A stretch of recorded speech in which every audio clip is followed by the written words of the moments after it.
Hello, everyone. Good morning. If it's morning for you, it might as well be morning for me.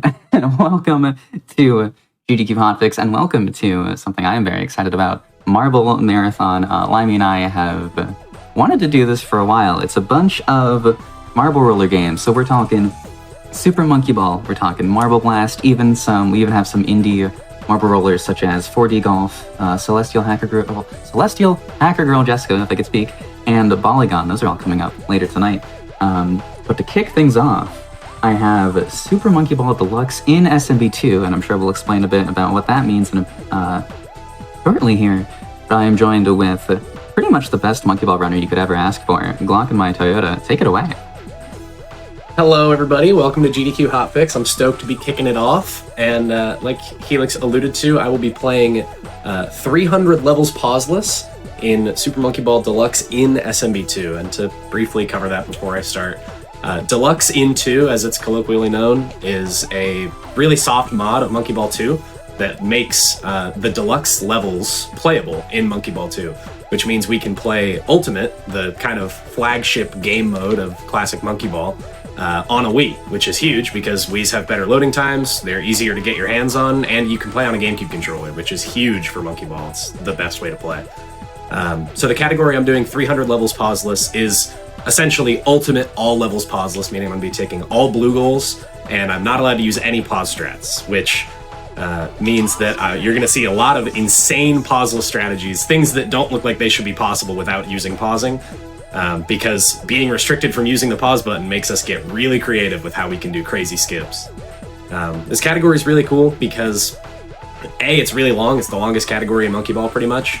And the record has actually been taken down in the last 6 months. The record has gone down by over 7 minutes because me and a couple other really dedicated runners have just been going crazy, finding new strats and taking the run to pretty ridiculous heights. So current record holder is Llama, one of my good buddies who's actually getting married today. I have to shout him out. I love him. Wanted to do a race with him, but he's obviously got more important stuff going on.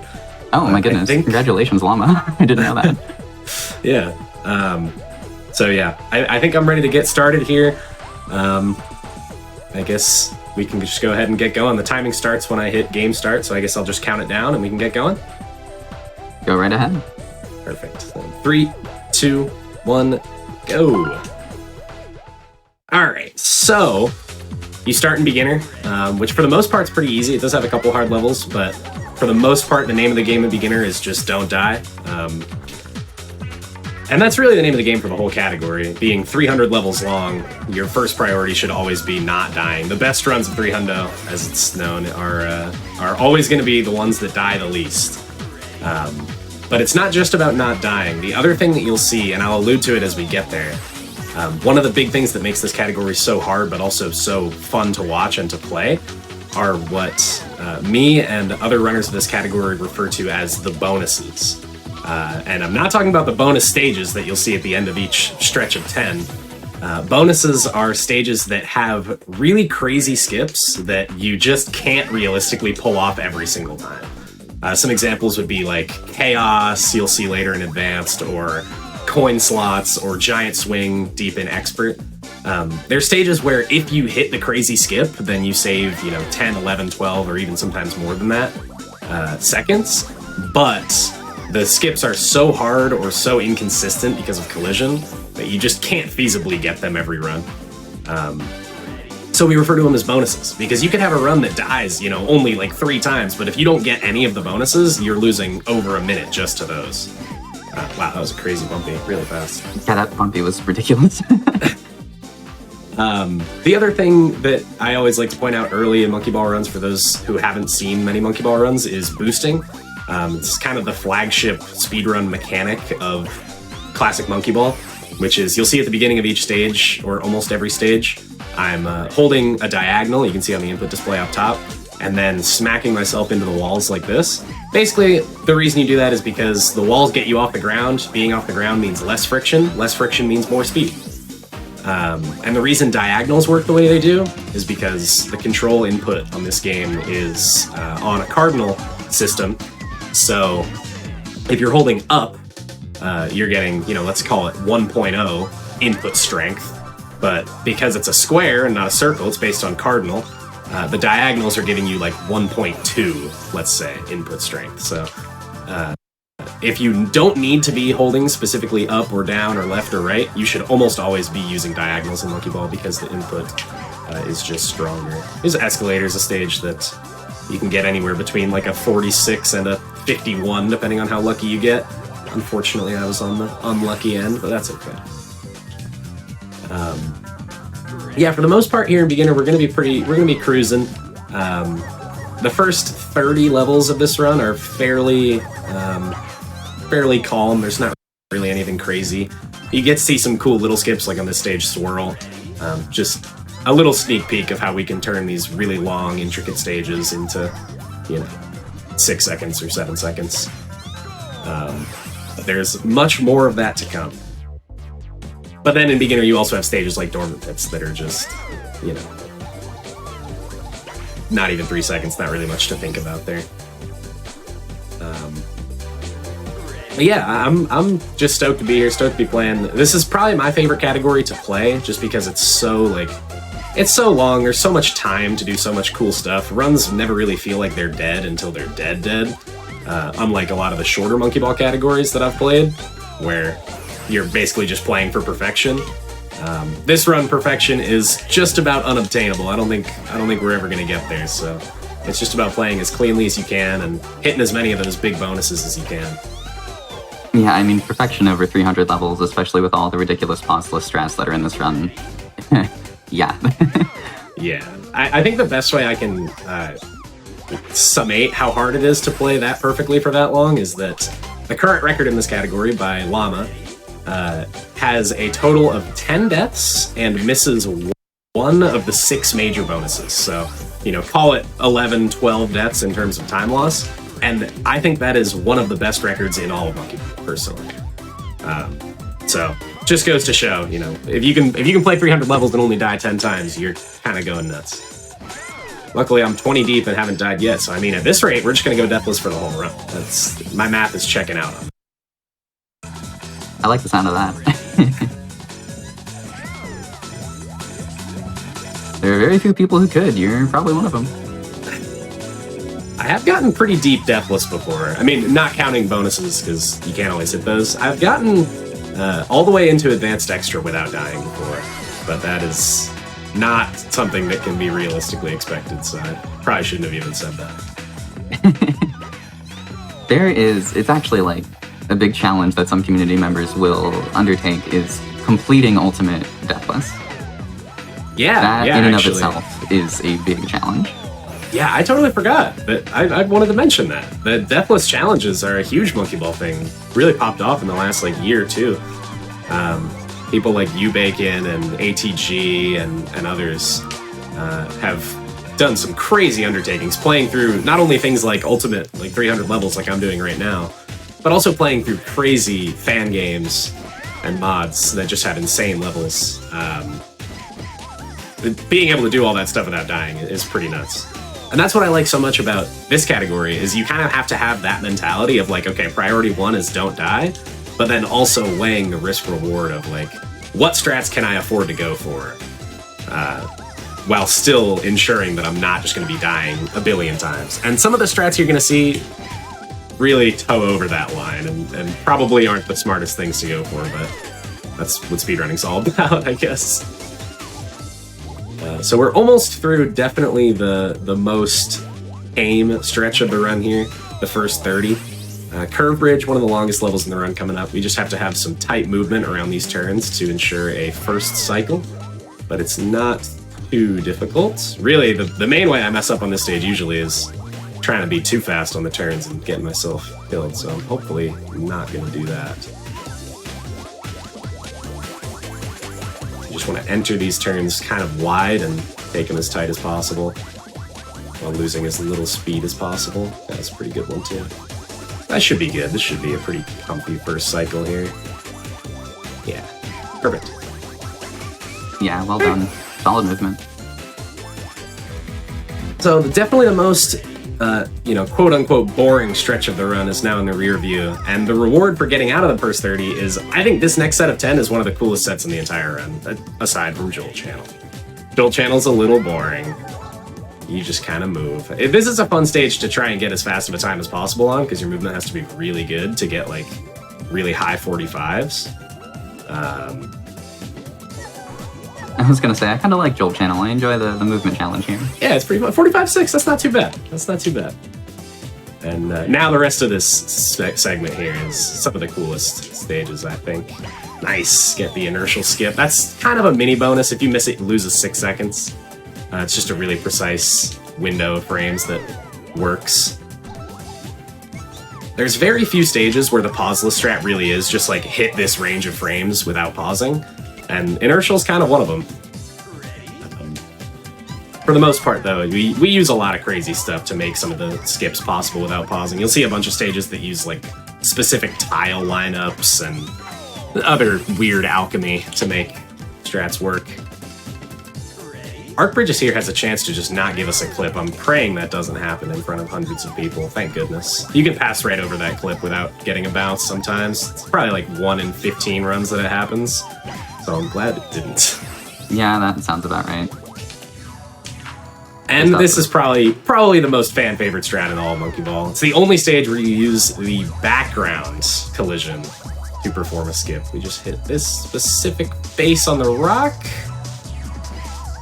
and skip all the way to goal. That's one of my favorite strats in the entire run. I love it. It's a classic. I actually think in just a few stages, probably my favorite thing in the entire run, just because I've spent dozens of hours practicing it and getting good at it, is stage 39 here in Beginner Catwalk. There's no real way to get around it. It's just a really tiny wire that you have to line up and go down.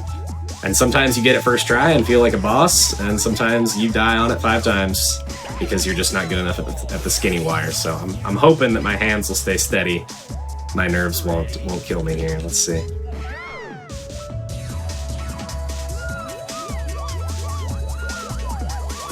think we're good. Wow. Okay, first try catwalk. That's crazy. Phenomenal. That's crazy. That's crazy. I'm still deathless. This is awesome.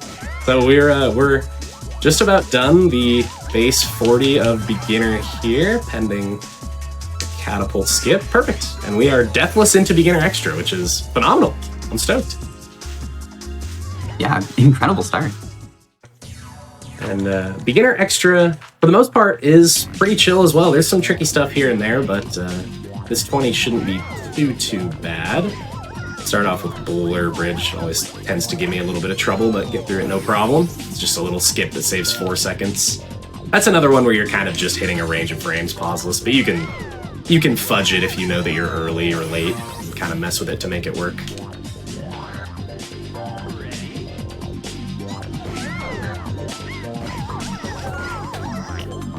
Man, Catwalk actually had my heart beating fast. That was crazy. One of the things about playing pauseless categories that I actually talk about a lot on my stream is I have a specific controller that I use just for pauseless stuff, because the notches are a little more beat in on my GameCube controller. And that's really important on stages like Catwalk, where you have to make these tiny, minute little adjustments while you're on that wire. If you're playing on a fresh controller with super crispy notches, doing Catwalk becomes at least 10 times harder. So, as nerdy as it is or whatever, I do have specific controllers that I use for specific categories of Monkey Ball because of things like Catwalk. For the most part, you can play with any controller and be equally successful, but for things like Catwalk, man, you just need that beat-in controller. Yeah, vouch, especially at a top level in this game. Controller notches and how new or not new they are can end up mattering quite a bit. It really can. Yeah, and like for pause categories, I love having super crispy notches. It just makes you feel much more confident that you're not going to drop any inputs or anything like that. Making our way, like I said, through the kind of chill part of beginner extra. There are going to be some hard stages coming up. Extra 10 bead screen has one of my favorite strats. Basically, we're going to put ourselves on the wall and hopefully do a skip. If we don't get on the wall, then we can't go for it. So I'm hoping that the wall will cooperate on bead screen here on the next level. It's just one of those things where if you get on the wall, you can go for it. Whoa, my goodness. That was not intentional. Well, that was terrifying. Alright, hopefully we can get on the wall here and do the cool strat. That'd be nice. Should be good. Nice. Right through the middle. Yes, I'm so glad you got to show that. Ready? Oil ramp is a surprisingly precise little skip here. Just try and land right on the corner. Get sent to the right like that, and then turn around as quickly as possible. Got the 53. That's how you know you did it well, if you get a 53. So that's pretty awesome. And the next level, Waver, is one of the most movement-intensive stages in all of Monkey Ball. Basically, what I'm going to try and do is bounce on the very top of as many of these waves as possible. And the deeper I get without losing speed, the better time I'm going to get. We're really looking for like a 36 would be fantastic. But we'll see what we can do.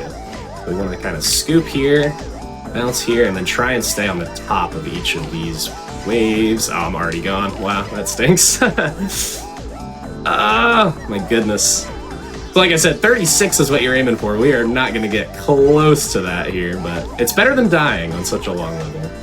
As long as we don't fall out, we're doing fine, I guess. Can't win them all. And now we're kind of chilling until the very last stage of beginner. There's not too many hard levels in here. Fat Seesaw is a fan favorite. People seem to love that level for some reason. Probably just because it has a funny name. Just sounds funny. Treads here, we actually use this wall to get as much friction as possible. Slow ourselves down. Whoa! What? I got hit by the party ball out of the window. That's a crazy way to take the first step of the run. I haven't seen that in a long time. Yeah, that's a bummer. Like I said, just getting as much friction as possible and then just land right down at the goal level. Oh my goodness. Those were some scary Treads attempts. But all is well. Fluctuation, we use some precise boosting to just skip right through the middle. Sneak ourselves in. What do you think, Helix? Should I boost on quick turn or just hold up? What do we think? Got a boost for the fans. Got a boost, okay. So quick turn, the next level, is a stage that you can just hold up and go in the goal, or you can do a really precise boosting setup that saves 0.6. It is not worth it to go for this, but I'm gonna do it because I'm confident I can get it. So let's see what happens. Now I'm dead. Alright, my bad. No, my bad. I'm gonna try it one more time. I had too much speed coming off the walls. That's what happened there. So let's do slightly smaller walls. This feels good. Oh my goodness, I'm dead again. Alright, I should probably stop actively throwing my run. I'll just hold up. You win this time, quick turn. Honestly, if Treads hadn't happened, I would have said to play it safe. Yeah, I mean, if I was still deathless, I'd definitely try and go deathless as deep as possible. But worth going for the fun strat. Linear seesaws can give some really weird collisions sometimes. Let's see if it happens here. Yep. But it just makes it look cooler when you sneak under that last little seesaw. And now one of the most peculiar levels in Monkey Ball. I don't know what they were thinking when they made this one. It's very, very strange. It's weird orb emitting cubes. Oh, I'm gonna get a 50 though. Nice. No, oh, what? Oh my goodness. I got the faster variant, which doesn't happen very often, and then blew it. What a bummer. So this is kind of the more normal, slower variant of the ending here, but that is beginner down. I think we died, what, 4 times because of the quick turn debacle? But that's okay. Yeah, we're heading into advanced. Birth 2 to quick turn, so 4 times, You're right. It's not too bad. And now we head into advanced, where this run gets pretty significantly harder than beginner. Specifically, this first stretch of levels in advanced has some really hard stuff. I actually, on both narrow bridge and choice, will not be going for the fastest possible strat because the faster strats on those stages are very hard and I die on them a lot. So I prefer to just play as cleanly as possible in this split. Something about the very start of advanced, I like to build momentum if I can, and playing this first split aggressively is just asking to have your momentum killed, so hopefully I can just play clean. You just gotta wait for this bridge.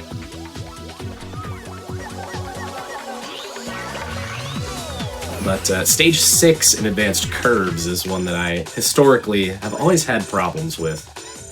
There's a joke, kind of an inside joke or running joke on my stream, that every deathless run that gets to curves will die on curves. It's just the way things tend to happen, so hopefully I can get it here.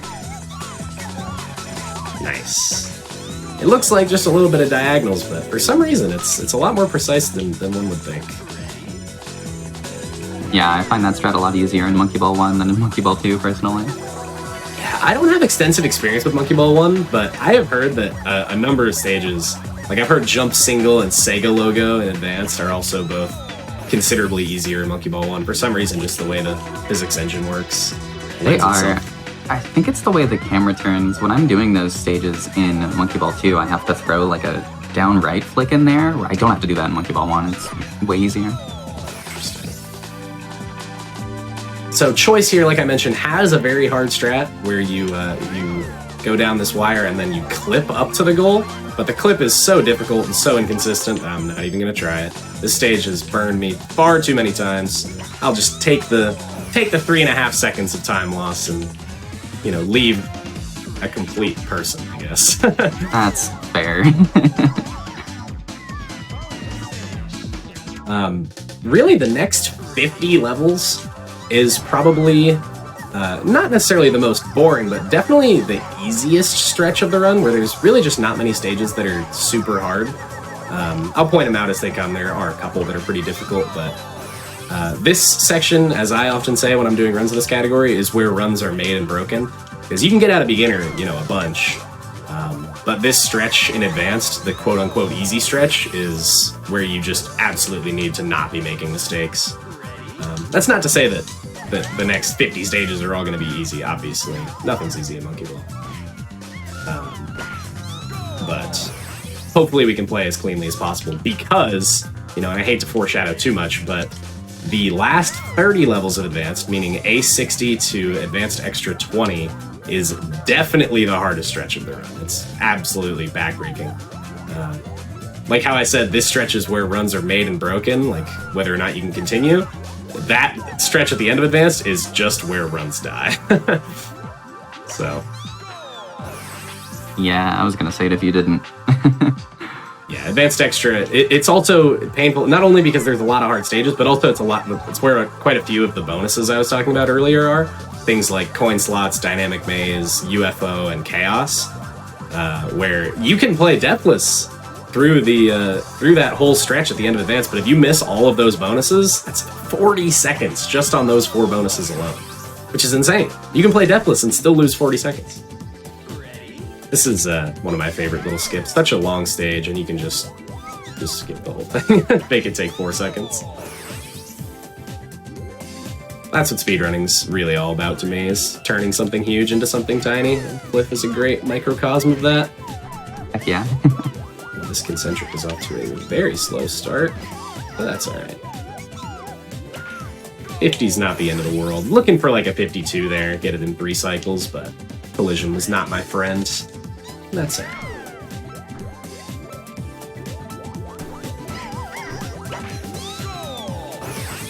I hope everybody's having a good time so far. We're about to be, after this stretch, we'll be 80 stages deep, meaning, you know, a little over a quarter of the way.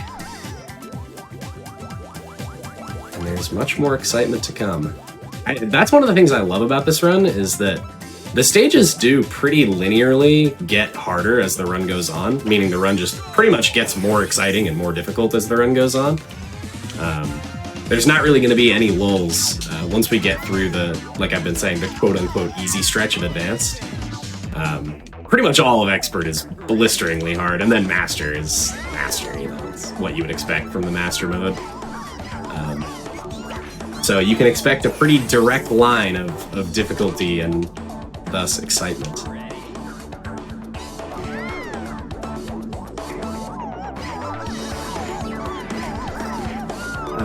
So coming up after the next level is going to be Coaster, which is one of my favorite strats ever.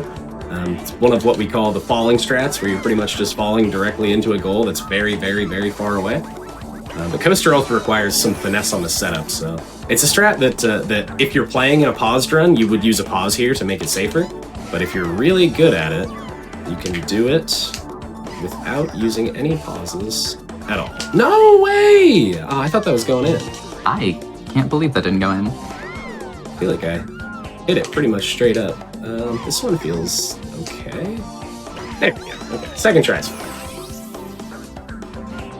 It's one of the few in this stretch of advance that can really be a hang-up. Totalitarianism being another, and then dribbles later on. But I don't want to get too far ahead of myself. Gravity slider. Fun fact, this is the biggest level in all of Monkey Ball. In terms of the actual size of the level. Like the actual stage model. The stage is I think over 3 times as large as every other level in Monkey Ball.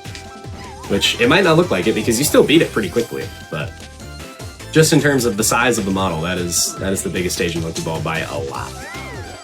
Yeah, lots of people think it's Veerfield, but nah, Gravity Slider is just huge. Yeah. Yeah, I do think Veerfield's up there, but I think Gravity Slider is quite a bit bigger.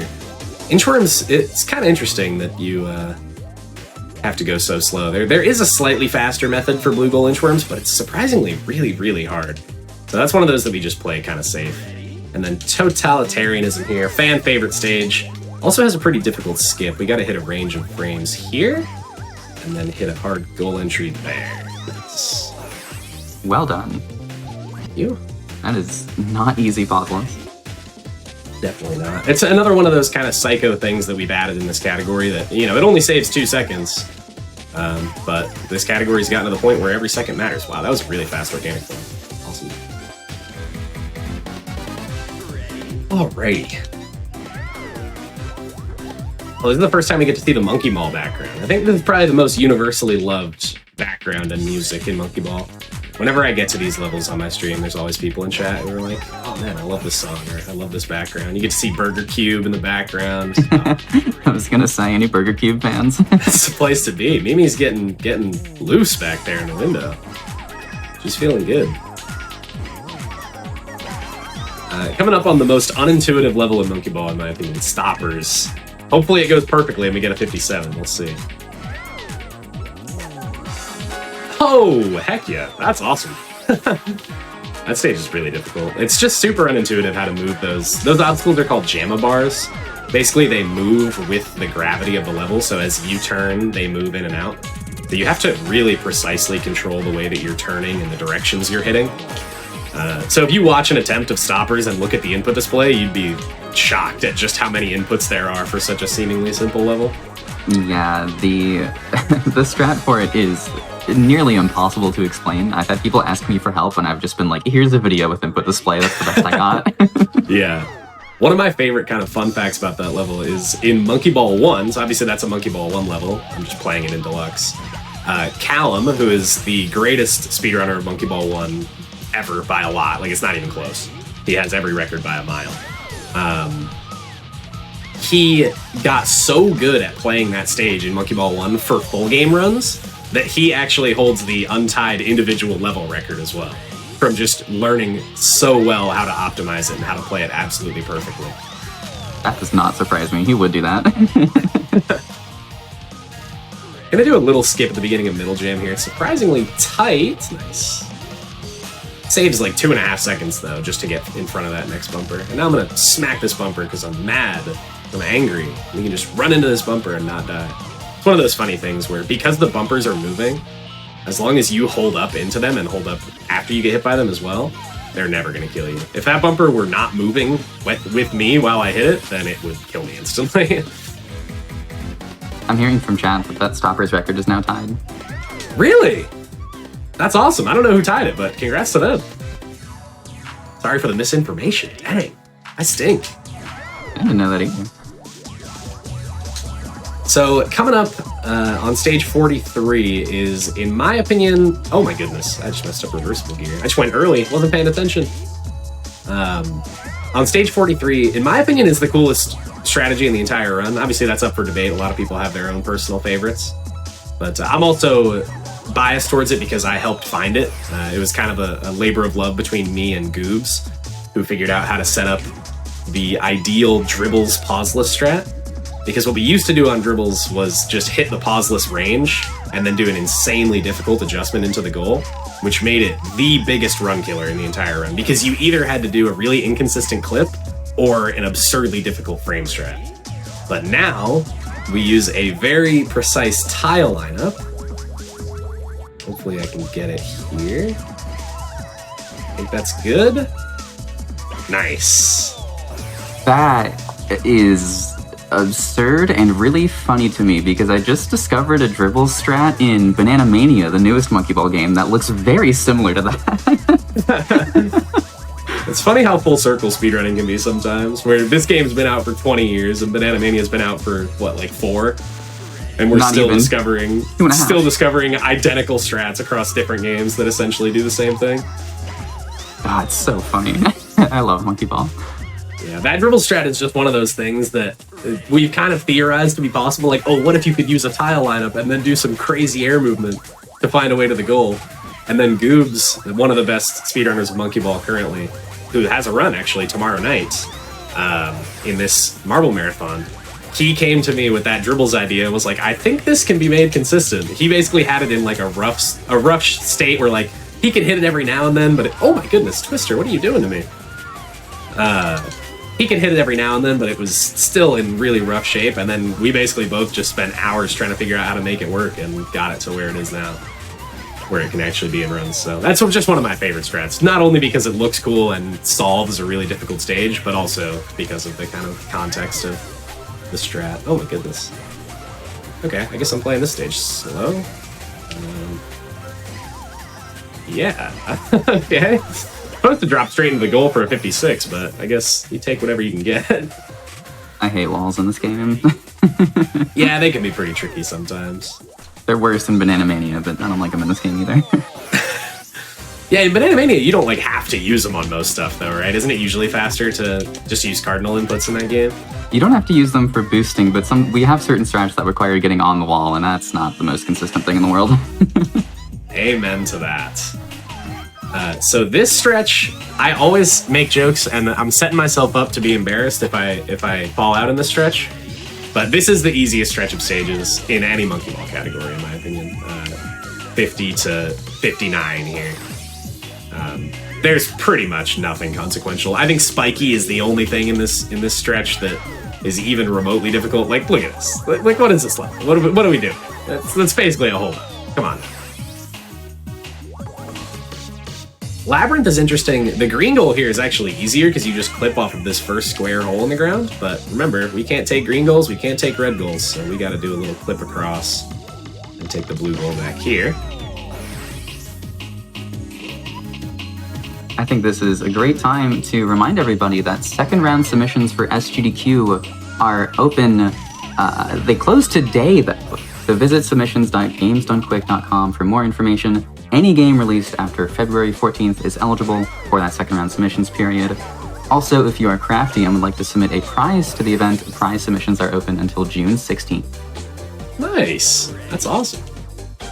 That was perfectly timed because, man, this stretch is pretty boring. I messed up Spiky, actually. That's the other thing, is that even when you mess up Spiky, you just take an extra cycle and lose 1 second. So, even the one stage in here that's actually kind of not completely free, the punishment for missing it is a whopping 1 second. So, things could be worse. Perfect. And now we see maybe the most simultaneously loved and hated stage in Monkey Ball. Speedrunners hate it because it's long and you have to do something really precise to get out. And a lot of people love it just because it's so kind of stupid that it's funny. Yeah. We don't mess this up. Nice. Shout out to Teachers Inc. He always talks about how he likes Bravely because it's so much different from all the other bonus stages. They're normally really easy to escape, but that one is actually a challenge. It is. It is. And it's one of the bonus stages also that doesn't have a goal. So, you know, I didn't want to kind of put the bad juju in the air, but if I had failed to get out of there, I was likely going to lose the full minute just waiting for the timer to run out. So surprisingly high stakes stage. It's not too hard to get out, thankfully, but it is. My heart was beating pretty fast. I was praying I wouldn't mess that up. I actually practiced it pretty hard before this run because it would be one of the most embarrassing ways to lose time. here's the first major bonus of the run in Dynamic Maze. We'll see a bunch of them in the coming splits. Dynamic Maze, 1 down. Cool, that's one of the 6 major bonuses, and we got it. So the skew on that is 6 or 7 seconds. If you miss it, you lose about 6 or 7 seconds versus hitting it. But that is actually the least consequential of all the bonuses. So I'm glad I hit it, but there are more important ones to come, just kind of contextualizing. I love this launcher's blue goal strat. The green goal strat is awesome, getting hit straight in on the fly, but I think this solution for the blue goal, hitting this paddle and trying to get as much friction as possible up this pipe, I've always been partial toward that blue goal strat. Really smooth looking. It's very satisfying to do well, also. It definitely is. You can play it even a little more aggressively than I did and not bounce off the top of the pole and just try and get a direct kind of dunk into the blue goal, which saves like half a second or like 0.7. But, you know, I got a run to do. I got a family to feed, so I'm not trying to die on launchers a couple times. This is the next really consequential bonus here on coin slots. Just a super precise timing strat. I think this might be okay. No, I was a little early, so I hit the green goal thing. Now we have to do a difficult backup. Okay, failed one backup. Let's see if we can hit this one. Okay. So this is kind of what I'm talking about with the bonuses. If I had hit the bonus there, I would have gotten a 53. Instead, we got a 41. So that's a 12-second skew. I'm missing the bonus.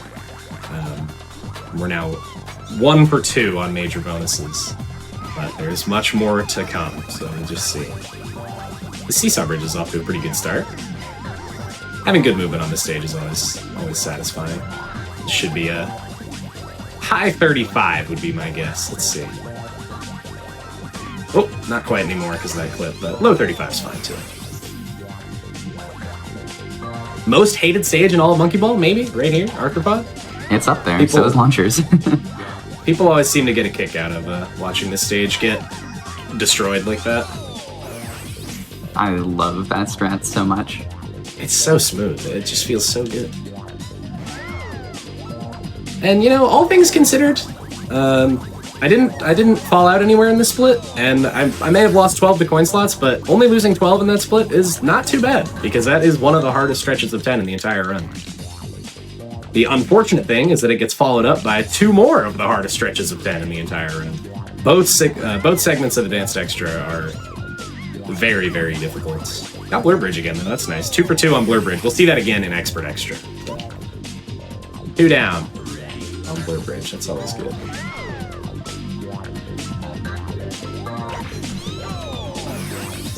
Alright.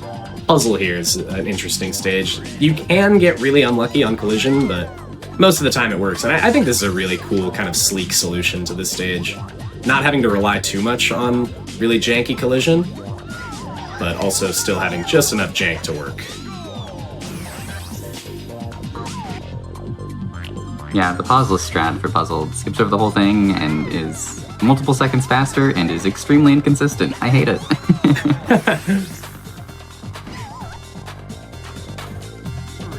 Polar Large, kind of an interesting stage. We use that banana pack as a cue there. Kind of lands directly on the banana bunch, and then skip all the way across there, which is good. Off to a pretty good start here in Advanced Extra. The next really consequential stage we'll see is Extra 9 UFO, which is also up there for my favorite strat in the run. We get to do what we call party ball manipulation, which is where you use specific inputs to swing the party ball in a certain direction. And what you'll see on UFO is that we essentially swing the party ball out. The goal is hanging upside down on that level, you'll see. We swing the party ball out.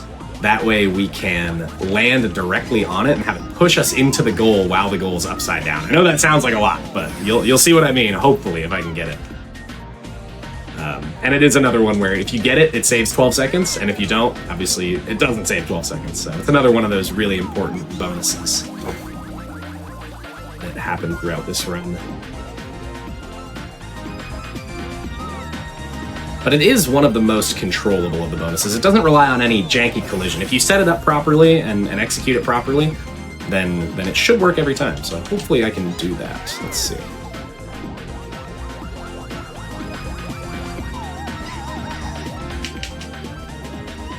Yes, nice. So we swing the party ball out, land straight on it, and have it push us into the goal tape. It's such a flashy strat. I really love that one. You love to see it. But we're not in the clear yet. Like I said, all of Advanced Extra is really hard. So even though we just played a super... Oh my... I jinxed it. I jinxed it. But still a really clean split, even with the step on ring bridges. But AX20, the next stretch of 10, is arguably even harder. Whoa! That's not what I meant to do there. If you react well enough, you're good. This is the most important bonus. It's a difference of 16 seconds, whether or not you get it. Oh, so close! You're looking to get right over that wall. Dang, it looked like I was gonna, but not quite. Yeah, I thought you had it too. Luckily, you're not missing anything like crazy flashy. I mean, you can kind of imagine what happens. You go over the wall and then you go through the rest of the maze, but you get to just see more of the maze now. How exciting is that? Mm-hmm. Maybe the most boring level. While we're playing this, Sonic and the Sidekicks is coming up next weekend, June 1st and 2nd. Use ! Sonic to take a look at that schedule. I mean, if you like Monkey Ball, there's a good chance you also like Sega games, except this is Sonic without the Sonic, so it's a bunch of his friends. It'll be a fun marathon. You should totally check it out. That sounds fun. Sonic with no Sonic. I'm kind of into that. Alright, so no bonus on Chaos. Kind of stinks. But it's not the end of the world. Hopefully we can just keep playing the rest of Advanced Extra cleanly here, and we'll be sitting pretty heading into Expert. There's nothing too... Oh, actually, I just totally lied. I was about to say there's nothing too hard or crazy, but we're about to see Dodge Maze, which is definitely on the short list of coolest and craziest things in the run. Another strat found by Goobs. Shout out to him. One of the best strat finders we have. His brain works differently, I swear. He thinks of things that nobody else thinks of. I'll be crediting him with multiple strats throughout this run, and this Dodge Maze one is one of them. This is very difficult, but hopefully I can get it. Just position ourselves here, turn the camera like that, do like this. There we go. Yes! Oh my goodness, I'm so glad you hit that. That one is kind of nuts. And Domes is also really difficult. Another stage that a lot of people really dislike, myself included. I'm not a fan. But we got it clean. Nice. That's awesome. So no chaos, but the rest of the split going really, really cleanly. And hopefully, I mean, the rest of these are pretty reasonable, so I should be moving into Expert here without any more deaths. Hey, our life counter and banana counter are the same. How about that? Pretty cool. 94 fans? About to change, sadly, because I'm about to get a banana bunch here. Oh, I didn't get the banana bunch! That's crazy. There's a banana bunch right behind the goal. Not getting that does not happen often. The 94-94 can stay, I suppose, until I die on Grid Bridge. Whoops. Alright. Like I said, should be moving into Expert here momentarily. This run's been going pretty smoothly so far, though. Death count is fairly low, and we're doing alright on the bonuses, so I'm feeling pretty good. Here on Teapot, we just do some inputs pretty precise and sneak right under there. Off we go into Expert, where we will see a lot of stages that a lot of people hate, especially early. We get to see Exam C, which is, you know, we mentioned arthropod and launchers and chaos being pretty universally loathed. Exam C has got to be on that list as well. Yeah. If you know, you know. It's the bane of Monkey Ball 1 runners everywhere, and Deluxe runners. When I only played Monkey Ball 2 early in my speedrunning career, I never really got the hate. But as soon as I picked up Deluxe and played that stage a couple times, I was like, oh, okay, yeah, I get it. This stage is really hard. I've played it enough to where I like Exam C now, which I think just tells you how much I've been bullied by it. Yeah, it's like a Stockholm Syndrome kind of thing. A little bit. Look, doing it fast is very satisfying. Yeah, you will see a tiny little skip on Exam C. In paused runs, you can do a pause strat to either skip half or all of the stage, but in pauseless, you pretty much have to play all of Exam C. The only little skip you'll see is over the checkerboard section, but that's very minor. so you'll pretty much get to see the whole thing. And like on Catwalk, I'm hoping that my nerves don't get the best of me on exam here, because depths on this stage cost a lot of time, just because the stage is so big. So up here, right here, down here. Do this little mini skip over the checker section. One-up text getting in my way while I'm on the wire. Thank you for that.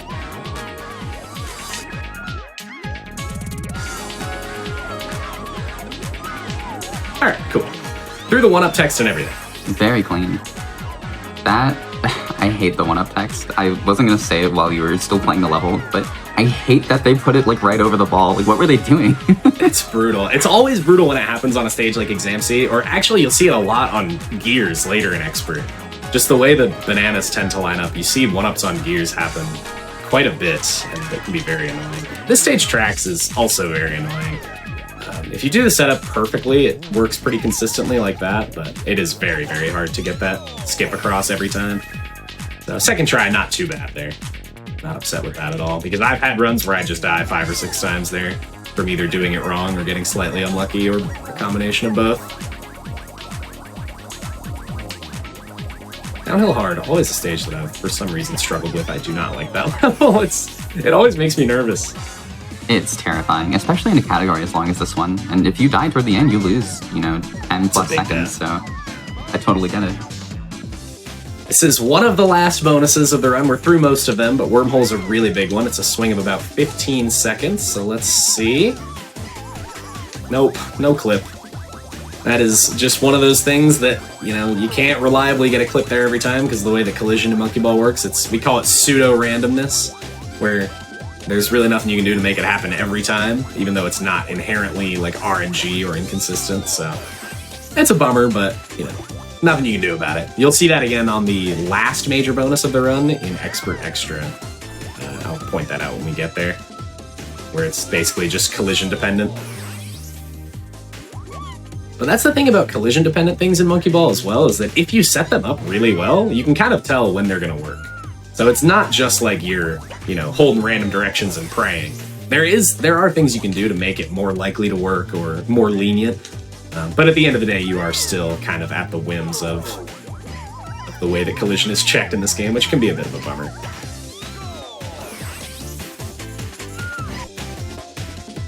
Jump Machine always makes me a little bittersweet because I love the red goal strategy on this level. I think it's one of the coolest strats in all of Monkey Ball, but because we are hamstrung into blue goals only, we have to take the blue goal. Ready? Zigzag slope, really long level, but you can go for little clips on these corners to make it potentially a little faster. We missed both of those. It's a bit of a bummer. Let's see if we can get one here. There we go. If you get little clips on all 4 of these, then you can get as high as, a high 46 on that level. So it's very kind of pure movement intensive. If you do those clips perfectly, then it tends to be really good, which is pretty cool.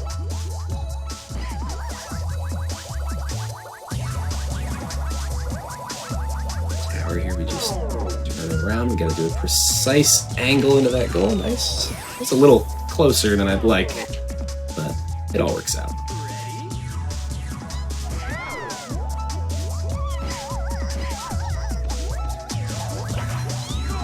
We're coming up on the E20 to E30, which is, in my opinion, it's kind of a sleeper. People don't really talk about it as one of the hardest stretches in the run because it's not like, there's not a ton of stuff that's like objectively like this is one of the hardest things in the run. But E20 to E30 just has a lot of things that are kind of hard. It has like Twin Cross and Tram and Gears, which can all be really, or not Twin Cross, Paperwork is what I'm thinking of, sorry. Which are all difficult enough to be real thorns in your side in a run, so. The stretch is more difficult than I think a lot of people give it credit for. And it starts with Gears, which takes some really precise movement to get a cycle here. That was just perfect. That's awesome. That was phenomenal. Really, really clean Gears. Hopefully, Tram and Paperwork will be equally clean. Tram also requiring super precise movement around some corners. And then Paperwork is just a 3-frame range. It's one of the few stages in this run that really just boils down to you have to, oh, whoopsie. It just boils down to you just have to hit a pauseless range, which is, You can feel how you want to feel about it. I don't love when stages just rely on basically doing a pause strat without pausing. I always think that's it's not my favorite, because I think what makes pauseless cool is the kind of ingenuity and interest of the strats, like finding new solutions rather than just trying to do the other solution without pausing. But it still does look pretty dang cool when you get it, so I will be going for the paperwork strat, as much as I might have just talked crap on it. See if we can have some good movement on tram here. We're looking to go 1 slot, and then 3 slots, and then to the end. No! Oh my goodness. Okay. I lost 5 seconds, but that's all good.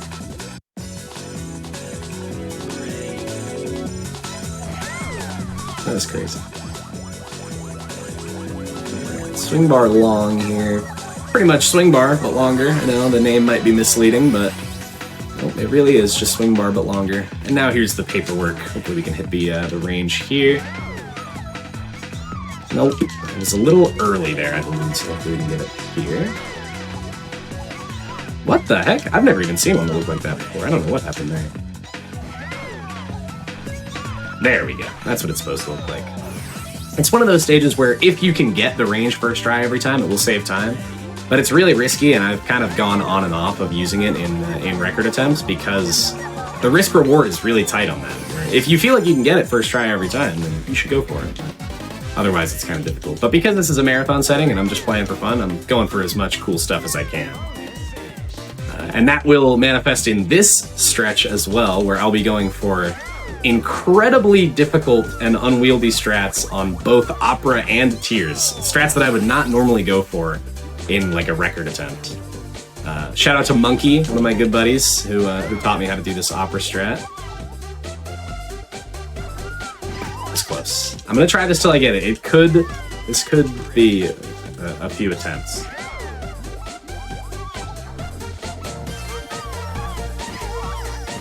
Oh my goodness, that was some interesting collision. It's really just a really tight conservation of speed here, where you need to conserve just the perfect amount of speed to make this work. Man, harder than I remember too. For some reason, I didn't think to practice this before doing this run, so we're figuring it out. Okay, I think I might just call it quits on this. I don't want to sit here all day. I'll give it one more try and then call it quits. Man, that stinks. Yeah, I probably should have practiced it a little bit more. I wasn't 100% sure if I was going to go for it in the marathon run, but that's okay.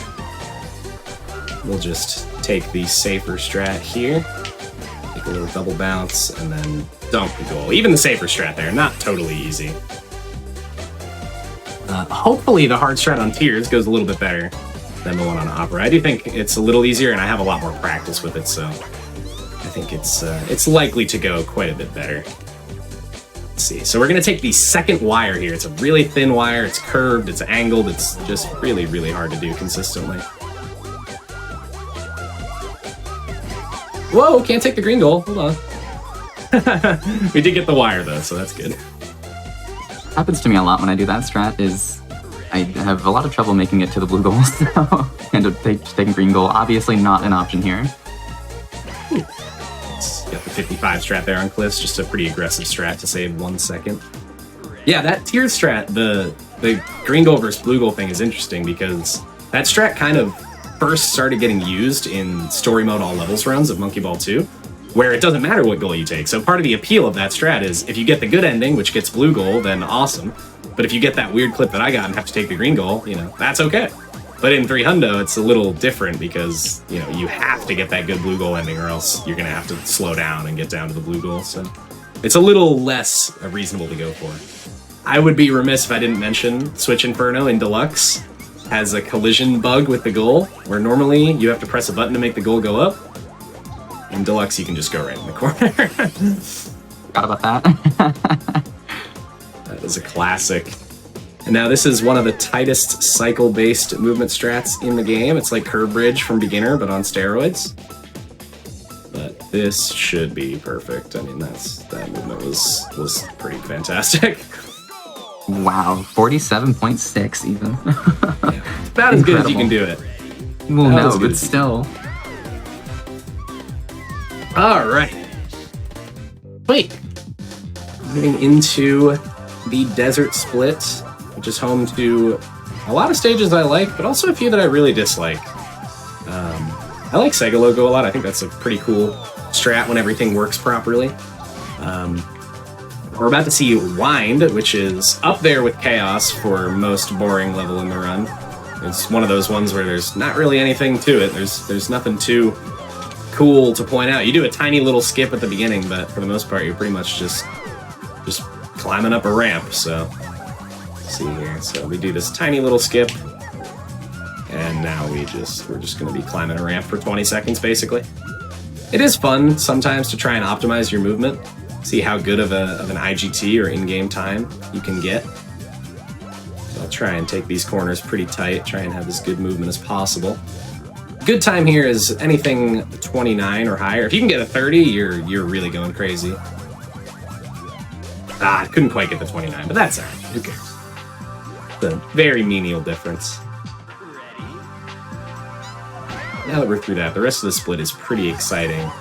We'll see in a few stages, Conveyor Parts is my single least favorite stage in the run, because it is just random. There's absolutely nothing you can do unless you're doing 2 frame perfect inputs, which is not reasonable to do pauseless. And you just try and get a skip on Conveyor Parts that saves like 15 seconds. Doing it without the skip is just foolish. So you pretty much just need to get lucky. And that's going to be stage 48, I'm pretty sure. I'm trying to remember my level order. I'm not the best at remembering that. I think it's 48, though. I believe you're right. I should know this being a monkey ball. This is 47 Spiral Hard, I think? Yeah. And then 49 is Gaps. Well, I went early there. That's alright, though. You can fudge that if you miss the timing that you're looking for. And now we just pray the Conveyor Parts is nice to us. Thank you, Conveyor Parts. I've had runs get to that stage and die 6 times, 7 times, 8 times, doing the exact same thing every attempt. It is absolutely mind-boggling how bad it is. Yep, I've had the same experience. I think it's actually a little bit worse in Monkey Ball 1 as well, from what I've heard. I would agree with you. Somehow less consistent. Definitely agree with you on that. And from what I've heard from my buddies who played OG Deluxe on the Xbox, Jets and Llama mostly, they've said that Conveyor Parts is totally consistent on Xbox, which is crazy. This is also true from my experience. How can that be? That it's completely consistent in Xbox, terrible in SMB1, and still terrible, but a little less terrible in the SMB2 engine. That makes no sense to me. No, it's very strange. This stretch of stages has some of my favorite strats in the entire run. Block and 8 bracelets being the big 2, but double spiral is pretty cool as well, and domino. There's just a lot of cool stuff in this split, honestly. And these are also stages that I have maybe more practice on than pretty much anybody in the world. The SMB2 World 7, this is the SMB2 World 7 story mode stages. I've played these probably 50,000 times each at a minimum, so hopefully I can get through as cleanly as possible. That doesn't mean I'll play perfectly, because it's still really hard, but this is definitely like a second home for me, despite being one of the hardest stretches in the entire run. Yeah, I mean, they're in story mode, they're in SMB2 Expert, both of which are categories that you have poured hours and hours and hours into, so this makes sense. My life into, yeah. Pauseless Flock here is among my favorite strats in the run. It's this solution was found pretty recently here on Flock to consistently get through with a 40 IGT, and that was just perfect. That's awesome. Oh, wow. A little tighter than it looks. I haven't seen that in a while. That's awesome. Yeah, there was an old strat to get 40 that relied on a pretty inconsistent clip, which made Flock one of the bonuses in this run, where it was sometimes you get a 40, sometimes you get a 32. But now with that new strat, it's a little harder to set up, in my opinion, than the old one, but it always gets 40, which is sweet. Double spiral here, you're kind of at the whims of collision on these spirals, but if you set it up right, it does work most of the time, so that death, I'm gonna cope and say it was my fault, even though maybe it wasn't, who knows. But second try is fine either way. Now we get Hierarchy and 8 bracelets back-to-back, 2 of my favorite strats ever. I love this 53 Hierarchy strat, it's just so smooth looking. Just drop right in here, pull back. I pulled back a little late, so I hit the roof there. Hopefully we can dap to not do that on this attempt. Pull back, and then go straight in. And 8 bracelets. This is just... It's a fan favorite stage. There's so much cool stuff you can do here, and the blue gold strat, in my opinion, is the peak of coolness. Oh, well, I guess I don't get to show it off. Let me go for the IL. I wanted to try it. I want to show the regular blue gold strat. If you get on the right side wall, you can't do the regular strat, so I do want to show what the actual strat looks like. You get a clip there, and then you do some really precise angle conservation and skip all the way. It fascinates me that you can just do that. That's one of the strats I've struggled with the most out of anything in this game. Trying to learn that one. Pistons is interesting because it's like a wire level, even though it doesn't look like one. Like, normally you can tell a wire level a mile away. You look at Tiers, you look at Exam C, you look at Bridge Master, you're like, yeah, we got wires, right? But a stage like Pistons, it doesn't look like a wire stage, but in terms of the way it functions, it absolutely is. Totally unplanned sequitur, but speaking of wire levels, curvature. This is one where the first 20 seconds of the stage, basically, is completely free, and the last 2 seconds is not, so it's just one of those ones where if you die, you lose 20 seconds, always. But hopefully we won't do that. Nice. Took it a little slow on the ending, but it's just one of those where you just try not to die at all costs.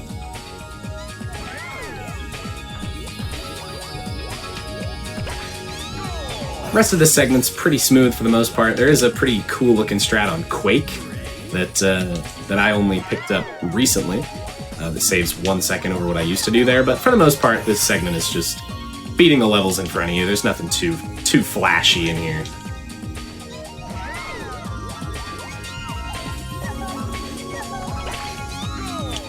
I think Quake is 67, I think? I really struggle remembering the level order, specifically for Monkey Ball 1 sections, because I just haven't played a ton of Monkey Ball 1. We can do that thing with the bumpers again, where we run into them and don't get killed for it, which is kind of cool. It's always fun. Sometimes I like to set a high score and see how many times I can hit the bumper before beating the level. I think my best is 10. I've hit the bumper 10 times before without dying. Here's that strat on Quake. We boost really wide and then clip into the middle here. Oh, I went just a hair early, so I didn't quite get flung up. That's a bummer. We can get it here. That should be good. There we go. Much better.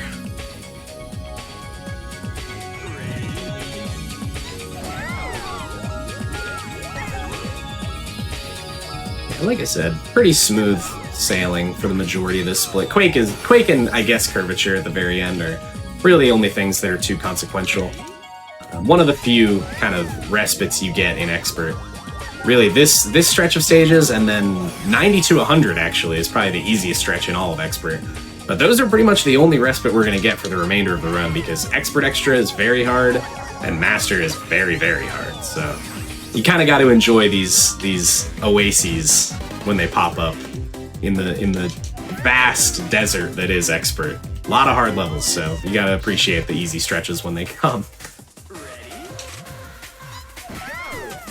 Speaking of hard stretches, we move into essentially... Oh, goodness, I didn't expect that. We move into essentially World 8 from Super Monkey Ball 2, story mode.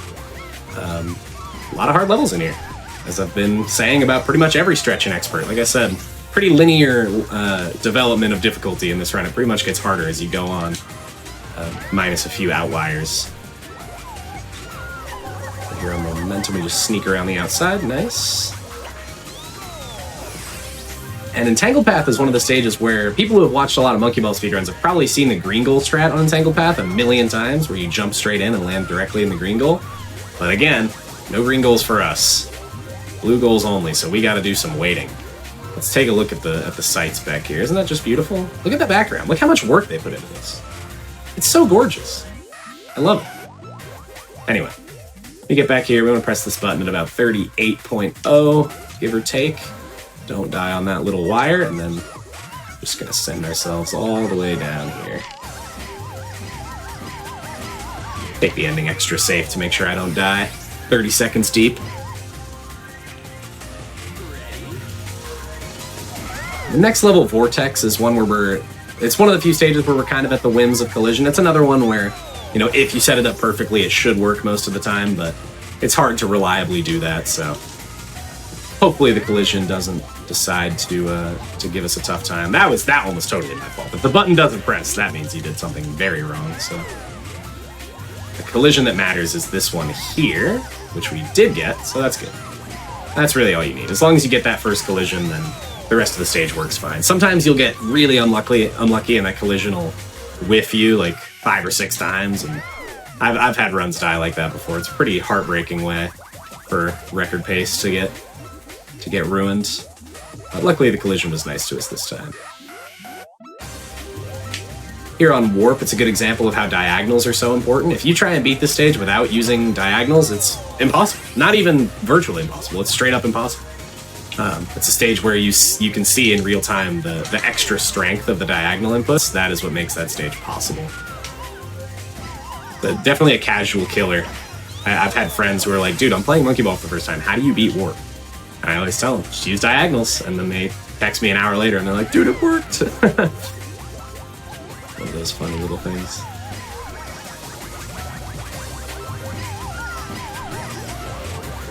And another thing that doesn't get talked about a ton in Hundo is, kind of like I was saying on Entangled Path, getting to see goals that you don't normally see. It's another stage, if you've watched a lot of Monkey Ball, you've probably seen red goal serial jump 1,000 times, but how many times have you seen blue goal? Probably not that many, because red goal is faster and skips levels. Here's Shelter, the only bonus stage where we actually go in the goal.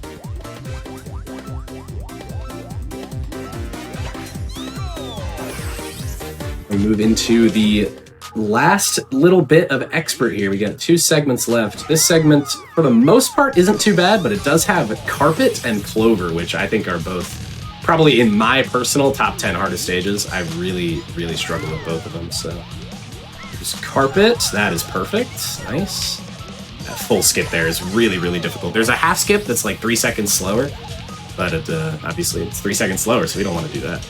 I didn't even know you could do that pauseless. Oh my gosh. That's the joy of watching Hundo.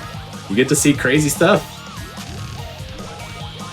A lot of things that we used to think couldn't be done pauseless. When you're pushing the record 7 minutes, you know, between me and Llama and Goobs and other people, some crazy stuff gets found. That being on the short list. Oh, we're also coming up, you know, I hate to only point out the stages that everybody hates, but for some reason they just stick in your brain more than the ones that everybody loves. But we're coming up on Stairs, maybe the most infamous level in Monkey Ball. And it can, if you don't do the setup properly, it can kill you. You can end up losing 20 or 30 seconds to it if you don't do the setup properly, but there is a consistent setup. Just relies on some pretty tight timing, so hopefully we can get it here. Good. I know that looks so like simple to people who don't watch a lot of Monkey Ball, but people who have seen Monkey Ball have probably seen that level do some nasty things. So. Stairs in ball game. Exactly. What were they thinking? Clover here, we do 2 skips. Very hard. It saves about 6 seconds if you do it properly, but I really struggle with this level. You basically want to use this little ramp and then clip off of the next little ramp to get vertical height. That was close, but not quite.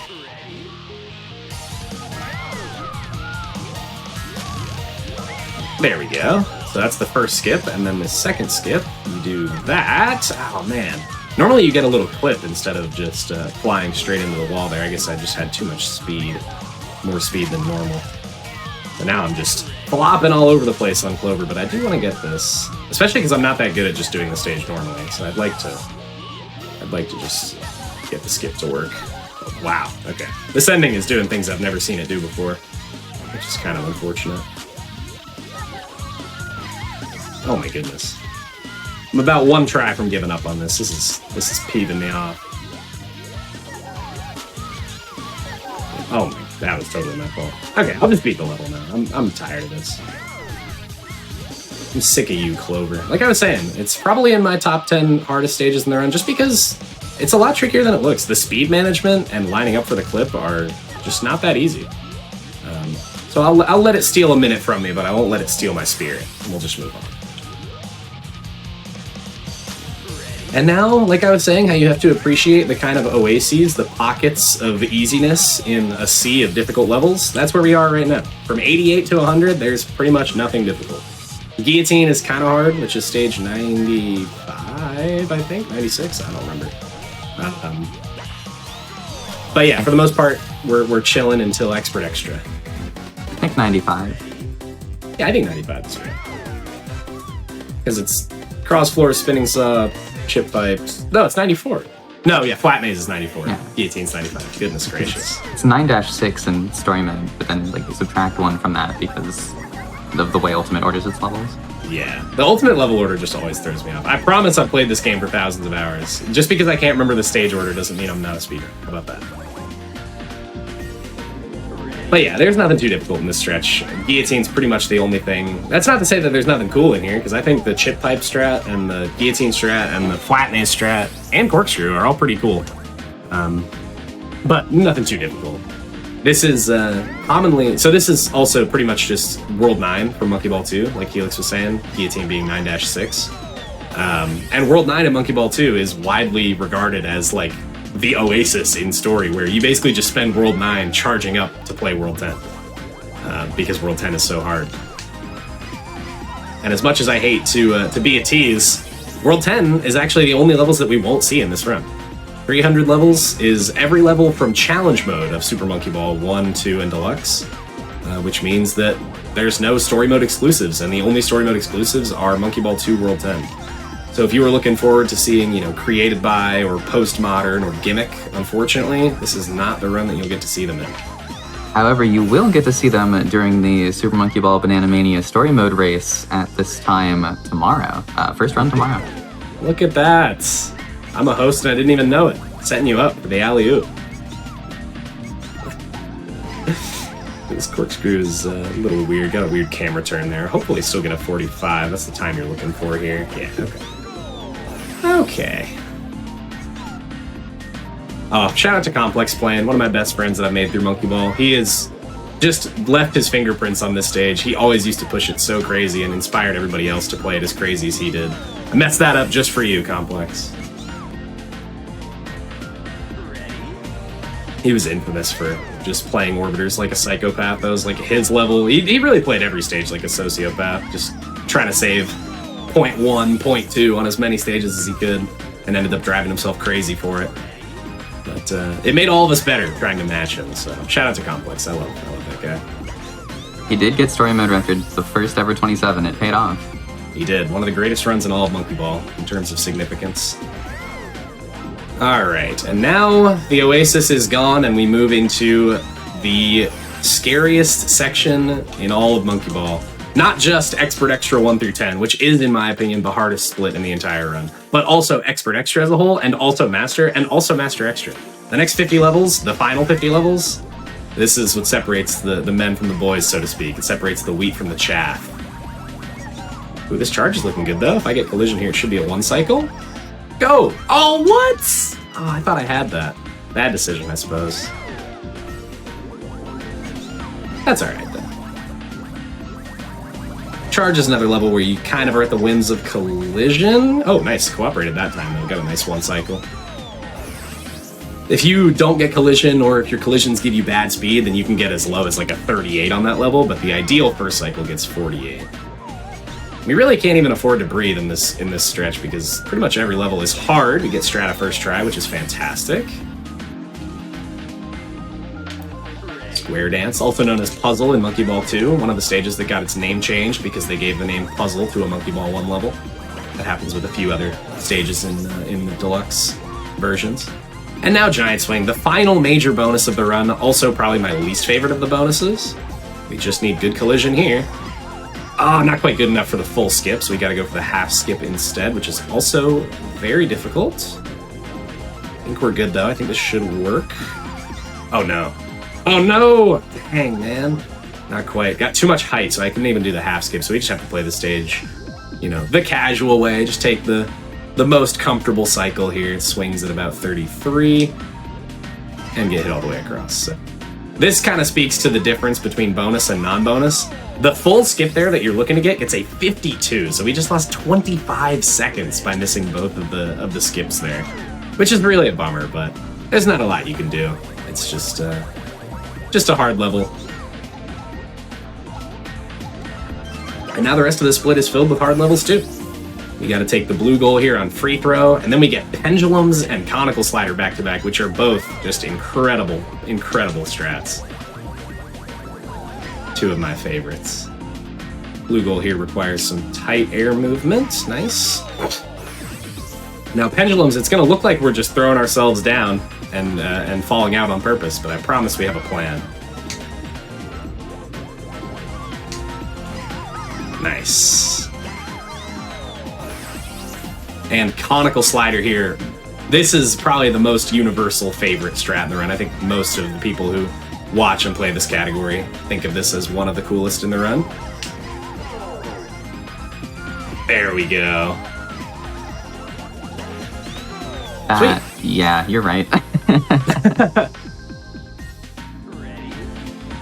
Now 2 more levels in this split. The hardest split in the run, in my opinion. Almost in the rear view, thankfully, but that does not mean we are in the clear. Gotta land close to the middle here and dunk that. Nice. And then Train Worm, one of my least favorite levels. I really don't like this level. Casually, I absolutely hated it. It's so hard to chase this goal casually. And the speedrun strat is not much easier, but we got it. Sweet. I also just hit my spacebar instinctively because normally you split when you go through the goal there. I've been good about not doing that throughout the course of this run, but I definitely did it there. I have no shame. And we got Blur Bridge all 3 times in this run. That's pretty cool. You have to play that stage 3 times, and we got the skip all 3 times, which is sweet.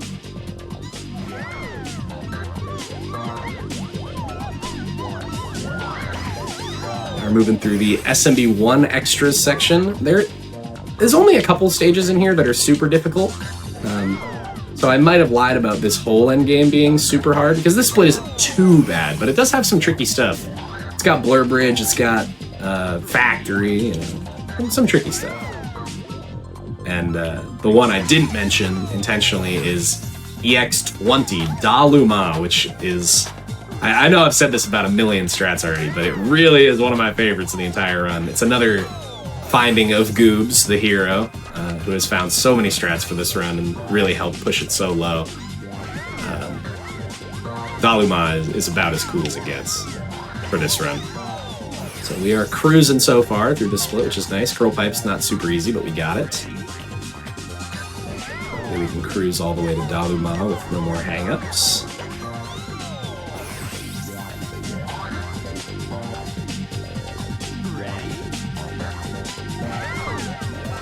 So kind of like I mentioned on dribbles, there are certain stages where for the pauseless strat, to do something fast, you have to use either an insane tile lineup or just ridiculously precise movement.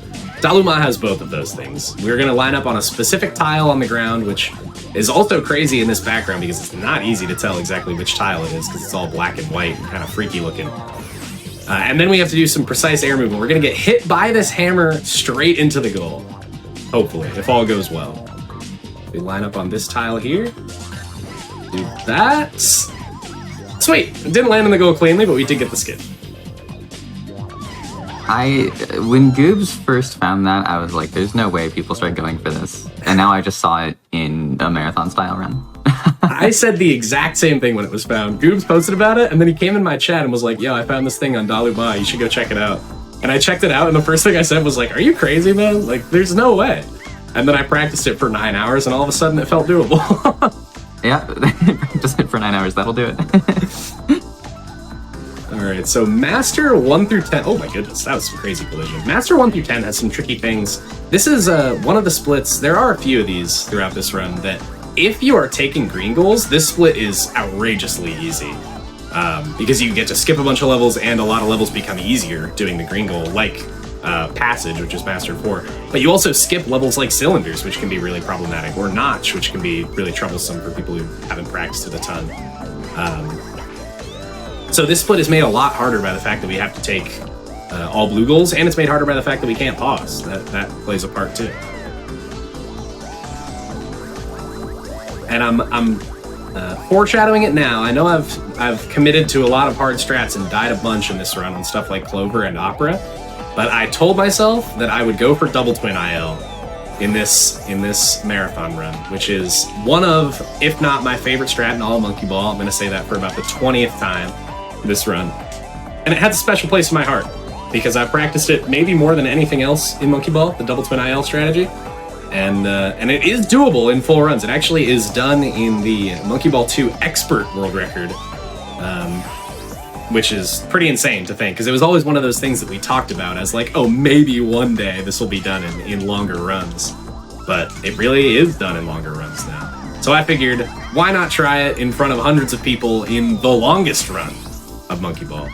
And I'm hoping it goes well. It's going to be Master 9 double twin, and it is pretty nutty strat. I'll give it a good number of attempts, because I should be able to get it within a few attempts. It's hard, but I've practiced it a ton. In the meantime, though, I've been making pretty quick work of most of Master here, which is good. Spasmodic, pretty easy stage. Just gotta time your up input correctly. It's like a 12 frame range or something, really lenient, so not too bad. And now the main event, double twin. If I get this first try, that would be really awesome. Let's see.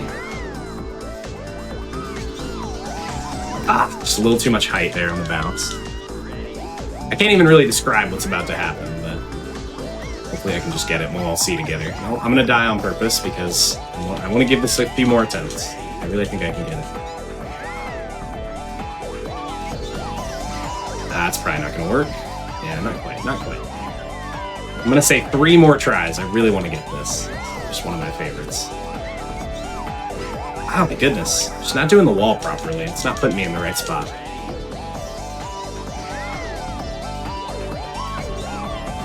Here we go. This should work. There we go. Took a good number of tries to get there, but we finally got it. Just one of my favorite strats. It also just had the special place in my heart. Like, you just saw me fail it 5 times. Now imagine in a 15-minute category having to hit that first try to get the world record. And that's what Monkey Ball 2 Expert is nowadays. Hopefully we can get clock base here. I thought the first attempt was going to get it, but I smacked the party ball. Just kind of a bummer. Here. No, what the heck is that? I don't know what's happening right now. I'm getting a lot of weird collision. Just let me out of here, man. Alright, and on we go into... If Expert Extra 1 through 10 isn't the hardest stretch in the run, then this right here is the master stages for Monkey Ball 1. Stages that a lot of casual players just never even got to play because it's so hard to get to master in Monkey Ball 1. And a lot of these stages are made a lot easier by pausing, which, you know, if you've been paying attention for the last 280 stages, you know that we cannot do. No pausing allowed, so we're just going to do some crazy pauseless stuff and hopefully play this section as cleanly as possible. But it is home to some of the most infamous levels in this run and really in all of Monkey Ball. Starting with the next one, Stamina Master, where I am not going to line up this ramp. I'm just going to boost straight onto it and hopefully get it. Ah, man. Maybe should have lined it up, but I haven't even practiced lining it up, so all I practice is full speeding here. Hopefully I don't die to it anymore. That'd be good. Here we go, and then the ending is also really difficult. There we go. Stamina Master down. Yeah, really, pretty much every level in this split is difficult to some extent. Just another split where, I know I've used this phrase a number of times, but you just don't really get a chance to breathe. It's just hard level after hard level.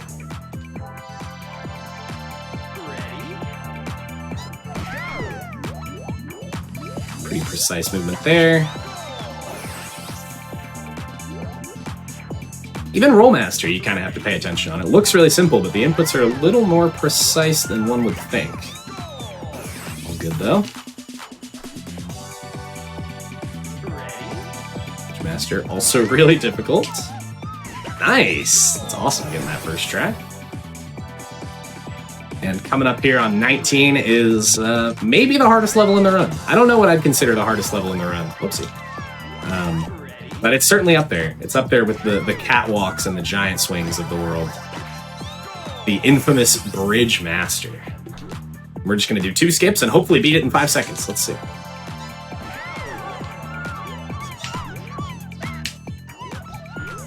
Bridge Master, Schmidge Master. Easy. True. And now here on Monkey Master, going to do a really precise boost and clip off of Ai's little ankle here. Hopefully. It's a 2-frame window to do this, but I like this strategy a lot. There we go.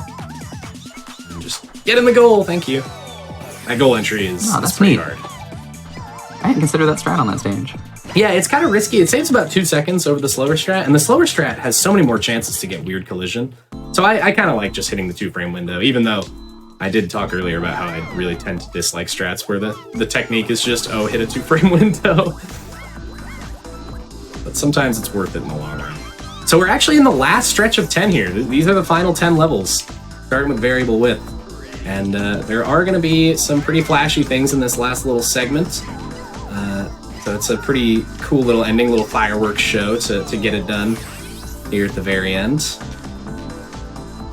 Most notably planets, one of the harder falling strats in Monkey Ball. I know I've already done a few of those this run, like Arthropod and Hierarchy, but planets is among the hardest of them all. Because it's not only is it vertical falling, but it's also like a side-to-side alignment that's really hard. You'll see what I mean here. We take 2 bounces off of the planets at the beginning and then just skip all the way down to the blue goal level. We go 1, 2, we swing out to the left and then swing in, and just like that. Fan favorite level here, Sliced Cheese, one of my favorite stage names. Nice. Things are moving along smoothly here in this final split. I like that. There is a skip you can do here on 8 seesaws that revolves around hitting a 2-frame range, or like 3-frame maybe. But it's a neutral to up range, those are a lot harder than just like an up right to up left. Going from neutral to up on the stick in a matter of frames is really, really difficult. So I tend to avoid that one, especially because it only saves like 2 seconds.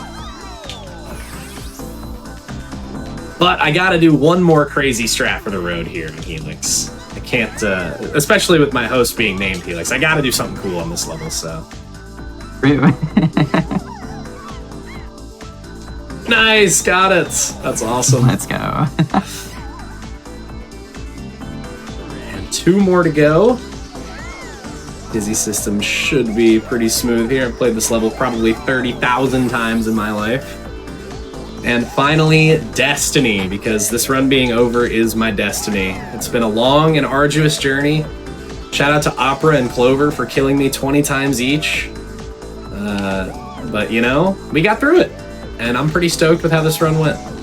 And my Wii didn't crash, which I was also pretty scared of happening, because that seems to happen intermittently at random. So the one circle here on the die will open up, the goal will be revealed, and time will be when I enter the goal here. That's time. And that's 300 levels pauseless. That is every level in Ultimate Mode in Super Monkey Ball Deluxe in Super Monkey Ball 2. Again, a fan game that makes Deluxe playable on a Wii. So that is all of Classic Monkey Ball, essentially. All 300 levels of Classic Monkey Ball 1, 2, and Deluxe done with no pause strats. Hopefully it was a good showing of what you can do without using the pause button in Monkey Ball. And hopefully you guys had as much fun as I did. I'd like to shout out the Monkey Ball community at large, especially Goobs, Llama, Callum, Helix, of course, for hosting and being such a great runner themselves. I wouldn't be playing this game after 4 years of speedrunning it if it weren't for the awesome community behind it. I'd like to shout out again Llama especially. He's getting married like as we speak. I'm so happy for him. I love him to death. And thank you so much to GDQ for having me. Thank you again, Helix. Thank you all for watching. I appreciate you all. Yeah, thank you so much, Block. That was absolutely incredible. There's so many strats that you did pauseless that are like, either I didn't know it was a thing or I barely knew it was a thing, or like I couldn't believe you went for it in, you know, a 300 levels run, one of the longest categories that you could ever do in a Monkey Ball, you know, speed run. So Gotta do That's it really big. cool. Gotta do it big. Thank you so much again for having me. Yeah, please everyone go follow Glock in my Toyota. Definitely worth your time. Top level runner, as if you needed any more proof of that. But yeah, stay tuned. There is more Monkey Ball content on the way because coming up next we have, I believe it's Community Pack 1.5 HD. So another Monkey Ball fan game run by Limey. So also definitely check out Deluxe and SMB2 as well. Big vouch for that fan game. I play it myself. It's a lot of fun. So check it out. Do me a favor while we take this break. Head over to youtube.com/gamesdonequick and subscribe. If you miss any of this marathon or any of our other hotfix content, you can find it right there on that channel. We'll be right back. Do not go away.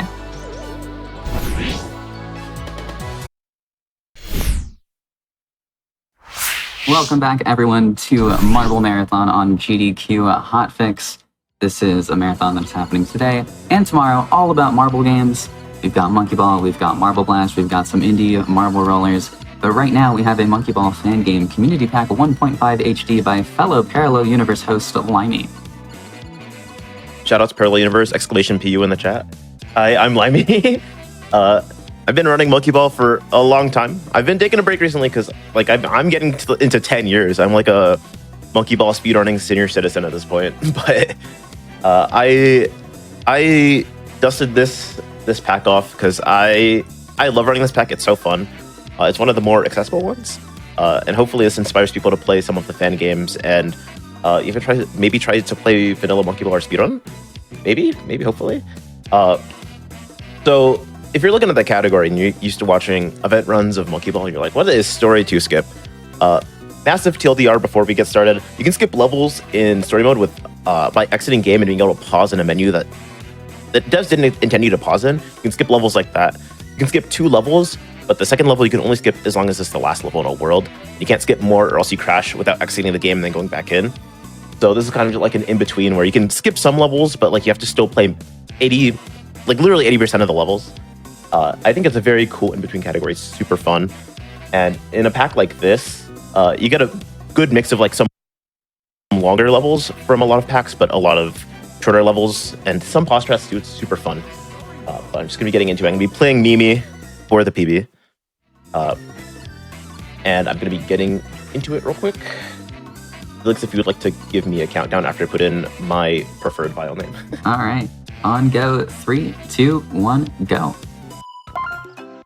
Yeah, so this is a completely different run from the last one, where Glock was playing completely in challenge mode. I'm going to be playing in story mode. So there's going to be a lot more inputs going on. Helix, if you would like to do the honors of explaining the menuing in story mode. Yep, so you may notice after Limey completes a level and when Limey starts a level, right now we're stage selecting to skip the post-goal animation. There's like a replay and everything. It's real slow. We don't want to see any of that. And now we are retrying to skip the stage spin and animation. That's like a couple seconds. This menuing saves minutes throughout the course of the run. It is incredibly important for story mode runs of pretty much any Monkey Ball fan game. And of course, vanilla Monkey Ball as well. Oh no. Everything's bad and awful. I messed up the new menuing 4 stages in. Yeah, there is new menuing tech found where if you hold R, then the pause menu starts scrolling immediately on the first frame that it opens, which we didn't know about until like a couple months ago. This game, Monkey Ball 2 has been out for 20 years, by the way. Over 20 years. And we didn't know that until a few months ago. Yeah, the same works for exiting the stage after you beat it, but you can't just like buffer the input. So you actually have to time it. And I don't like messing up, so I don't usually do it for that. But yeah. Also, shout out to the input. Sometimes. Shout out to the input display you have up as well. I believe Block had that during our last run. That is a feature of the practice mod that was created by Complex Plane. I believe also some other contributors. I think Retrop has been working on it. There are some other people. Incredible community effort. That practice mod is phenomenal. Yeah, I know some runners of this game like to do something weird with their controller, like maybe like rubber band down the R button. But I don't do that. I'm raw dogging the inputs right now, and I have the nastiest claw known to men. Oh no. I do that a bit too when I use the R button menuing. I don't like rubber banding the controller either. Some people tape it down as well. I don't want to put tape in my controller.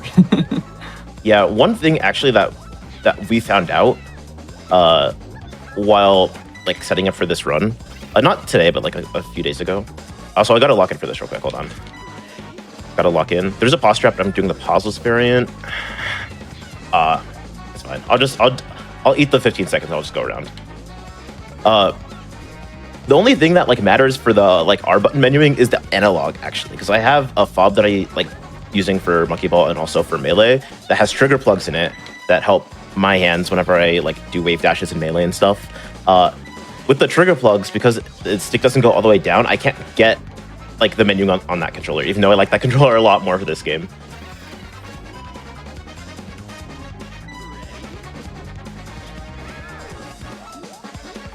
Okay, there's a few more levels left in this world.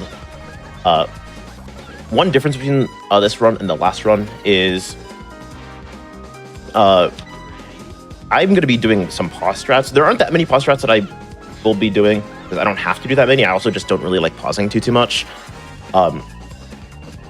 You'll see it some in the next world, and they're just kind of scattered intermittently. I prefer doing pauseless versions of the pause strats because that's just how I prefer to play. World is almost done. There's 2 more levels and 2 more skips. Monkey Ball fobs, yeah. I didn't build the fob for Monkey Ball, but then I played Monkey Ball with the fob, and it was life-changing. Gonna be doing a quick falling strat. Very easy to mess up, but I get it second try, which is fine. Also, I will be addressing this because Glock, one of the goats of all time for Monkey Ball 2. I'm not nearly as good as him because I don't usually run Monkey Ball 2. My game of choice for most of my Monkey Ball speedrunning career has been Monkey Ball Touch and Roll on the DS. But I enjoy playing Monkey Ball 2. It's very fun. I like it a lot. Yeah, and there's a lot of fun to be had in these fan games as well. There's so many of them too. Yeah. We have a couple coming up actually as the event closers tomorrow evening. Super Monkey Ball Gaiden and Super Monkey Ball Stardust are 2 of the best Monkey Ball fan games ever created, so please keep an eye out for those tomorrow evening. Yeah, so one thing I mentioned about skipping is we can skip a lot of the longer levels, but like I said, there's only 2 skips, so if I want to like skip a level I don't like playing, I have to like kind of sacrifice some time, or I can pick between like some of the longer levels in a world and play those instead. Or play different ones, play like the preferred ones I have in my route. But it's a lot of personal preference, especially with some of the fan games. Okay, I'm saving that. Especially with some of the fan games, it's just a lot of preference since a lot of the levels are a bit longer. Here's a cheeky little pause strat. Nice 1 pause. Didn't expect the 1 pause. This should work. That did not work. Okay. Yeah, this should work. I didn't remember if 80 worked or not. Such an awkward angle. Yeah, it's so bad. You can pauseless adjust the end, but it's super precise and you can just like dunk the goal, but it's also like the nastiest dunk angle I've ever seen in like any Monkey Ball run. I'm being so for real. It's so bad.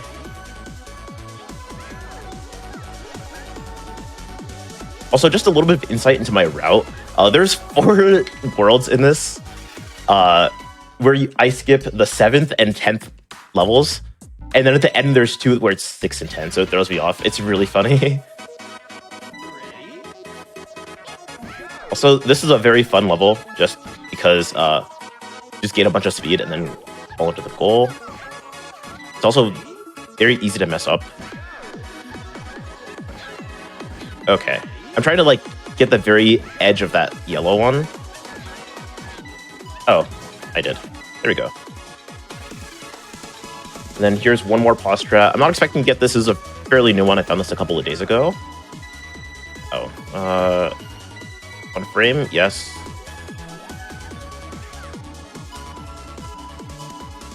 Should work. Okay, I'm trying that again.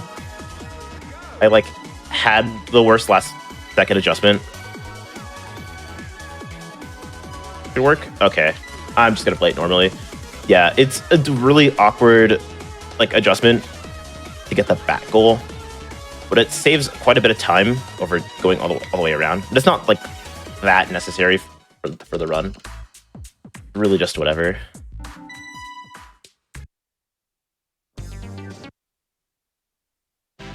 Also, I've mostly done this pack. I've done runs of this pack through the very beginning of the pandemic. I haven't really run it since because there was an update actually.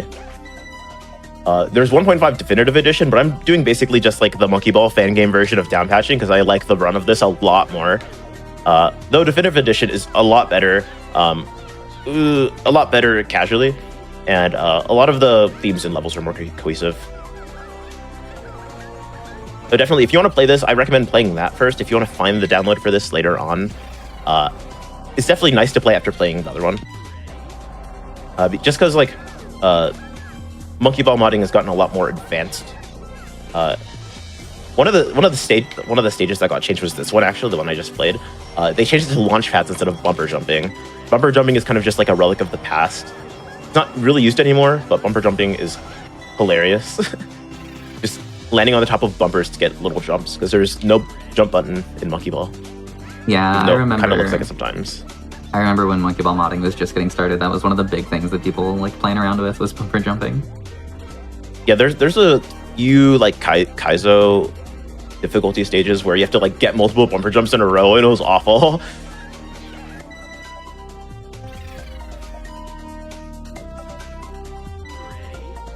Yeah, so a lot of the levels that are left in this world are just pretty standard, pretty similar to some of the other like vanilla levels kind of seen with Glock's run. This is similar to like some Monkey Ball 1 levels. This level I'm just getting a little jump. I skip 8 and 9 and then 10. I honestly don't even remember what it is, but I remember it being very fast.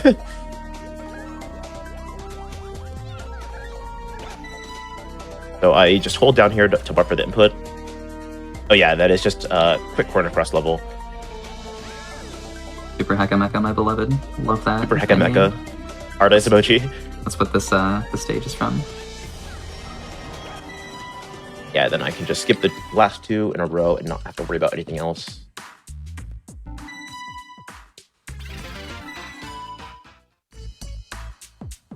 And then World 4 is basically done. My PB from like 3 years ago or whatever for this pack is like a low mid 31, I think. I'm gonna try this once. No. It's a low mid 31. I could have pushed it to like sub 30 pretty easily. But this pack is a bit longer than vanilla, so I don't think 27 or even like a low 28 is possible. But like, I always assumed that like a high 28 was possible. So my PB for maybe doing like sub 100 runs of this was not too far for that. It was still close to sub 30, which is like kind of a good benchmark for a lot of pack runs. Because a lot of them, especially the modern ones, have a lot of longer levels. So an estimate for that, instead of being like 30, 35 or whatever, would be closer to like 55. But this has a lot of vanilla length stages.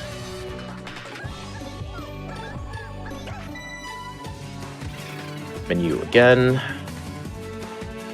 Yeah, and I could just do the same thing as last time, where I play through 10 and then just skip the last 2 after playing 10. A lot of the menuing in Monkey Ball runs, especially with any percent runs where you like do the stage skip glitch, like the stage menuing is very important. Like just knowing where you are and making sure you can have menuing that like flows well and goes fast without having too many inputs all at one time. Yeah, It's also important for vanilla Deluxe. There are a couple of reasons for that. Like not only, if you play the wrong level, if you accidentally play a really slow level, that's bad. But also, if you mess up your glitch and don't skip the correct stages or accidentally skip too many stages, the game will crash. Yeah, you don't want that. It won't be good. So one small thing this like doesn't matter to anything that we were just talking about. I like playing this game in 16:9 just because that's how I prefer it.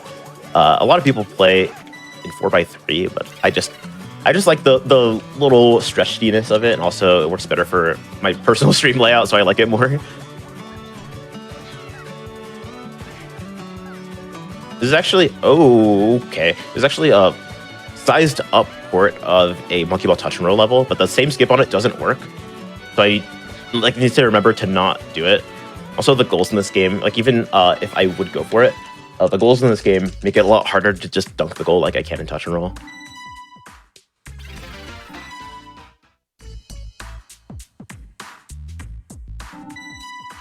Okay, and that is World of 5 done. Yeah, a lot of the world lengths in this are around 3 minutes, but if I play well and like hit my strats off first try, they can be around under 2, like just under 2, like 2.5 to 250. It's just really difficult, just because I know Nambo says this. Oh, I did not want to play this level. Oh my god! I'm just gonna go back in. Oh it's no. Fine. I know Nambo says this about Stardust, but they say with Stardust a lot of the strats are just like super binary, where you either get them and you like save the time, or you lose it. You lose the time and you don't get it, and it's just like you kind of lose the same amount of time every time. And this pack is kind of similar to that. Where it's just like you don't get it, and it's like, well, you're gonna lose 10 seconds for fun. And personally, I lose a lot of my time in like the same like levels with like weird strats and stuff. Yeah, Monkey Ball can be very punishing, especially on the longer levels. Like if you mess up deep into a level, then all of a sudden that's 10 plus seconds. Yeah, especially like you can see the timer like in the top. Like if I mess up here, that's 6 seconds. 6 seconds, not including the time it takes to retry. Yeah, Closer to 8. Yeah, it's you can see immediately how much time stuff loses. Which like if you're a fan of comparing to like nothing on like Life Split, this game is a challenge. Slow down a little too much. I want to barely get onto that last platform.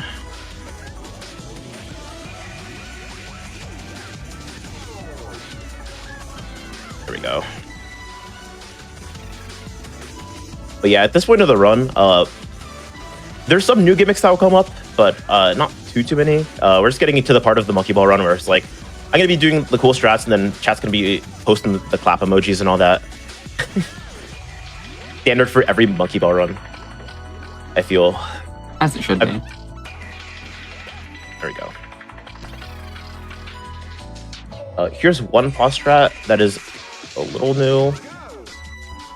Hopefully I get it. Okay, yep. Yeah, this saves quite a few seconds, just being able to skip to the end, because you have to go all the way around and like avoid some obstacles. It takes a lot of time. Here's some more bumper jumps. I forgot that there's more than one level with bumper jumps in this pack. At least this one is like fine. This isn't ridiculous. Yeah. In Definitive Edition, you like do like a double bumper jump. It's like pretty cool. I like it. It just takes a lot longer because you have to wait on the cycle. Then here's one more skip, and then we're getting into World 7. Usually in like vanilla, World 7 is like the like reset slog, and it's like not super fun to play, especially like if you're like grinding. There's like it's a lot of posture. It's a lot of difficult adjustments. Runs can die in like Monkey Ball 2 World 7 like often. I'm pretty sure Glock mentioned that in his run. But this World 7 is actually pretty fun. One thing that's pretty important though, I'm opting to skip this stage called Super Speed. Just because it's collision, and I'm replacing it with a level that takes a little longer. that has mirage floors, but like kind of like these like mini wires. It takes longer, but if I do this first try, it's faster than 2 tries of super speed. So I'd rather just take this. Mirage floors are just floors that either exist or don't exist, but the texture doesn't move like how normal floors move, and it's really hard, especially if you're like super used to playing monkey ball. It looks really strange. At least, okay.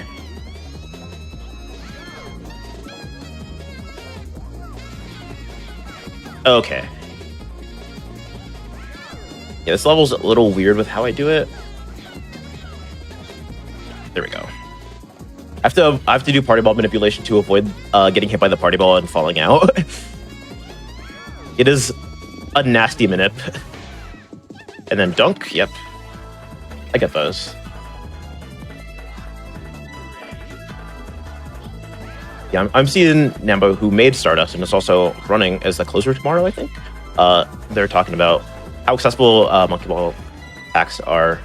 And honestly, I agree. They're really fun. You should play them, especially like some of the easier ones like this one. A lot of people see some of the weird newer ones with like a lot of difficulty. Oh, I get those. That was a close strat. And just wanna avoid monkey ball packs, level packs, just because they look difficult, but it's just not the case all the time. Oh, this is really late. I'll try that again. It's good enough. This isn't the hold up frame, but I can just save it like that.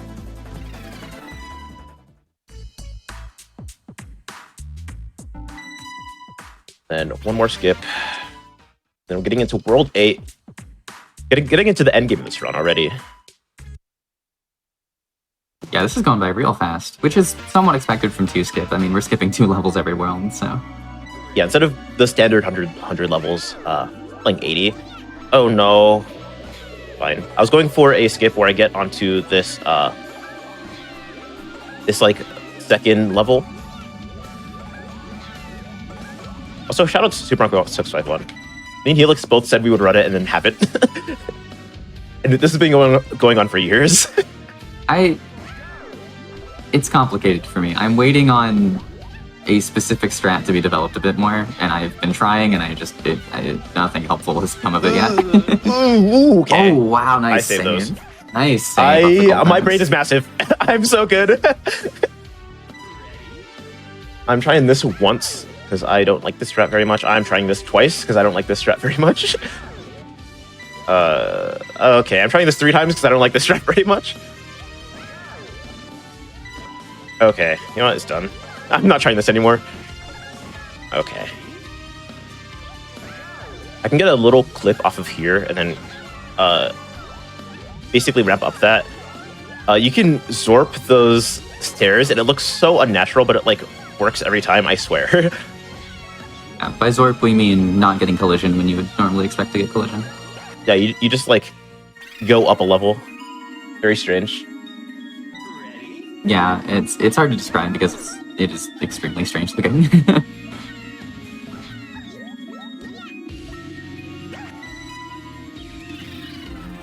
Yeah, and this is just another world where I'm skipping 7 and 10. The classic. Some of these levels are longer, but I'm opting to play some of like this one instead of a different one. It's a little longer, but it's easier for me. Just because I'm decent enough at these like tilted wires to just be able to do them pretty quickly. Compared to like the potential time loss of the other one. It's a lot of personal preference. A lot of player expression. Like Monkey Ball runs a lot for the player expression. Yes, this one. I needed to remember. Because I was looking at my next splits, and the next 2 are 6 and 7, or 6 and 10 instead of 7 and 10. This is what I mentioned very early into the run. It like throws me off really late game, especially like if I'm not super paying attention. Okay, and I just skip this, then play 2 levels, and then skip again.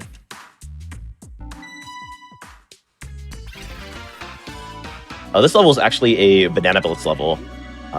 where usually you can jump, but like I said, this game doesn't have a jump button, so got to be a little bit creative with ramping off of stuff. And building up speed on these like little dips, and then getting to the goal. Actually, Banana Bliss doesn't have level names, so the community just named this whenever they made it. Fun fact. And you can see... Pretty sure in Blitzmania there was like a sheet to like name all the levels. Yes, there was. There was I think the community voted on a bunch of names for levels. I believe Deadline spearheaded that project. Shout out to Deadline. That is Deadline. You will be seeing, actually, the Banana Blitz remake, Banana Blitz HD, run by Peas tomorrow during this event. I don't want to like put any bad omens into the air, but let's say I'm on almost a 28 pace. So I guess 27 is possible with me being a lot better at the game than I was 3 years ago. The power of 2-skip. Oh yeah, 2-skip, I forgot. I was doing small before. Oh, anyways, for me being rusty, with like shaking off 3 years of rust, this is pretty good. I'm also just gonna blame the new menuing as well. the new menuing I'm doing half of. Valid. Can't believe new menuing is carrying me.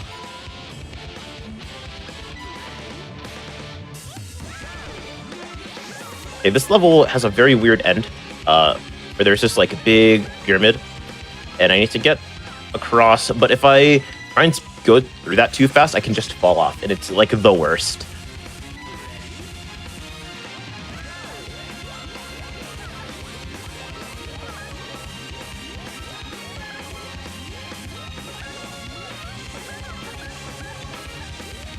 Yeah, I have to just kind of focus up a little bit because this level is really weird, especially with like some of the like strange angles and like getting hit off of some stuff. It's a little weird. Like, hold right after this level. This level can troll me, but it's been nice recently. And this level is really good and nice, and it won't troll me, right? Okay. Yep. Just be nice to your game and it won't troll you. It's that easy. This is one of my favorite levels just because it's like super flashy. It's not too hard, but it's like pretty fun. Just high-speed monkey ball. And like, who doesn't like high-speed monkey ball? Ooh, okay. I can save this.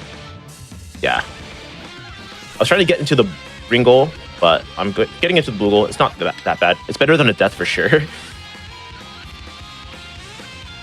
And then one thing that this world teaches you, I don't think it's a particularly hard level because I have pretty good monkey ball fundamentals, I'd like to think. I've been running for 10 years. I'd like to think I have good fundies. Air control. This next level, you have to basically swerve around this like big block that's like that's just like gonna stop you. Uh-oh. Messed that up a little bit. Uh-oh. Messed that up a little bit. Messed that up a little bit. It's fine. I try and cut it close so I can land directly into the goal, but it's like not worth the time save, definitely. And then one-sided walls to just keep you in the cube. First try. First try. And then just skipping these last two. Not much more. Getting into World 10. This World 10 is actually one of the easier World 10s in fan games. But it's very fun. The strats are pretty fun. Hopefully I can show off all of them.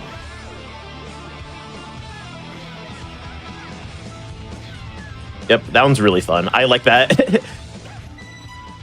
Just like getting into like the little pipe to like slow you down perfectly is really just like the most satisfying thing ever. That looks really fun, honestly. Yeah, it can mess you up, but it's fun. Oh, okay. Okay, I almost saved it.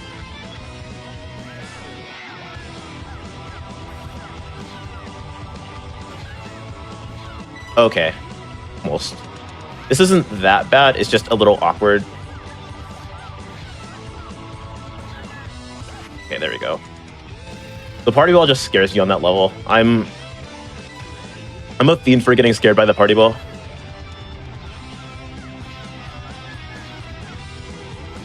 Okay, I'm surprised that worked. That was a little weird. One of the last levels I play, actually, I should explain this going into it. is basically just Plinko, but reverse. There is conveyors that bring you up a wall, and it is very fun to play, but you have to go into it blind. So it's very hard, like, casually. And there's a very little lip at the top with where the conveyor, like, meets, like, real floor. And most of the time, it doesn't give you collision, but it can control you really bad sometimes. Okay, almost. I'm just going a little too fast.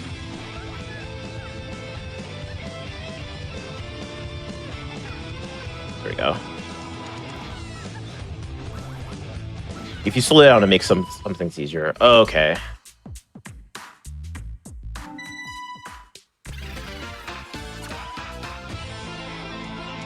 And then another almost hold up here real quick.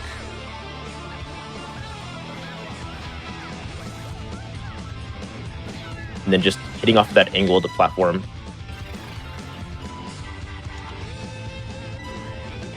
Yeah, and this is the level I'm talking about. Yeah, and this is a neat one because this wall is a conveyor that essentially sends you upwards, so you kind of stick to it. As long as you're holding toward the wall, you'll go up. Yeah, you can slow down by not holding into the wall. Okay, almost. Lost more speed there than I wanted to. Hopefully I don't get lipped here. Oh, nice. Okay, perfect.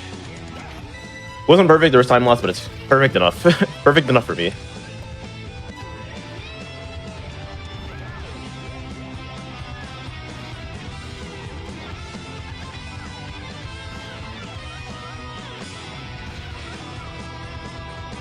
Oh, that's a cool strat. And then 2 more skips real quick.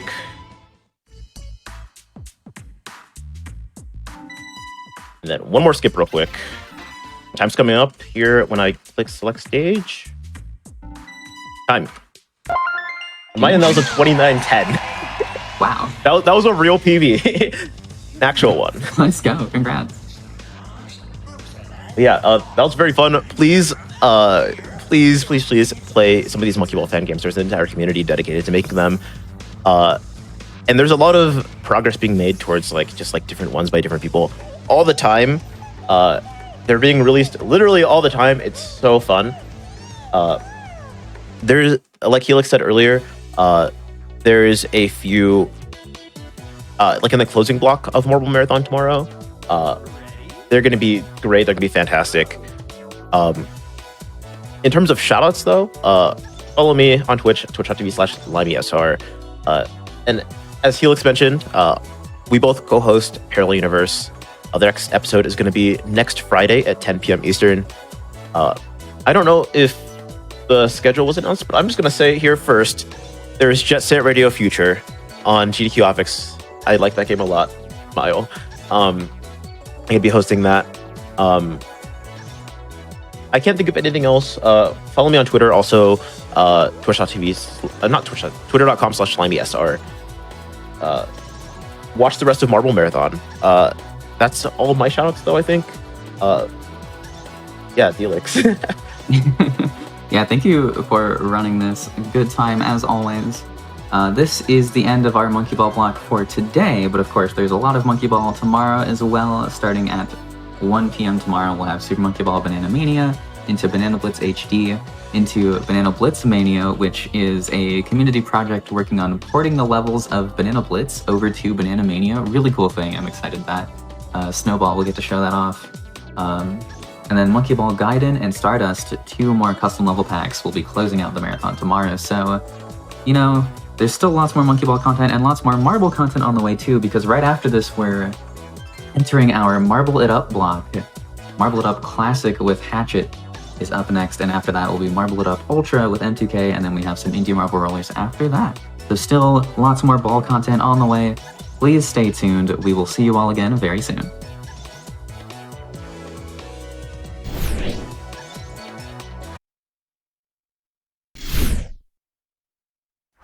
Welcome back again, everyone, to Marble Marathon on GDQ Hotfix. We may be done with Monkey Ball, but we are now here with Marble It Up.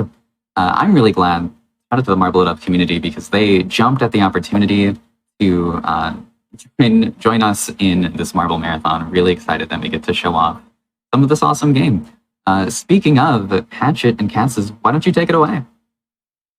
Hello, I am Hatchet. I am a speedrunner for Marble It Up Classic. I am a former world record holder, and I appeared at Awesome Games Done Quick 2022. That was very exciting, very fun to do that. But this time around, in the commentary booth, I am joined by my good marble friend, Katzes. Good morning, afternoon, or evening. I'm Katzes. I hold the oldest run in this category's top 5. And last time it was at GDQ, I left a donation message warning Hatchet of my deadly potassium premonitions. It's good to be here. This game is a spiritual successor to the Marble Blast series, which, if you tune in tomorrow, we'll be running those too. The current version of this game, Marble It Up Ultra, is probably the one you would play today, and if you have, stay tuned, it's coming up right after us. But first, we're running the original Classic build, which has a few movement quirks that make it a little faster and a little more speedrun intensive. Sure. That's about it. Would you like to count us down, Hatchet? For sure. Let me just get to the first level. I'll count down from 3, 2, 1, go. Best of luck. Let's roll.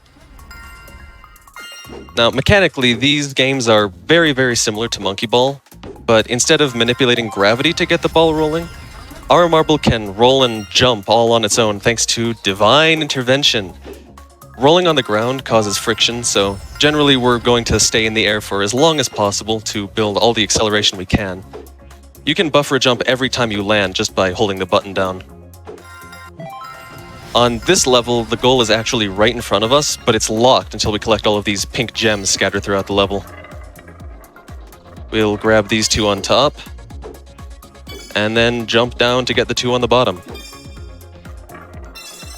And now the goal's open, so off this trim into the next level, which introduces these surfaces that change gravity and let us roll along the wall. But we're just going to do some jumps off these raised trims and skip straight to the goal right above us. Easy peasy. This game has power-ups that you collect, and then you can use whenever you like. This first one is the super jump, and now you know what it does. The next one is the super speed. We're going to use it immediately. Aim for this angled rock face, and propel ourselves all the way up to the goal. Nice. The next thing you learn about is ice, and say it with me now. Ice is slippery. Ice is slippery. Oh yeah.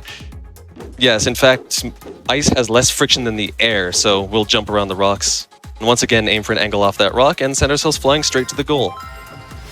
This pause button power-up in front of us is called a time travel, which, as you can see, slows down the in-game timer, which is very useful, but since we're running against a live timer, it'll have no real effect on this run. Coming up to this, we'll launch off with a super jump, land on this gravity ramp like we saw earlier, and immediately use these super speeds toward the goal. And that's chapter 1 done. Indeed. Now we're moving on to duality, which introduces us to these smooth bumps, smooth hills surfaces that can be tricky to get good patterns off of. Ooh. Well, after climbing this staircase, the game will start taking the training wheels off, flatten out all the edges, and will really let you fall off the stage. Nice pattern. Thank you. This level, Transit, is all about riding elevators that move as soon as you touch them. But we don't believe in auto-scrollers here, so we'll get in position, build momentum on the way up, jump off this ramp. Nasty. So close. That would skip an entire elevator ride, but unfortunately, we have to do it again. This skip is so cool. I wanted to do it twice for you guys. There we go. Nice. Aside from that, this level is very boring. Indeed. Okay, once again, we'll get in position, build momentum, and jump to the goal as soon as possible. Okay, now this time, surely you won't pull a marbler, right, Sure, Hatchet? I will do my best. That's what I like to hear. Turn back around and jump over this wall. Off this turret. Towards the goal, into the next level, which introduces these huge pinball bumpers. They're meant to knock you off the level when you touch them, but instead, we're going to jump on top of this one to get to a gem quickly, and then roll into another one on purpose to propel ourselves right back toward the goal. There we go. Nice work. This level is our first instance of polybrush geometry, or if you're some sort of normie, bumpy ground. Thankfully, we've got a pattern to navigate it all smoothly. Mostly smoothly. Mostly smoothly. Hey, good enough. Now here's a good time to explain a tech called analog turning. If you're familiar with how air strafing works in Quake, Half-Life, Counter-Strike, or Team Fortress, it's pretty similar to that. If you spin at a near horizontal angle and smoothly turn your camera, you'll accelerate while rolling much faster than you would by moving normally. It's difficult to tell the difference if you're not racing a Ghost, but trust me, we're using it every single time we have to make smooth turns like these. Big speed along these gems here. Nice work. Thank you. Now, if you happen to be a fan of a game called Marbles on Stream and you are disappointed that it will not be played at this marathon, this is the level for you. All Hatchet has to do to beat this is hold forward and jump, so we can just sit back and even turn on free cam to give you the authentic 5-viewer Marbles betting stream experience. Are you going to turn free cam on? I am. There we go.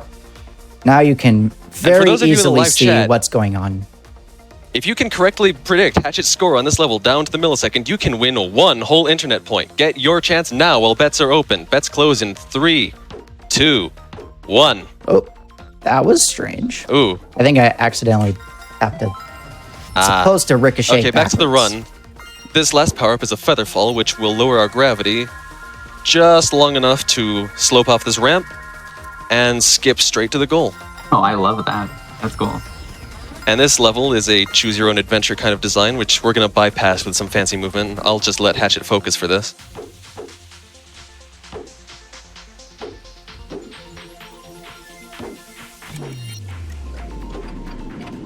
Nicely done. There we go. Don't go over. Yeah. Nice work. Now, if you've been tuned into the marathon before we showed up, you already know what an edge hit is, but I'll briefly explain. If a ball rolling at high speed clips the edge of a cube, the angle of that impact will send the ball flying. And in-game, we can abuse this to catch some real air. With this in mind, instead of using the super speed instantly, we're going to keep it for later and climb the ramp without it. And here, setting up a trick, we're going to turn around, build just enough momentum to clip the edge of a cutout. And using the super speed at this angle, we'll launch ourselves all the way to the top of this elevator. And once we get to the top, we'll roll down the wall, get the gem, wait in line, and speed all the way back down the level, and that's Chapter 2 done. Next up is a sequence of flashy skips back to back to back, 2 back to back to back. This level takes you all the way around a whole ring of fruit roll-ups, but we're going to make a stop by this ramp. Build all the momentum we can. Hopefully I got that. Angle ourselves off this wall. And jump the gap all the way to the goal. After that comes a trick that is actually 100% intended by the developers using these quarter pipes.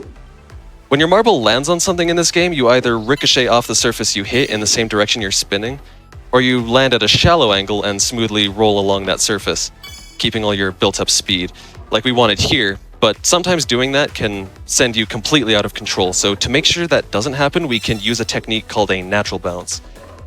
If you let go of your movement while you hit something, it'll force the marble to ricochet no matter how smooth your landing should be.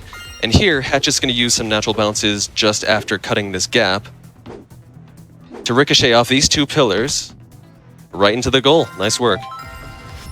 4th trick in a row. This level is about climbing to the peak of a snowy mountain.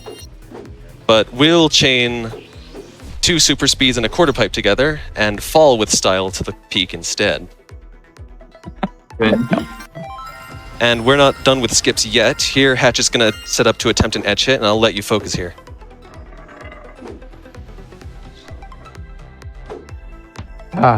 Unfortunate. Oh, you know what? We get a chance to try it again. It's worth it. We'll give it another try.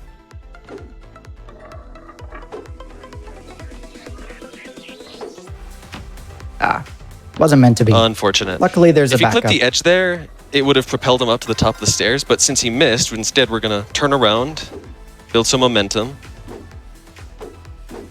ram into this pillar, and fly all the way up the level anyway. There we go. All right. Off kilter. This level is actually infamously inconsistent, and it takes a lot of dedication to perform it correctly every time. Let's see if Hatchet can manage it. I didn't have enough dedication. I've been advised by my associates that I should not play the soundbite of Vinesauce Vinny screaming on this level. We get there second time.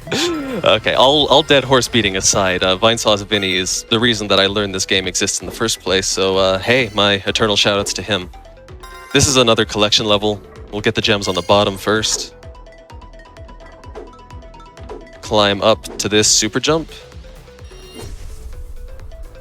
And then we'll get the rest of the gems and fall into the goal. Okay, next trick. We can use this featherfall to go flying right away, but instead we're gonna save it and catch some speed through this tube below us.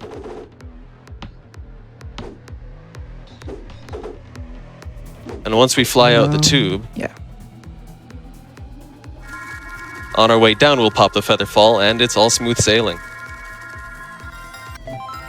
Here's the first level to really demonstrate the gravity bending mechanic, which can be really hypnotic to watch.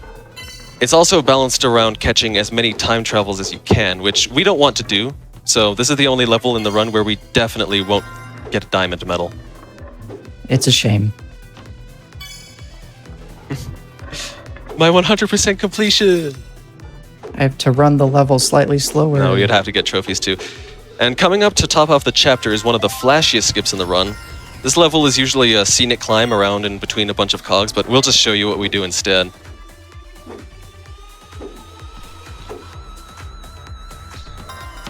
Oh yeah! First try. Coggers, Chapter 3 done. Bumper Invasion is a level that's been invaded by bumpers. Again, they're supposed to be obstacles, but anytime there's one in a useful place, we'll use it to propel ourselves where we need to be.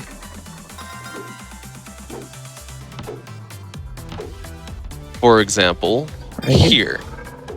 Boing. Nice work. Quick hit off this wall and another bumper. And one more bumper to the goal. Oh! Ain't no way. That's fine, we got checkpoints.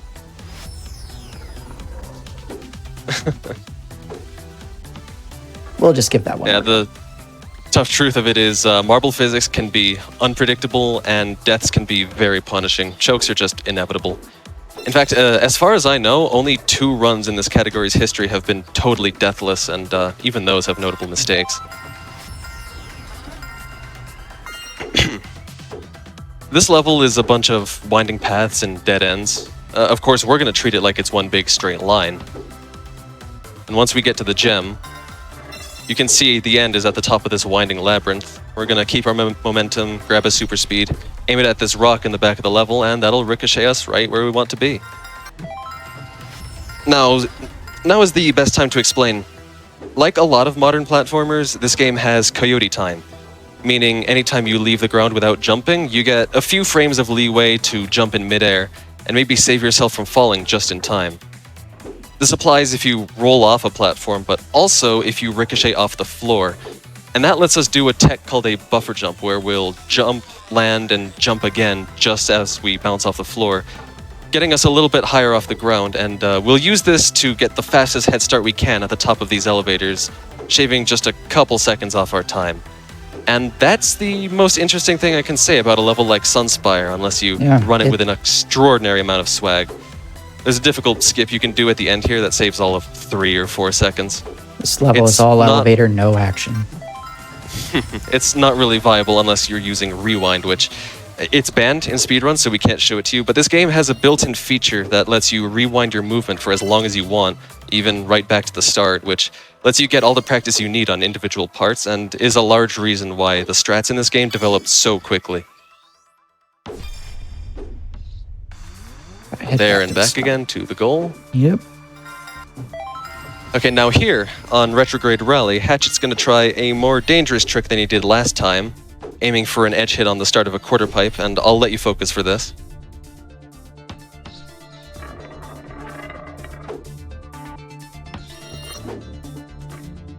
Slightly too slow. Too early. There's a backup. It's fine. We got a backup. Maybe. Never mind. Oh, no. I get to show you again. Okay, hey, let's try the edge hit again. I did not have a backup for the backup, so. Down the quarter pipe.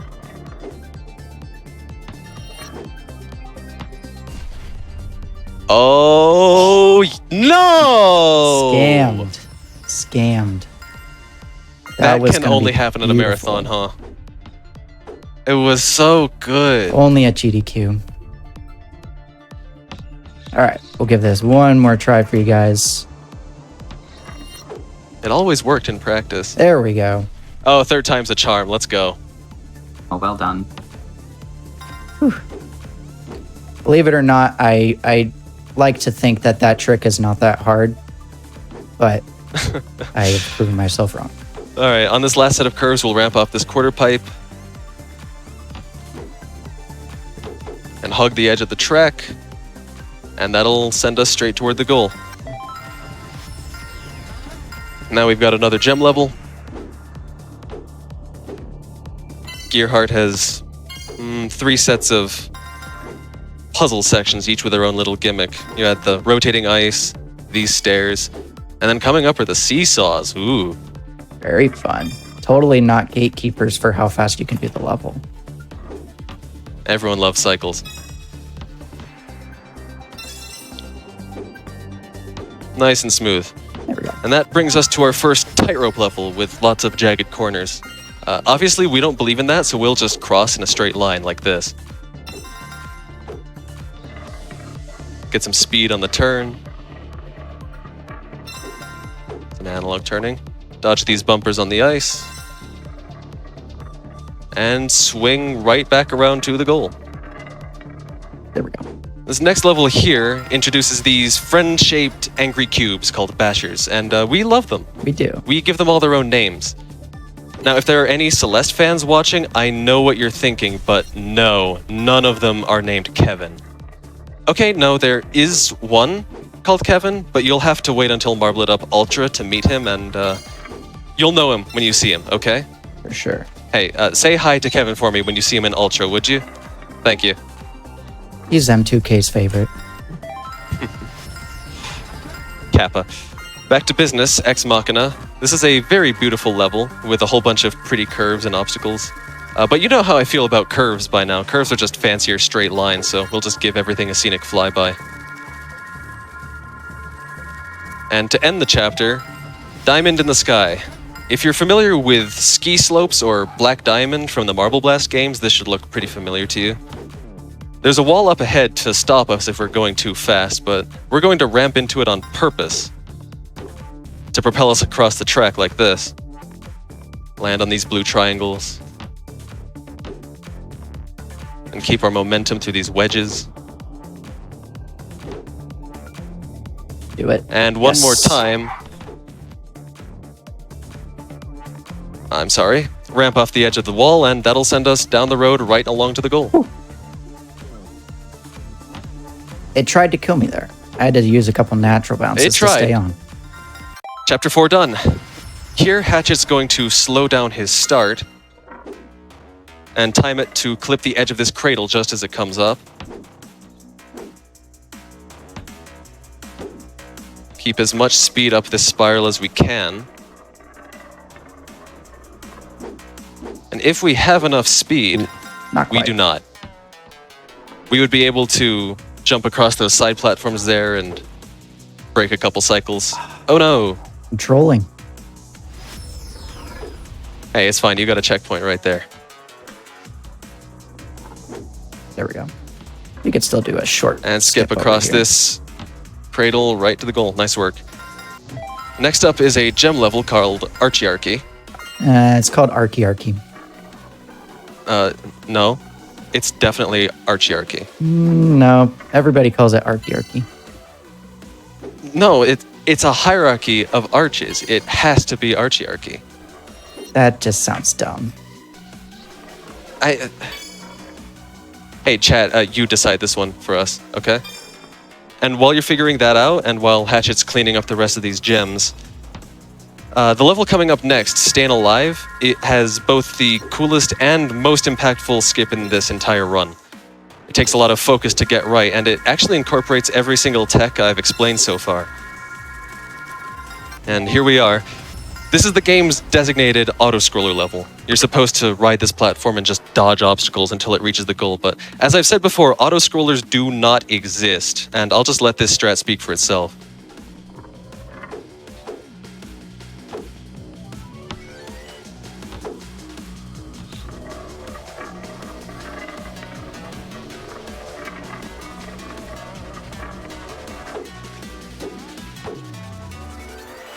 Ooh, bang!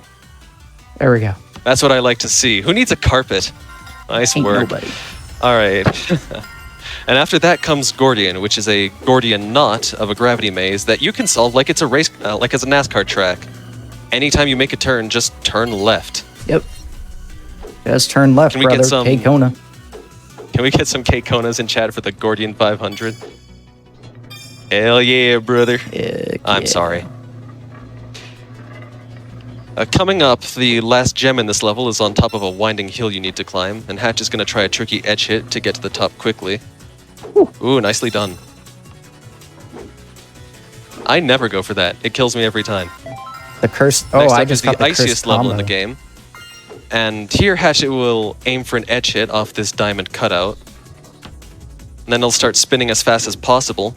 And that'll build up enough torque when he jumps toward this giant crystal to bounce him past a whole winding section of ice. Speaking of torque, represent, earlier I mentioned that when you hit the floor hard, you'll ricochet in the same direction you're spinning. And that actually doesn't just apply to floors, but also to slopes, to ceilings, and in this level's case, to walls. So once again, after 4.5 seconds, we'll go out and turn around, build as much torque as possible, ram this wall as hard as we can, and that'll bounce us all the way up to the goal above us. And that brings us to another gem level, uphill both ways, and you'll see what the name means.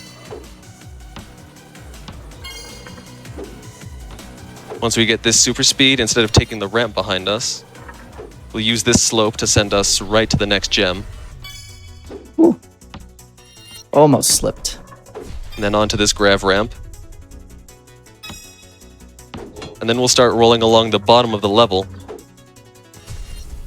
And then here we'll narrowly aim for a rock hanging off the side of the stage. And that'll ricochet us up to a super speed for a quick finish. Shoutouts to Spakai. If you know, you know. 1v1 him on Sprawl. And now we're on yet another gem level, Flip the Table, and I think that name already speaks for itself. I have 2 fun facts about this level for you. One, the sunlight here is lying to you. You actually start on the bottom of the level and then rotate up to the top. Second, there are some parts of the rocks in this level that, for some reason, just have no collision at all. You can try to jump across the rocks as a shortcut between platforms, only to just fall right through and plummet off to your doom. Thankfully, that got fixed in Ultra. Coming up is a level called Vertigo. Every game like this needs to have a level where you balance on tightrope beams, and this is ours. We've got a nice setup to fly through the start here. Vertigo is a pretty infamously unpopular map in the community, mostly because of these guardrails along the tracks, which make any jump you do between them very dangerous and unpredictable. Thankfully, Hatchet is a vertiglobal, so he knows all the setups to clear every angle in the map and frag all the obstacles that get in his way. I don't Some play smooth Counter-Strike, surfing by the here. way. That was all. I tried to hype you up.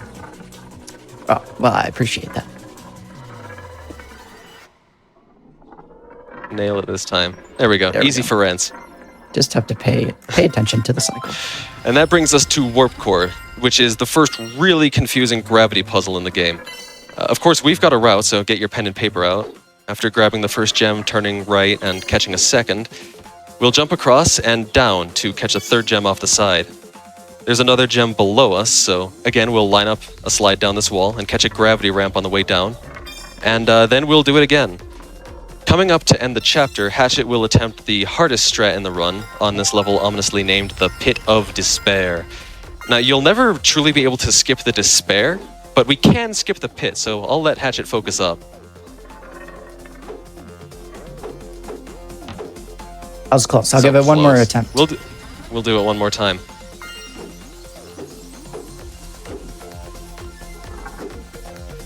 It speaks for itself, but this is a really inconsistent trick. And the only reason we try it is because you'll nearly always survive a failed attempt in a real run. Which to me, really shows the wisdom in the phrase, what doesn't kill you makes you faster. Yes. I can stop trolling at the start here. There we go. Here we go. Wow, and I missed the checkpoint too. Oh well. I guess you jinxed me on that one. Yeah. I guess that's what I get for It killed kneeling you. at first try in practice runs. Doesn't work So live. true. Yeah, but this is usually why Man. it's okay to go for. You don't usually die. That was a bit And you just get unfortunate, back on the but same cycle anyway. let's go around. We gave up. Sorry, chat. We've still got some cool movement to the goal, though. All right. There we go. Chapter 5 done. Now, Chapter 6 marks by far the sharpest difficulty spike in this game. Hatchet is in for a paddling. And I'm not just saying that because I think he'll miss his cycles. Coming up this ramp, he'll slow down and set up to get paddled on purpose. And that'll send us right across a couple gaps and skip a whole bunch of cycles. Nice and smooth. And here we'll grab a super speed, but we'll keep it and go up this loop without it, because we'll need it to set up a big skip. Up ahead, there's a segment that forces you to bend gravity and climb uphill against a bunch of paddles, but using our super speed, we can boost past it and aim for this bumper on top of a paddle, and skip everything and head right to the goal. Once you know that trick, it is actually easier to perform that than it is to beat the level normally. Yeah, the end of that level And is next hard. up is a personal favorite of mine, the largest gem level in the game, Platinum Playground. That name is a reference to Platinum Quest, which is a gigantic mod of the OG Marble Blast Gold, and the level was actually designed by Platinum's lead developer, shout out to Matan. Hey, you can even find the Platinum Quest logo on the marble you get for finding the hidden trophy on this level. And speaking of Marble Blast Gold, that game will finally be getting its long overdue debut at GDQ, run by the greatest of all time, Zelna, tomorrow. I'm so Absolute excited. legend. At his I cannot peak- wait for you.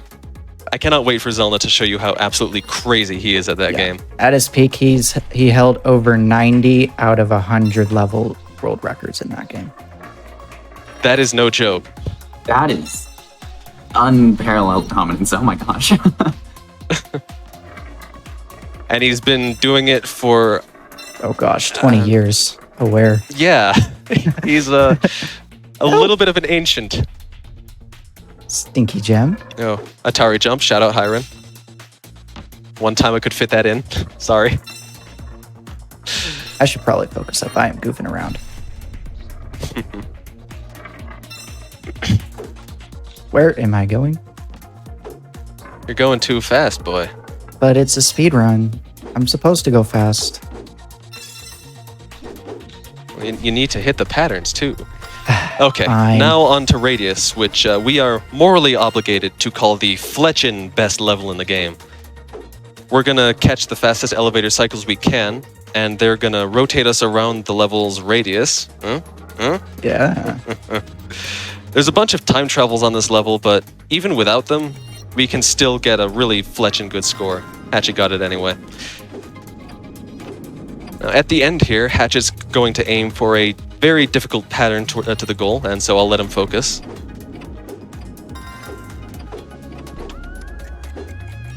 Oh yeah. Wait, it's not over. Okay, there we go. Oh yeah, Brick Bat. Bang! Fletch point for Hatchet. If you're wondering what the Fletch I'm on about, Fletch was this game's community manager for the first 5 years of its life. He added the one-liner descriptions on the game's cosmetics, he wrote the weekly newsletters. You can hear his voice in some of the promotional material. And he was simply the very best moderator any community could ask for. So thank you very much for your work, Fletch. Yes, thank I you, chew Fletch. a lot of gum in your honor. Now, this segment coming up is notorious for stumping new players when they're still struggling with their spin control.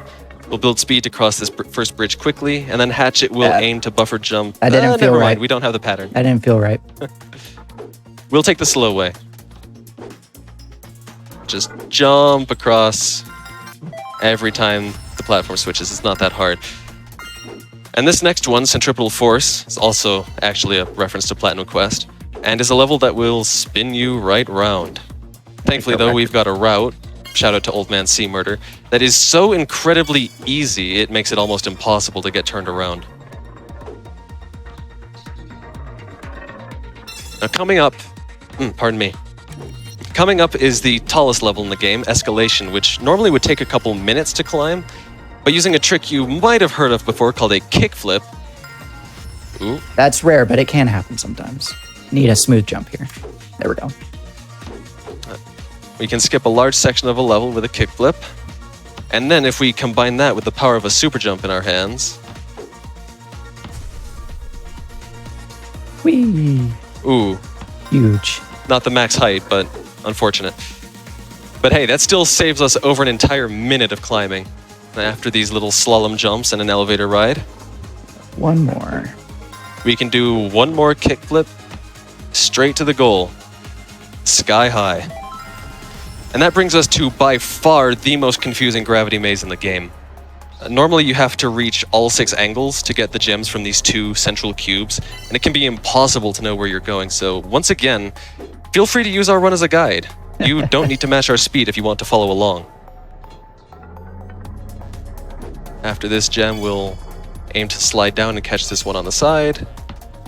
Bounce down. Now we'll drop to the last 2.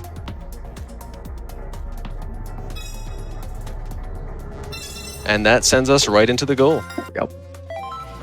Okay, and now on to the longest level in the game, Olympus. It's longer Hatchet has than a chapter tradition 1. in his... longer than the entirety of Chapter 1, yes. Hatchet has a tradition in his streams where he asks chat to guess his final time on this level, down to the 100th. So once again, for a chance at the elusive internet point, all bets are off. The level goes no lower than 2 minutes 1 second, and Hatchet's average without dying is 2 minutes 3 seconds. This level is quite a marathon, so I won't blame you for opening up Subway Surfers, but for those who don't, if you've been enjoying the run and you'd like to get into this game yourself, you can find our community at discord.gg/marbleitup. There you'll be the first to get news about the game's slow yet ongoing development, live updates on the game's most recent world records, and a community willing to help you with whatever you need, whether it's learning speedrun tricks like we've shown, finding the game's secrets, or learning how to build custom levels of your own. Yes, if you own the game on Steam, we have a workshop library of over 700 custom levels, and quite a large portion of them are of very high quality. Last year, I and several other builders in the community released a set of levels called the Dynamite Pack, which we debuted in a blind race of 16 players, and you can find and watch that first race on YouTube. And so if you play through the Dynamite Pack yourself, join us at discord.gg/marbleitup, and please let me know what you think of it. And while I'm on the topic, I'd just like to shout out everyone who's helped keep the community rolling throughout the years. We've admittedly been a little bit inactive lately, but that's mostly because most of our members have school and jobs and mouths to feed now. Did you know Hatchet is a dad now? Everyone say congrats to Hatchet. Thank you. Congrats, Hatchet. Even H-Dude, the man who was on commentary last time we were at GDQ, is a licensed airline pilot now. Isn't that so cool? Our community's so talented. And after we reach the bottom comes Tangle, which is infamous for being both a gravity maze and a tightrope level in the same track. 203.85. However, this level can be absolutely torn apart by a new strat we have to show, and I'll let Hatchet demonstrate.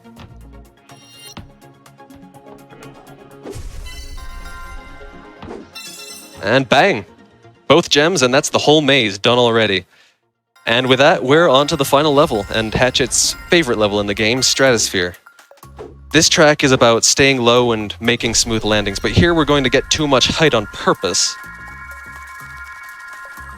Land on the very edge. And skip the entire loop-de-loop, like so. Now Take it's time flight. to make a big flight up. I have to focus for this trick here. And from this angle, the gem we need is far above us, so we're going to activate a rotating part of the track by touching it and then getting off. And once it rotates, we'll launch toward it. And as it rotates back, We'll touch it again and then start falling upwards into the stratosphere. Teehee. And as we fall, we'll aim to hook into this loop-de-loop and swing back up along the track. And now we've got the gem. You can see the finish in that funnel off in the distance. It's not far now. Yep, and that'll be time once we hit that, as a heads up. Here, Hatchet will roll a little to build up some torque and use it to keep speed through this loop-de-loop. We'll catch a super speed and use it to skip the next one. And after one more flight, 5, 4, 3, 2, And time. 1. Time. Nice run. Thank you. GG. Thank you so That went much. smoother This than was I thought awesome. towards the end. Yeah, thank you, GDQ, for having us on. It was a pleasure to run this again. And thank you, Katzes, for joining me in the commentary. Yeah, absolutely. It's Very my well done. favorite speedrun of all time. Thank you for having us. Yeah, very fun. And Look forward to Marble It Up Ultra coming up right after this one. It has and just as many flashy skips. shoutouts to Jackie Chance. Yeah, That's all, yeah. Katz, as you were talking about how the community has gotten somewhat inactive, and I think it says a lot then that, you know, when I popped into, I think it was the Marble Blast Discord, I believe, but when I popped into the Discord and was like, hey, you know, I'm doing this Marble event, would anyone be participated? The community response was large and immediate, which was really cool to see, especially with, as you've said, the community being somewhat inactive lately. So clearly people are still, you know, passionate about this game. So Absolutely. yeah, I mean, Yeah. y'all should definitely check it out. This was a really, really cool run. I'm really glad that it worked out to have this on. If people want to find where all the activity has been lately, go check out OpenMBU, which is a full PC restoration of the original Marble Blast Ultra from 2006 on Xbox Live Arcade. Very cool. Working multiplayer and all. Any last shout-outs before we take a quick break? Shout outs to I the think that's dev it for from me. making my favorite game of all time. I'm so glad cool. I enjoy running it. Yeah. Shoutouts to Mark, shoutouts to Alex, shoutouts to Fletch. All right, stick around, everyone. We will be right back with Marble It Up Ultra. I will be going away as host for a little bit. You'll hear more of me later. Limey will be hopping on. But like I said, do not go anywhere. There's more Marble It Up to be had and more All right. Marble Marathon to be had as well. We'll be right back. M2K is motivated. I've seen it. Have a good time, fellas. Have a good one.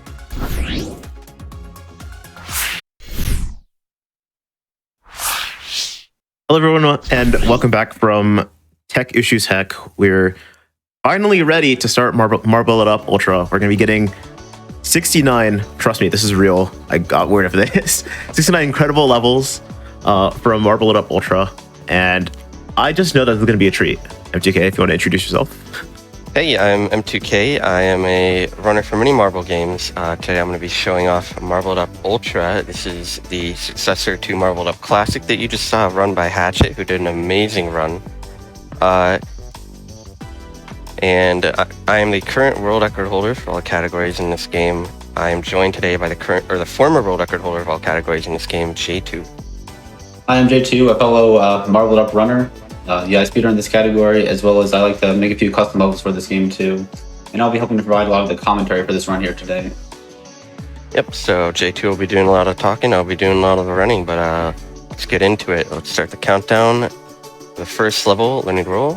3, 2, 1, go. This is Marble It Up Ultra. It's very similar to Classic. The goal is really just to get from the start to the end as fast as you can, sort of like a lot of these games in this marathon. The game's going to start us off by showing us how to roll to the goal, but we're going to be doing a lot more jumping since it eliminates friction and allows us to build speed faster. And you'll see that a lot throughout this run. Yeah, so this run, or this category is kind of the main campaign of this game. So it's just skipping on some bonus levels that this game has. And it's made about 69 levels. They're split across 6 chapters that are kind of increasing difficulty as they go. So, yeah, starting out in chapter 1, things are a bit easier, but they'll pick up quickly. I absolutely love watching Marble It Up just because it's so different from Monkey Ball, which is what I'm usually experienced with. Like, it's it's so different but so similar at the same time. I think it's like just a different type of impressive, honestly. Yeah, so that level there, in addition to the base movement, we got them power up. So that level had some super jumps, but MTK skipped all of them. And here we're going to have some super speeds, which kind of give you a boost in your horizontal speed, and we can use that to get this level quite quickly. There's actually a skip you can do, but it's a bit slower than just going around with super speeds because they're so fast. Whenever you see the pink gems in a level, then you need to collect all pink gems before you can complete the level. So we start ranks to the goal in this level, but we have to grab all the gems before we can enter it. And that'll bring us into Stay Frosty. Whoa, just got an extreme lag spike on my end. That is just a thing in this game, but it's a very new game. So this is going to introduce the different surfaces. This is ice, low friction, obviously. We're going to be jumping to get more control over the marble. This next surface here is gravity. Basically how that works is where we touch defines what down is. So we're going to try to just tilt the level here and do a little trim jump to the goal. That looks good. It's the most important, arguably, surface in the game. And here's the most important power-up, the feather fall, which sort of just allows us to glide over entire levels and skip very difficult parts of levels later on. Unfortunately, it looks like I jumped on a ramp there, but barely should be good. And that'll bring us to the end of Chapter 1. And sort of like J2 said, these chapters are going to get harder. So the farther we go, and the levels will get longer later into the run.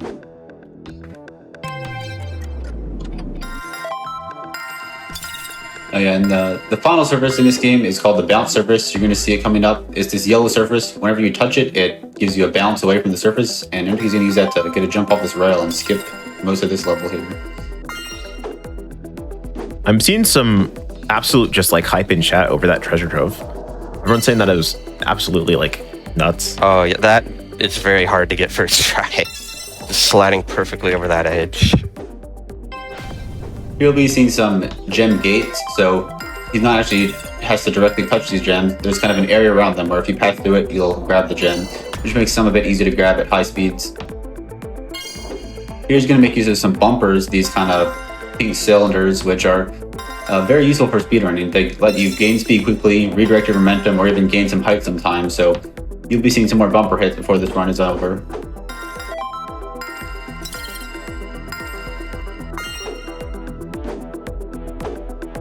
So here's Rush Hour. It basically makes use of the gem gate that J2 was talking about. We're going to try to actually hit it early with a skip here. The problem with gem gates, they don't always work, so it doesn't look like I'm going to get the opportunity there. But ideally, I'd want to sort of hit that and then turn around. But we'll take the long way, which only loses about like 7 or 8 seconds. The problem with going for the gem gate is if you don't get it, you have to restart the level because you can't really turn around. I mean, look, you're going max speed down straight back to the goal. But if you do get it, it's very satisfying.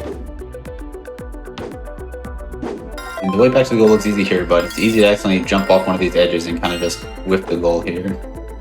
Oh yeah. So whenever you see these kind of lumpy mounds on a level, we call them polybrush in the community, named after the tool that's used to build them in Unity. And they're kind of notorious among speedrunners for being very inconsistent because they're made up of a bunch of different faces, so depending on exactly where you land, you'll get slightly different angles every time, making it hard to do strats consistently. And the final power, which we don't care about in RTA, is called the time travel. It slows down the in-game timer for 5 seconds, so something you'll see a lot in individual level runs for this game, but RTA we can just ignore all of them. Use that pause button look icon that he just passed by. He's not going to collect any in this level here. This is a Unity game? Yep. Do you guys have problems like when you run this game with just like the inconsistency of like the Unity engine? Yes, that's actually a very important thing in this run. The way Classic seems to work, things are a lot more consistent, but some of the same things I go for in this run will tend to usually be a little less consistent because even like a simple jump can just yield different outcomes at times. So you have to be able to like react to stuff. Yeah, so the big thing that's added in this game is they added multiplayer. So in order to accommodate the multiplayer, there's kind of like, like a server client model. So the single player will also run on that. So it just makes everything a bit more janky than it was in Classic, unfortunately, for some of these levels. Ooh, taking a hard bounce there on Big E. I'll definitely be hearing about that from Hatchet.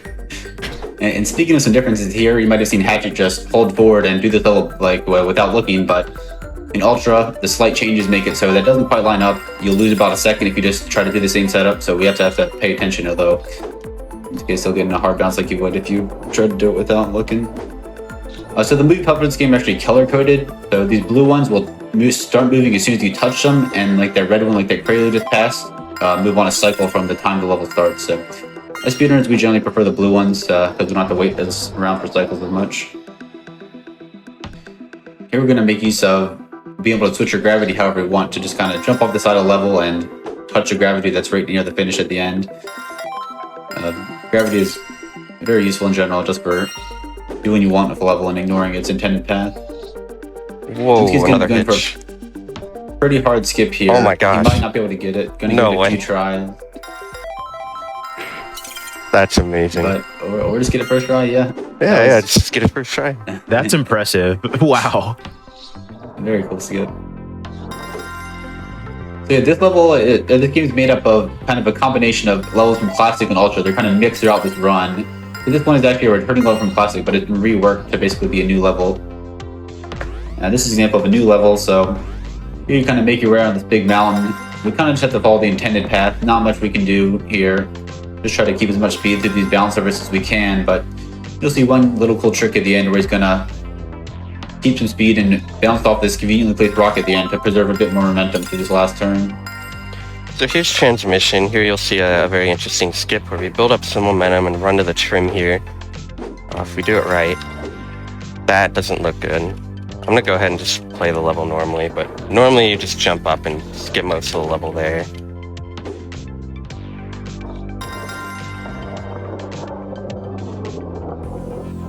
And you can see just how much of the level you get to skip, because this is taking a while to play out normally. Yeah, slow elevators are never fun.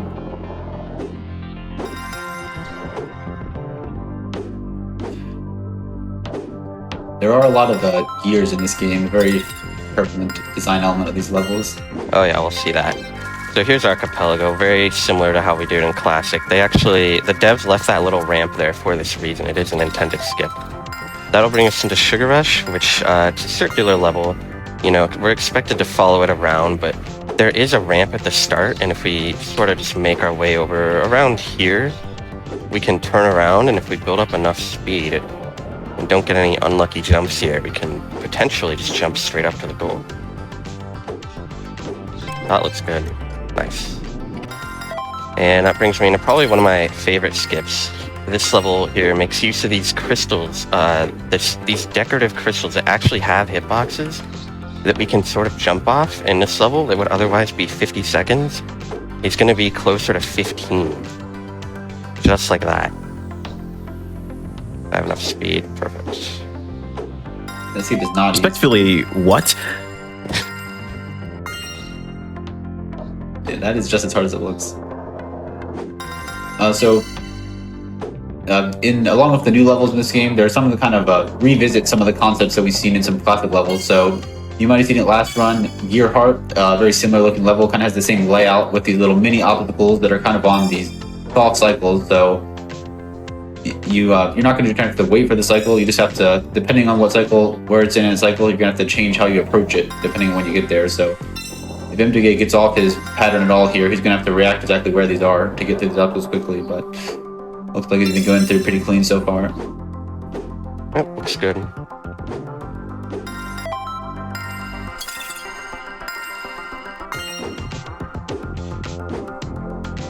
Off filter, a very flashy skip, but not at all easy. It takes some dedication to pull off, so let's see if MKD can get this first try.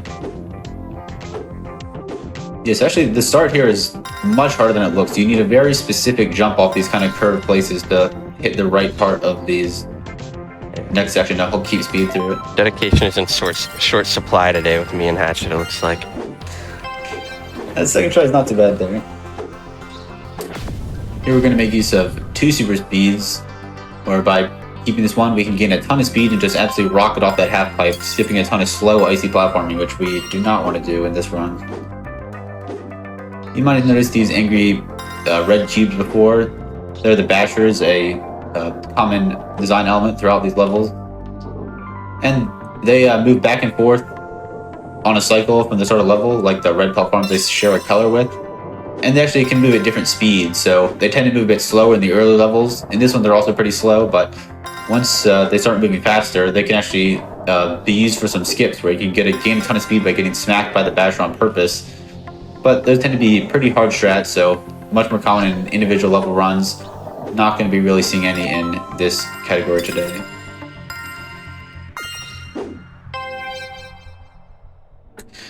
Here we can use kind of the most powerful power-up again, this feather fall, by holding on to it through this tube, trying to keep the speed, and then just timing the feather fall to launch all the way to the goal. Gonna roll a little bit on the trim, because why not? Very stylish.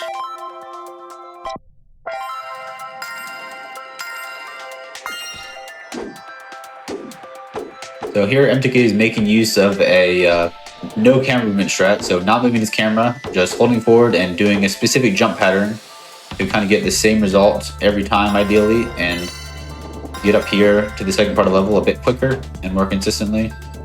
And then the next trick he's going to have to do is what we call a loop exit. So he's going to kind of enter at the top of a loop, go down one side, gain some speed, and then try to time his exit to get the right angle to launch himself all the way to the goal. Needs some good momentum control, so let's see how MTK does here. Always nice to make first try.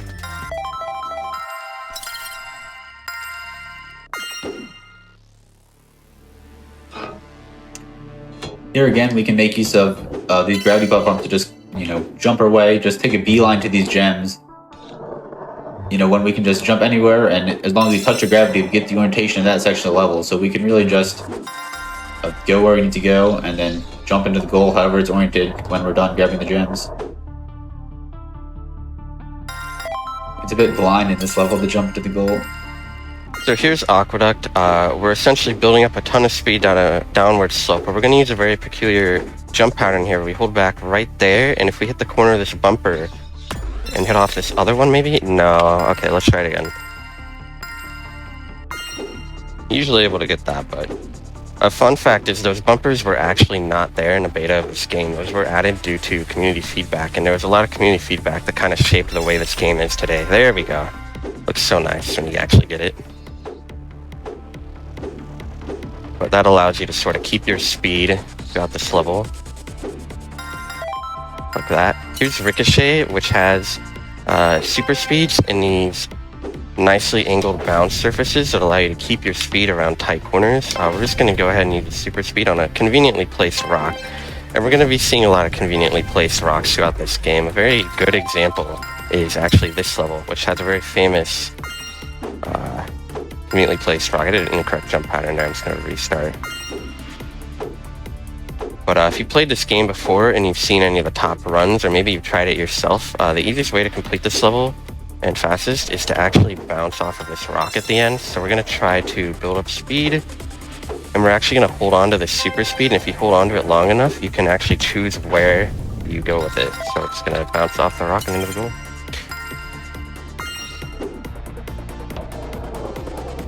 Sunspire's first level we come to where we relock them bigger cycles we have to pay attention to. Luckily they work out well, so we don't have to really wait on any cycles, but we do have to make sure to move fast to catch the cycles. So he's doing some tight movement to start here to catch this red platform, the first cycle, and then he's got to keep going fast, do some precise jump to get to these bumps quickly, which is harder than it looks, and catch another red platform with enough time to turn around and catch the final red platform cycle in this level. Looks like he should be good to make it. And from here, you can just kind of take a breather. There's just some blue platforms, so they'll wait for you to touch them, no more cycles, and just prepare for the rest of the run. I just want to mention real quick, since we just did get a pretty big raid, what this event is. This is Marble Marathon here on GDQ Hotfix. Today and tomorrow we have non-stop marble rollers from series like Monkey Ball, Marble It Up, some indie rollers as well. We're gonna be live today and tomorrow, just doing our thing, like having a great time playing these incredibly impressive games and doing these super cool runs. So there's one kind of intricate trick MPK is about to be going for here, where he's gonna kind of roll up a loop, drop out halfway through, and time his super speed midair in order to try to aim for a slope on the ground and pop into the goal. So keep an eye out for Barely this got one. around the wall.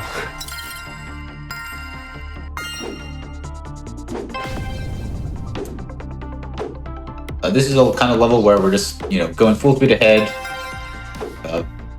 dodging obstacles.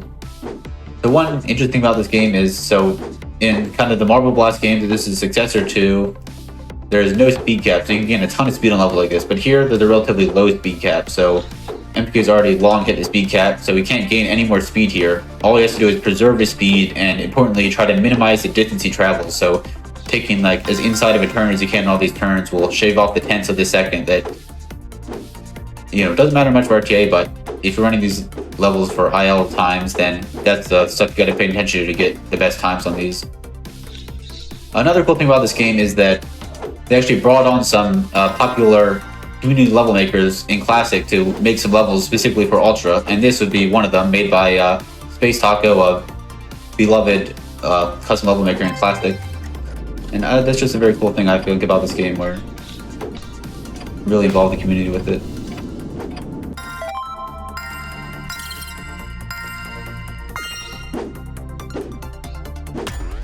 He's going to go for a jump to catch the bumper on the way up from his jump, which used to give you a ton of height while maintaining all your speed, and he's going to use that speed to carry through a series of smaller skips throughout this level.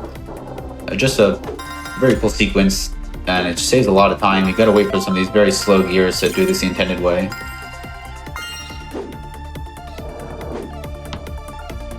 One trick in Acrophobia, this rail jump. It looks pretty hard, but it kind of just lines up nice where if you jump at the edge of the platform, you just hit the rail nicely, usually.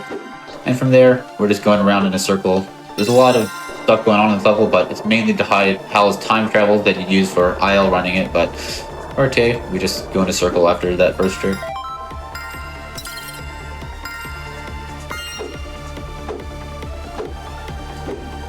In this level rhyme, there's going to be 2 icy turns that we gotta pay attention to. The first one, since it's ice, it's hard to slow down in, so we have to slow down a bit. Can't take it at top speed. But the problem with slowing down is if you slow down too much, you're not going to make a basher cycle that's coming up later in this level. So, gotta walk a fine line to do this optimally. It actually got me. Yeah, that looked a tad slow on the turnaround, and unfortunately it was. Luckily, the second icy turn is a bit nicer. There's some conveniently placed rocks behind us, so we can just go at full speed and redirect ourselves with these rocks, but hopefully M2K knows the cycle for the backup here. Yeah, just slow and steady wins the race, if that happens. Those bashers can be a real killer, though.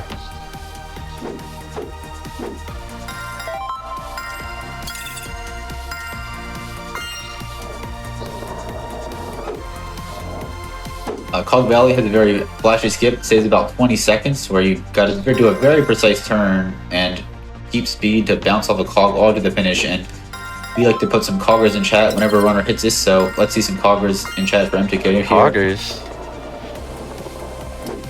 This is a chapter finale level, quite a long, sprawling level. It takes over a minute to complete as intended, but we're going to do it a lot faster than that here by making use of some super speeds and some edge hit. So you saw there, he didn't quite make it there. You need to keep a lot of speed to hit that, so not only hitting that edge, but with some very good speed this turn is needed to make it all the way up there. But it saves a lot of time, so worth resetting for, even though you could have just lived there and continued on the level as intended. But he's not done. He has to do basically the same kind of skip again, but this time he has to react to the speed he got from the first skip in order to line it up, so even harder here. That's not gonna work. I got a really bad bounce off that. We'll just end the level normally with that. But I can't believe there's 2 of those skips. Yeah, that's crazy. Not known for being consistent, but the only thing that helps us out on this level is that we can kind of slide off the edge of that platform into the edge, which helps us a bit with the lineup, but you still need to get your speed just right for them to send you where you want. Your MTK delay to start a bit to line up with this cradle. As it rocks up, he can clip off the edge and kind of keep that speed to get to this next section quickly. And then he's going to try to keep speed through this turn and make a tight jump across to the platform, skipping a couple more cradle cycles. Oh well. I think this is just the same as doing it normally, so We didn't really lose time with that, but Yeah. you could save about like 5 seconds.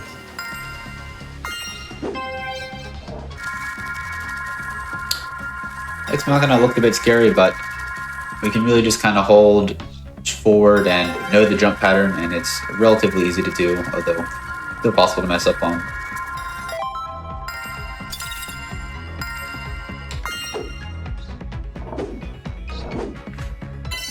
So here's Gearheart, like I mentioned before. Similar layout to Outskirts with these little obstacles in the same kind of layout. But it's got a bit more verticality to it. It's got a little more condensed layout. And it's got some conveniently placed rocks for us to use to get through these a bit faster than we would otherwise be able to.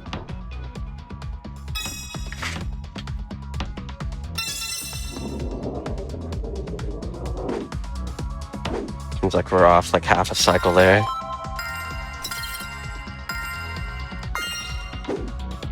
This level is made up of almost entirely gravity surfaces. And the thing about gravity surfaces, so you only get the gravity from them when you touch them. So when there's curved gravity surfaces, like most things in video games, it's made up of a bunch of polygons. So depending on exactly which polygon you jump off of, or especially kind of the seams between the polygons, can really give you a weird jump where you get a bit more height or a bit less height than you expect, which can be a nightmare for trying to do things consistently for RTA.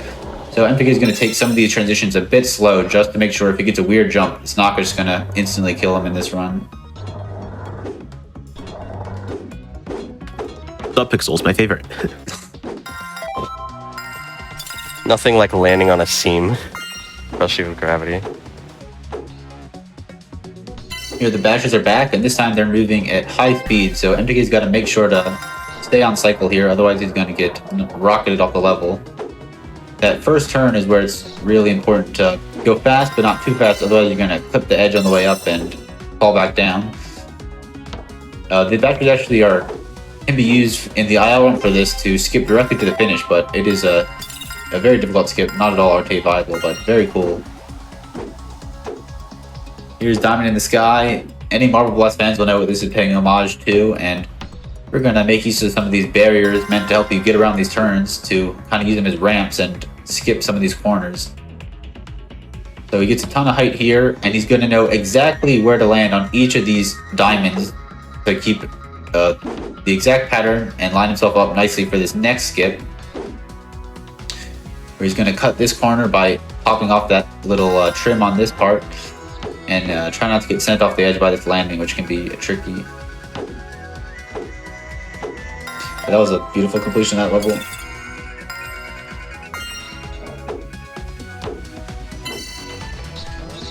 So whenever ice is involved, we look for ways to turn around as best we can. And here we have kind of two tools at our disposal: these half pipes at the edge of the level and these super speeds. So we're going to make strategic use of these super speeds, using them only when he needs to change direction after grabbing these gems, and making use of these half pipes when he doesn't have a super speed. Nice. So that brings us into Shift, which has another conveniently placed rock we can sort of jump off of. We didn't get the jump, but it's fine if you don't even get the jump. It just affects the later cycle, which is basically what this level is centered around, are these moving back and forth platforms that are on cycles. And if you don't quite get something and make a mistake, you've got to be able to adjust to whatever cycle is at the end here. Like that. And that's pretty much that level.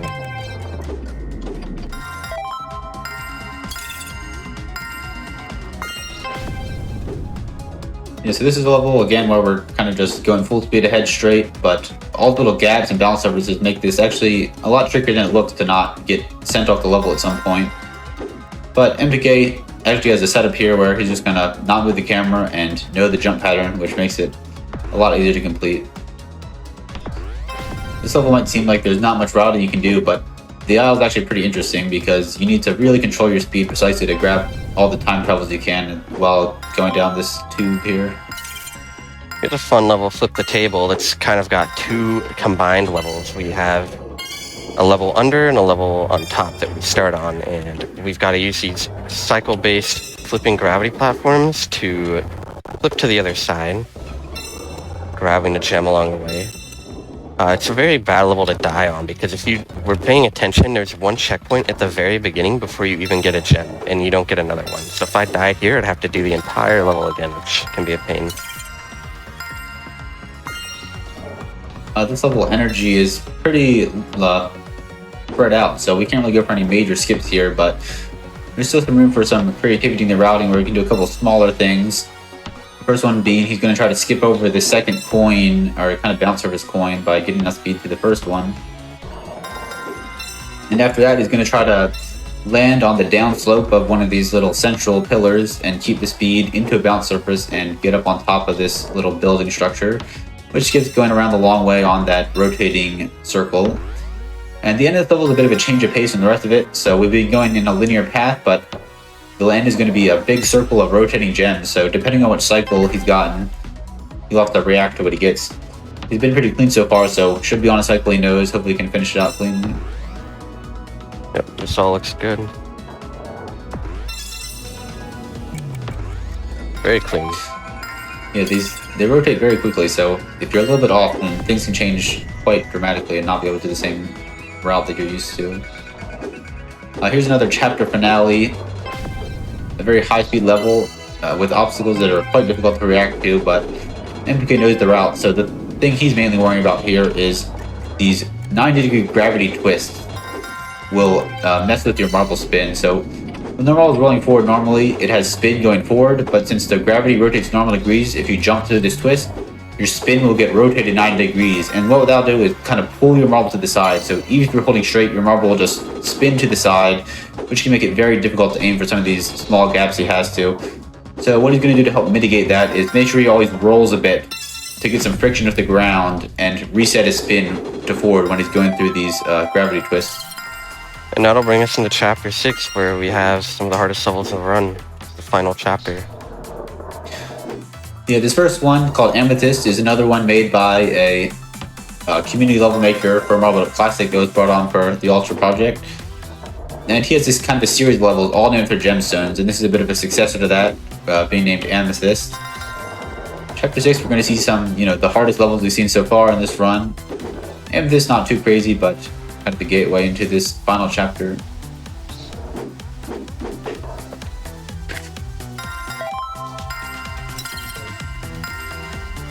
So this level might remind you of Mario Galaxy Planet.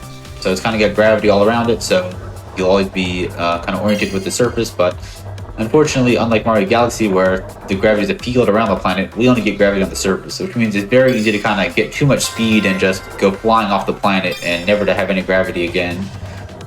So, you want to go fast for the speedrun, but playing it a little too intense can really cost you a lot of time in this level.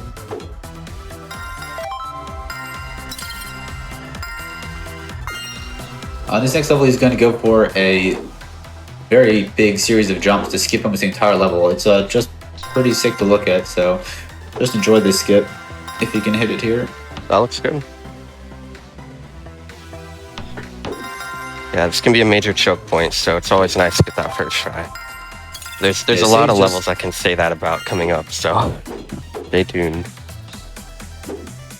Another level featuring ice, so again, we're thinking about how to slow down on this ice because there's going to be one turn coming up where he needs to slow down to make it, otherwise he's going to fly off the level. So these gravity surfaces help us slow down a bit, but he's really got to know when to slow down early in order to not go flying off, but not just slow down too much so he's just crawling towards the turn. Of course, taking it a bit safer than we would in an IL for an RTA setting, but still trying to go fast, of course. And after that turn, you can pretty much just gun it to the end and finish out this level. The next level is a very creative level you're going to see. It has these 3 power-ups at the start that you use to kind of launch onto a castle with some gems. So you're meant to kind of go back and forth, launching up, grabbing the gems, but by cleverly using the first 2 power-ups, but letting go of the power button before collecting the third, he can save this feather fall and use it to grab all 3 gems in one go. And then we just have to go down and go back up one more time to get to the goal. So saving doing a couple launches like that by preserving that feather fall. This little bounce surface maze looks like there'd be some way to just jump over the top of it, but you really just kind of got to go through it. Pretty awkward to navigate. And one more feather fall time to finish off that level. I thought I went over. Oh my gosh. That was scary.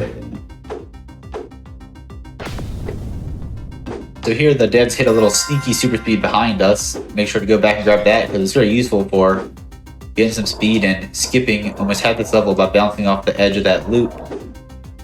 And then we can, we're almost at the goal here, but just have to pay attention to these flywheels.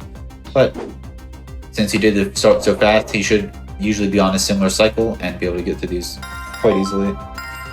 And the next level is the only auto scroll of the run, which also houses kind of the hardest strat of this run. Is going to be a big skip, saving a lot of time because the auto scroll is quite slow. So you might notice that these pillars have little gaps that the platform slides through. And what MTK is going to try to do is fit his marble into that tiny gap at high speeds, and to make it even more difficult, he has to jump off the side of the slope. So let's all wish him some luck at hitting this skip. It's going to be a little harder than staying, if I can get it.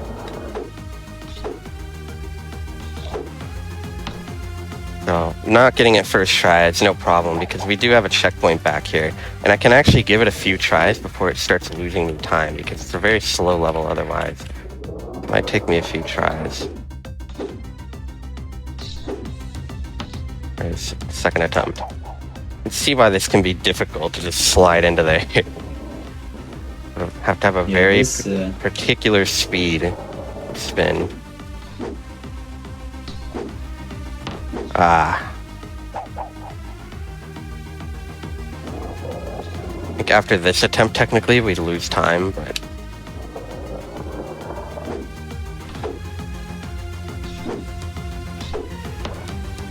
we should get it. Barely. Nice.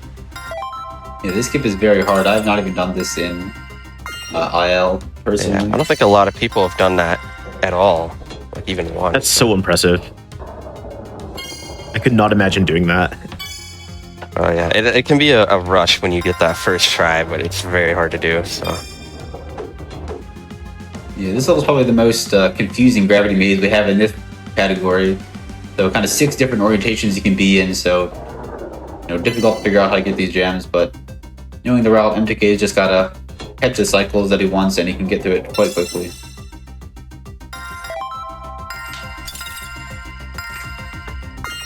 Coming up, he's going to use a combination of 2 super jumps, so he's going to go up a partial ways level and then turn around actually, so he can reuse that super speed he just used initially and use 2 at once to get a good portion of this level. So when you have a super speed in your inventory, you cannot pick up a second one, so that's how he can enter the second one without collecting it. And then as soon as you use that first one, he'll instantly collect and use that second one, allowing him to do that trick. A tightrope level, just as hard as it looks here, and maybe even harder because these little trims that are meant to keep you on the tightrope can actually be more of a hindrance than a help speedrunners because we're jumping back and forth between these tightrope so much that the slightest touch of that trim when you're jumping or landing will just send you right off this side of the level, but MTK is making it look easy here. That's just about as clean as that one gets. It's so interesting to hear that because that's like the opposite of Monkey Ball. There's like one stage in Advanced where there's this like tightrope that has a trim where we use the trim to like get a launch to like basically beat the stage in like 2 seconds. But it's bad in this game and that's like so weird to me. Yeah, the IR route actually makes use of some of those trims, but it's very difficult to do anything good with them. They're more an annoyance to the majority of runners. It's looking like a very unfortunate tossed about, but should be fine if we just instantly use a feather fall and fly over everything to the goal. Perfect. That brings us into the final level.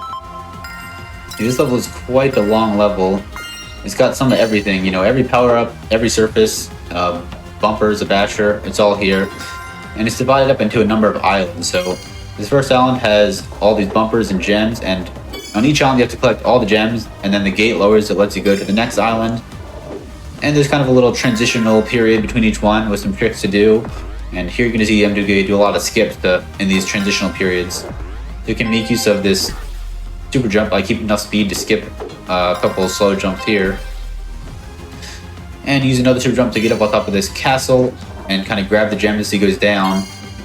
And he's going to do another skip in the transition to the next island by making use of 2 super speeds to launch and skip some loops. And the way this level works is that as soon as you collect the last gem, it kind of activates the cycles on the next island. So this next island might seem like he has to wait for cycles, but because they start as soon as you collect the last gem, however fast you want it to start, he can kind of preserve that speed through this section and always get the same cycles, which is, you know, a very nice quality of life feature for speedrunning that makes this level just a bit nicer.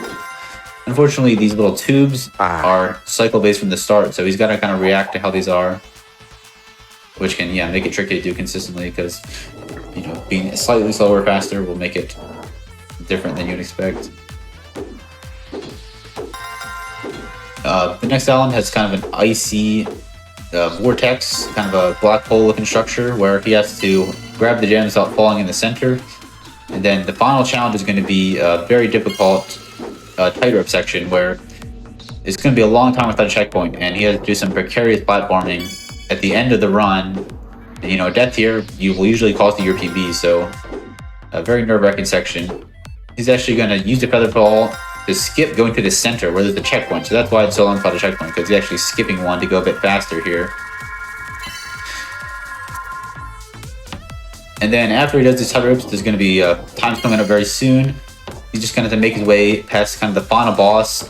We got a couple of talented Celeste players in the Marbled Up community. Shout out to Savadra and Spakai. So this bachelor is named Kevin, and he's going to just slip under him after he grabs that last gem and make his way to the goal here. And time is coming up in 3, 2, 1, time. GG's. Wow, it was a great run. That is Marbled Up Ultra Arc. A very fun run, lots of interesting things happening, a lot to think about. But yeah, I'm glad to be here. Thanks again to Limey and Helix for allowing all these amazing marble runs to be shown here live at GDQ. Thanks to J2 for helping commentate the whole thing. And yeah, I look forward to... Oh, I do want to mention, if you're looking to get into this game or you're very interested watching this or Classic be run, it's available, the game's available on Steam, and there's a Discord full of people that would love to help new people get into the game and sort of learn things. It's a very fun game to start off on and sort of progress and learn better and better strats, improve your time. So definitely check that out if you're interested. And yeah, I believe J2, do you have anything to say? We love the senior runner. So this game just came out last year, so there really haven't been a lot of runs on the arcade boards, especially compared to Marbled Up Classic. So we'd love to see some more runners getting on there. Yeah, and before we sign off, where can everyone in chat find you two? Like socials? Yeah, like socials or like where you stream or upload videos. So I'll stream on my M2K Marbles account. I'll often do runs of this game or other Marble games. I play a lot of Marble games. And I haven't been streaming much lately, but I stream occasionally on twitch.tv/J2_2 playing mostly this game in Marbled Up Classic. Yeah, and we both have our runs uploaded on YouTube, so... Yeah, please follow them. That was so impressive. We're going to be getting into a break before we get to the next few runs of the day. And then, like I said, tomorrow we also have another 10 runs. Marble Marathon is absolutely loaded, and I hope everyone's enjoying it. But yeah, we'll be back in just a few minutes. Stick around. Go ahead, drink some water, stretch your hands, walk around, do all that good stuff, and we'll be back.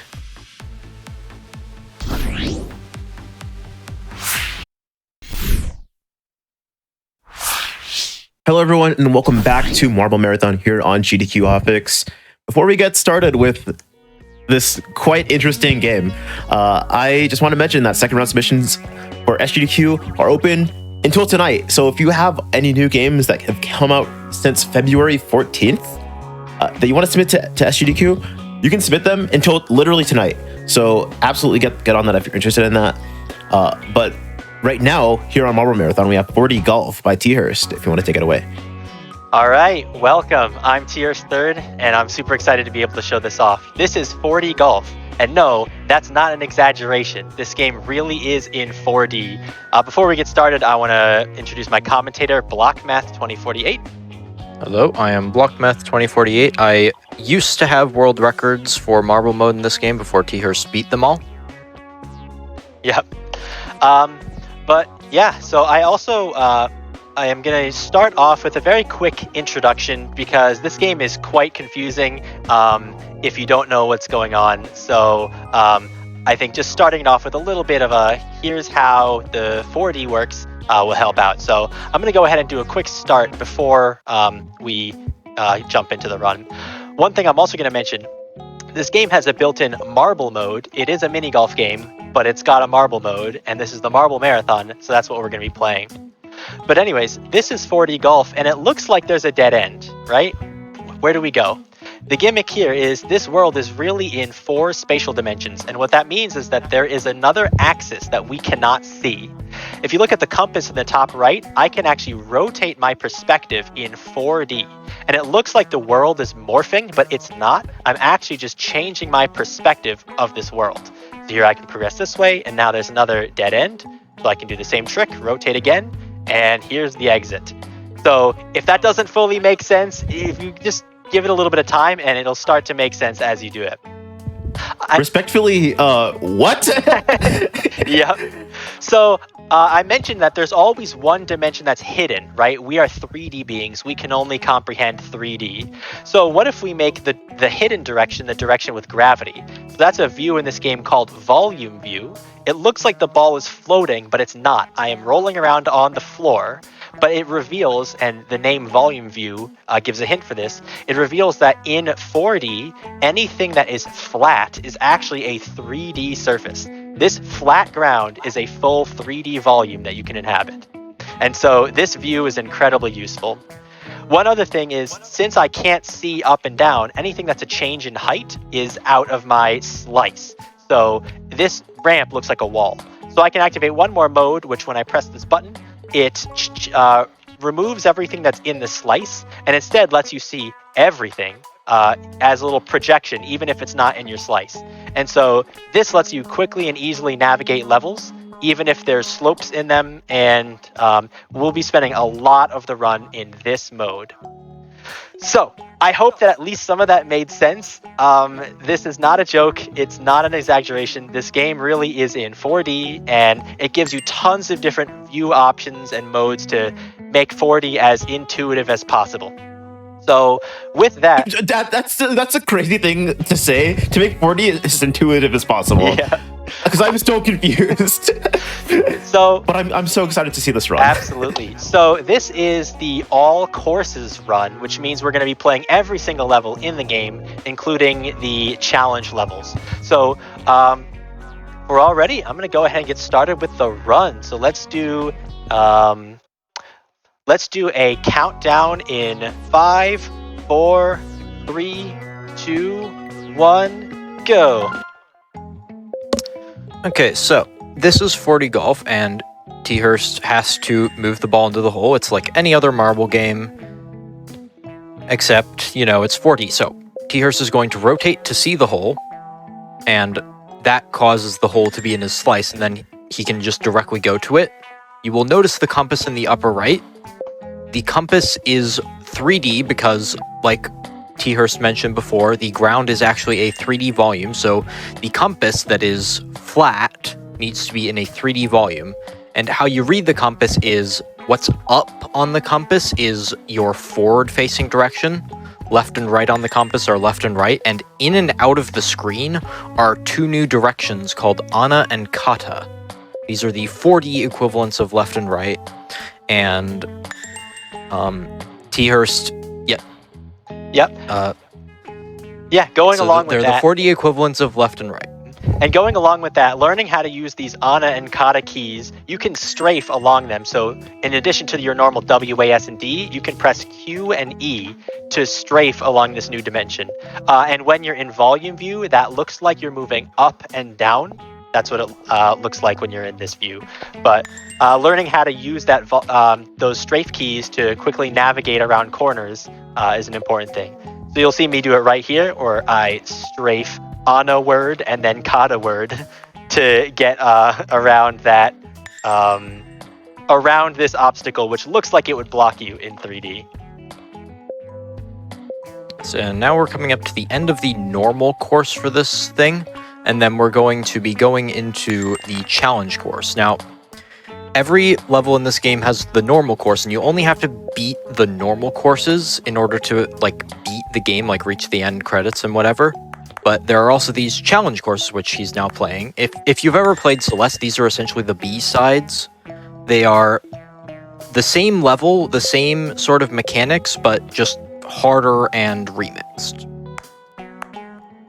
And what's really interesting is in 4D, you can do so many things that you can't do in 3D with the level design. So this level is an entire trefoil knot, but it's flat on the ground.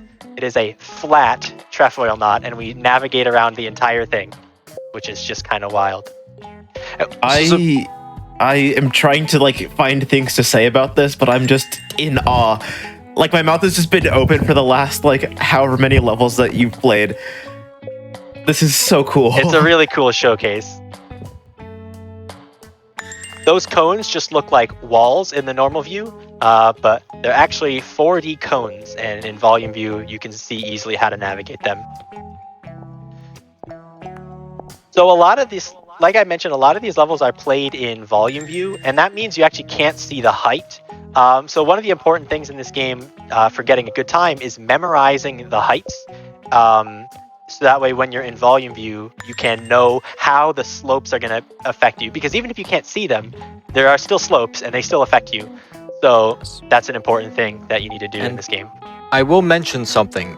T-Hurst is playing with the ghost projections in true color, meaning that the projection is the same color as the object. There's an option in this game to change to tinted projections. And there's several different tint options, which essentially, if you set the tint to blue-orange, objects that are Ana will be tinted blue, and objects that are kata of you will be tinted orange. So that's a way to tell, essentially, where you are in 4D between objects, and in volume view, of course, that also that tells you your height, and the height changes. The only reason I'm not using that, because that does give you more information, but it also can make the hole a little harder to see. And that's a very important thing that, one thing that's really hard, right there I just did, is you want to really aim the marble right into the hole without missing it. Because if you miss it and you overshoot it, you might have to, lose a lot of time. And the finish in this game, compared to games like Marble Blast and Marble It Up, these holes are tiny. So landing directly in them is important, and being able to see them clearly is an important part of that. And there's something you might also notice in some levels later. Oh yeah, also this is Dunes. This is the desert level. We are on to the second level. This Evergreens was the first level. That's mainly to get you into 4D. This level adds a lot more verticality aspects, and it's also going to add sand pits, which we will see later. So one thing that if you can basically decompose a 4D level into a 3D level, that can really help. So this level, and along with a lot of other levels, you can just kind of rotate, do a 4D rotation right at the start. And I can do it here too. Rotate 90 degrees. And now it just kind of looks like a normal 3D level, and I can easily finish it. And if you can do that to a level, that's really good, because mentally it's much easier to understand what's going on, and it usually means that you can get more intuitive lines right to the finish. Yes. And another thing that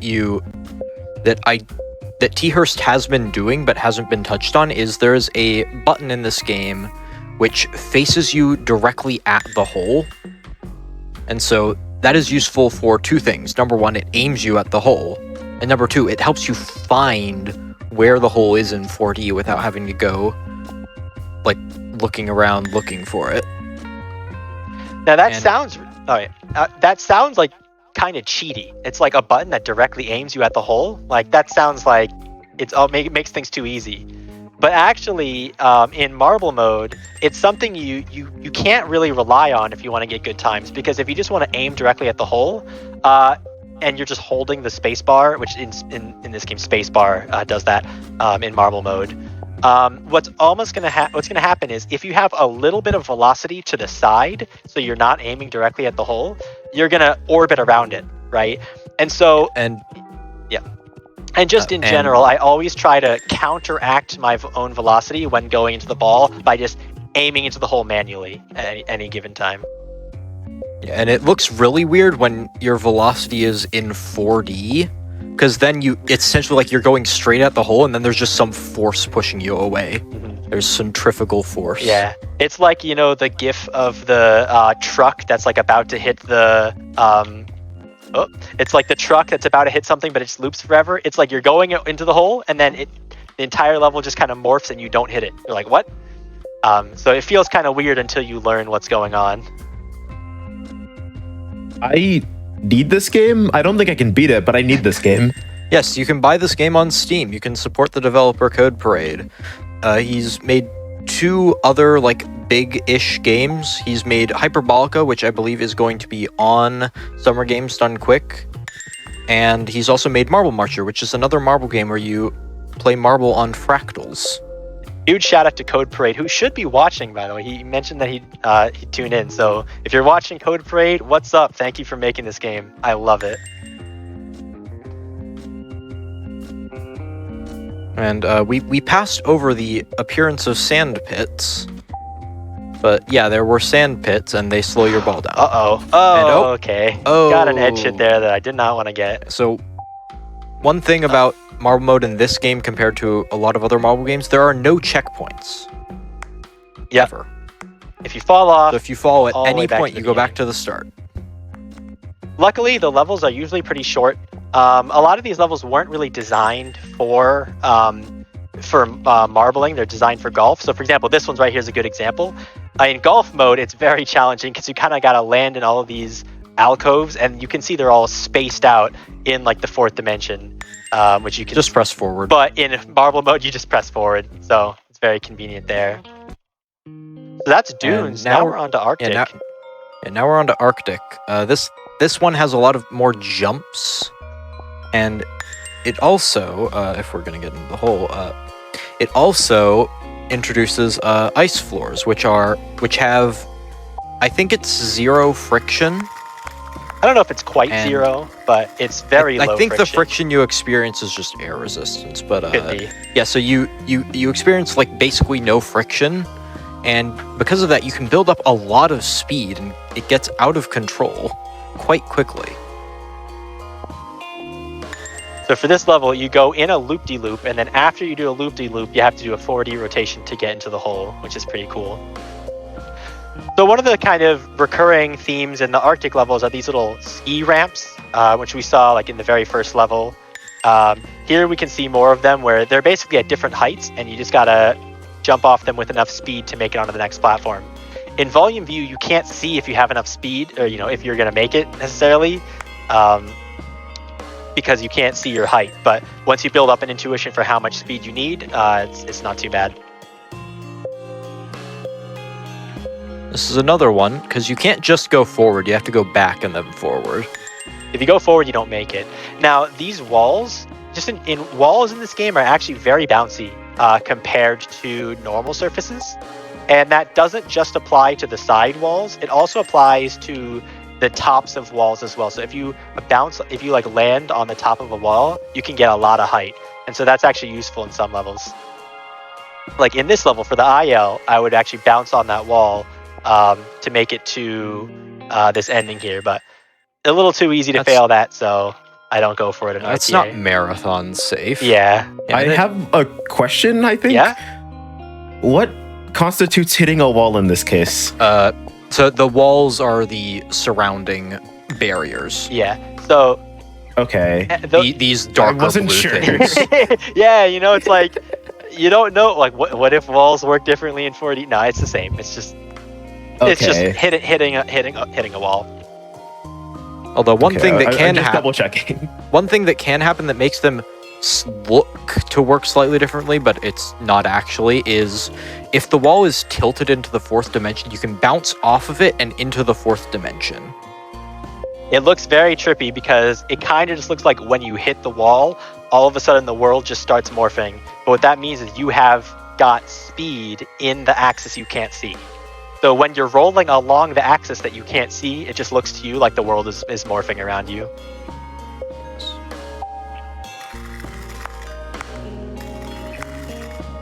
Oh, that was almost very good. So this level, even though you can't see it in volume view, the entire thing is ice, and so you can actually build up a lot of speed on it. This is actually a cylinder, and what I'm doing here makes no sense. What I did there was actually I rolled along this cylinder, but I did so in the axis you can't see because oddly enough, this level in oddly this enough, level in particular. Yeah, go for it. I was gonna say, oddly enough, actually, Yeah, that's easier to do in the direction you can't see, which is kind of funny. But This level is very much not designed for marble mode. It is just barely possible to make it through that hole. and they actually added the speed ramp to make it possible. I think. I don't think that speed ramp is there in. Oh, is it not? I don't think so. I don't remember it being there in golf mode. Maybe. I'll have to check. Here's another level. I don't think that's a thing you can do in the game, is have different stuff, unless that's like hard-coded or whatever. I don't know. We'll have to check after. But this level is kind of similar to the other ice level earlier, except this one had a height difference. And actually, if you just kind of go full speed, you will not make it. You will fall. You will overshoot. Yeah, you'll overshoot. So you actually have to stop and slow down in order to not die in that level. But that's the last level in Arctic. Now we're moving on to Mezzanine, which now we are golfing, but actually marbles in an art museum. Yeah, this is my favorite world in the game for the aesthetics because, like I mentioned earlier, you can do so many cool things in 4D that you can't do in 3D. And this was kind of where they said, all right, let's just put all that stuff here. There's like a whole bunch of just interesting 4D objects. Like here, this is a Klein bottle, which you may have heard of if you're particularly nerdy. And you can't make them in 3D without self-intersections, but in 4D, you can. So they put one along with a whole bunch of other objects like that. Yeah, and so the main gimmick of Mezzanine is there's a lot of cycles. Like almost every single like object that's actually added here is like some cycle-based object. Yeah, there's lots of moving platforms and elevators and whatnot in this. And so, you know, we're speedrunners here. Imagine there's a bus. So this level introduces these little pop-up platforms that when you touch them, it pops you into the air. Oh no, I had too much speed, so I hit the you can hit the bottom. So let's not do that. I think it's really funny that like marble roller things exist. Like, oh yeah, I have a little bit too much speed to like make this jump, and I'm just gonna like bonk the wall. On top of worrying about like your spatial awareness in 4D. That's so interesting. Yeah, this game is just wild because there is literally a new direction, through which you need to optimize. And sometimes there are levels that you can beat without using the fourth dimension, but it's faster if you do use it. And we'll get to see. I have one good example off the top of my head later. Yeah. All right, so there I tried to do a hit off the wall. I kind of whiffed it, and I didn't get the angle I wanted, but you can use that to get through this level faster. And this level... And you mentioned... Yeah, go ahead. Sorry, go ahead. Yes, go ahead. Okay. So this level introduces these boost platforms. At least I think it does. That ice level might actually have one in golf mode, but I don't think it does. I think it's unique to marble.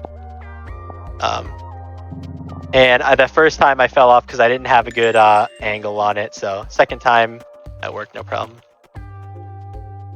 Go ahead and explain this. So this box is rotating, but it's not just rotating in one way. It's rotating in two ways at once because rotation happens about a plane. In 2D, you have one way to rotate. In 3D, you also only are able to rotate one. In 4D, you can have two completely skew planes, so you can rotate in two different directions at the same time, and that's what that box was doing. It's very wild, and we'll get to see a little bit more of that later. when you like would run into that wall in 4D space, was that just like a ramp or something with like a boost? Yes. Yes. I'm learning. Yes. So it I'm learning. exactly. So it looked like in volume view that I was running into a solid wall, but that was actually a slope in the 4th dimension. So look at that. We're learning out here. Let's go. Hey. I still feel like I know nothing, but I at least kind of understand it a little bit. So here's one thing I really love about my this basic game. monkey ball brain isn't getting this super well, but this is still super cool. One thing I really love about this game is it is, even though it's like really unique and mathematical and you can nerd out about the concepts, it is still fundamentally a game. And even if you're not a math PhD expert, that doesn't make sense. Even if you don't have a math PhD or you're a math expert, it's still a game you can just hop in, try and beat levels in the fewest strokes possible, and enjoy it. And it starts to become intuitive, even if you don't fully understand every aspect of what's going on. And that's what I really like about this game, is it is easier to pick up than you might think. Yeah. One thing you mentioned earlier is that there are strats which can beat levels without using the 4th dimension. It is possible to beat every level in this game in marble mode without ever rotating your view, because you can just strafe in the hidden direction. Blockman's the only person who's done that so far, I think. I have done that. I've beaten the game without ever rotating into the 4th dimension. It is incredibly hard because you essentially have to have a mastery of every level. Yeah. And know exactly where everything is and where to go.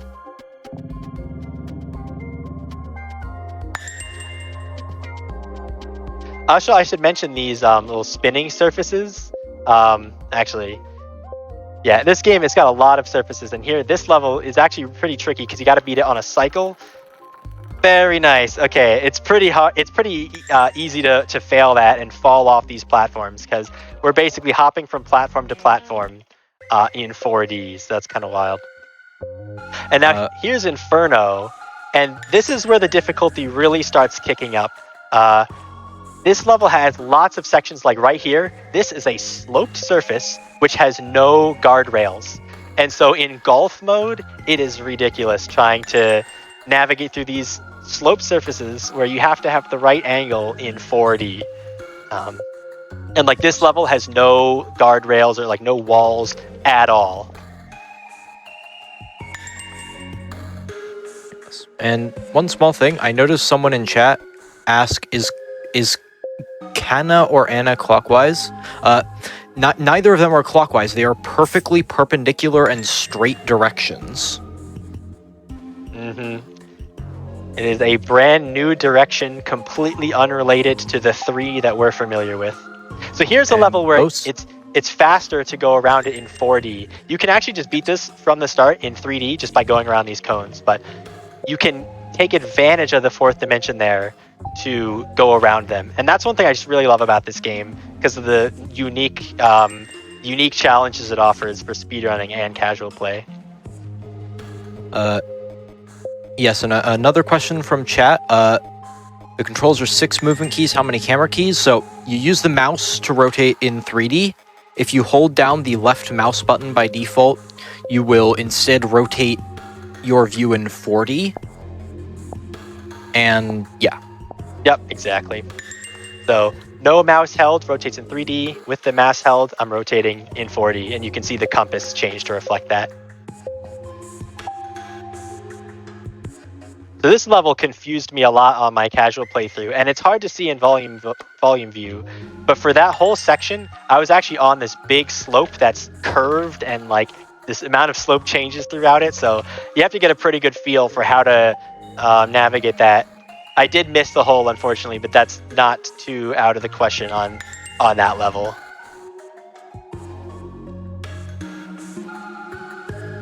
Now, this is not really marathon safe, but I'm going to do it anyway. This level has a really cool trick I can do. If you're familiar with the other marble games, which you might be, this is an edge hit. Okay, well, I almost got it. Didn't get it, but didn't die. I did get an edge hit, but it didn't send me high enough. Yeah. If you get that edge hit, you can actually beat that level without using 4D, and it's very satisfying. And fast.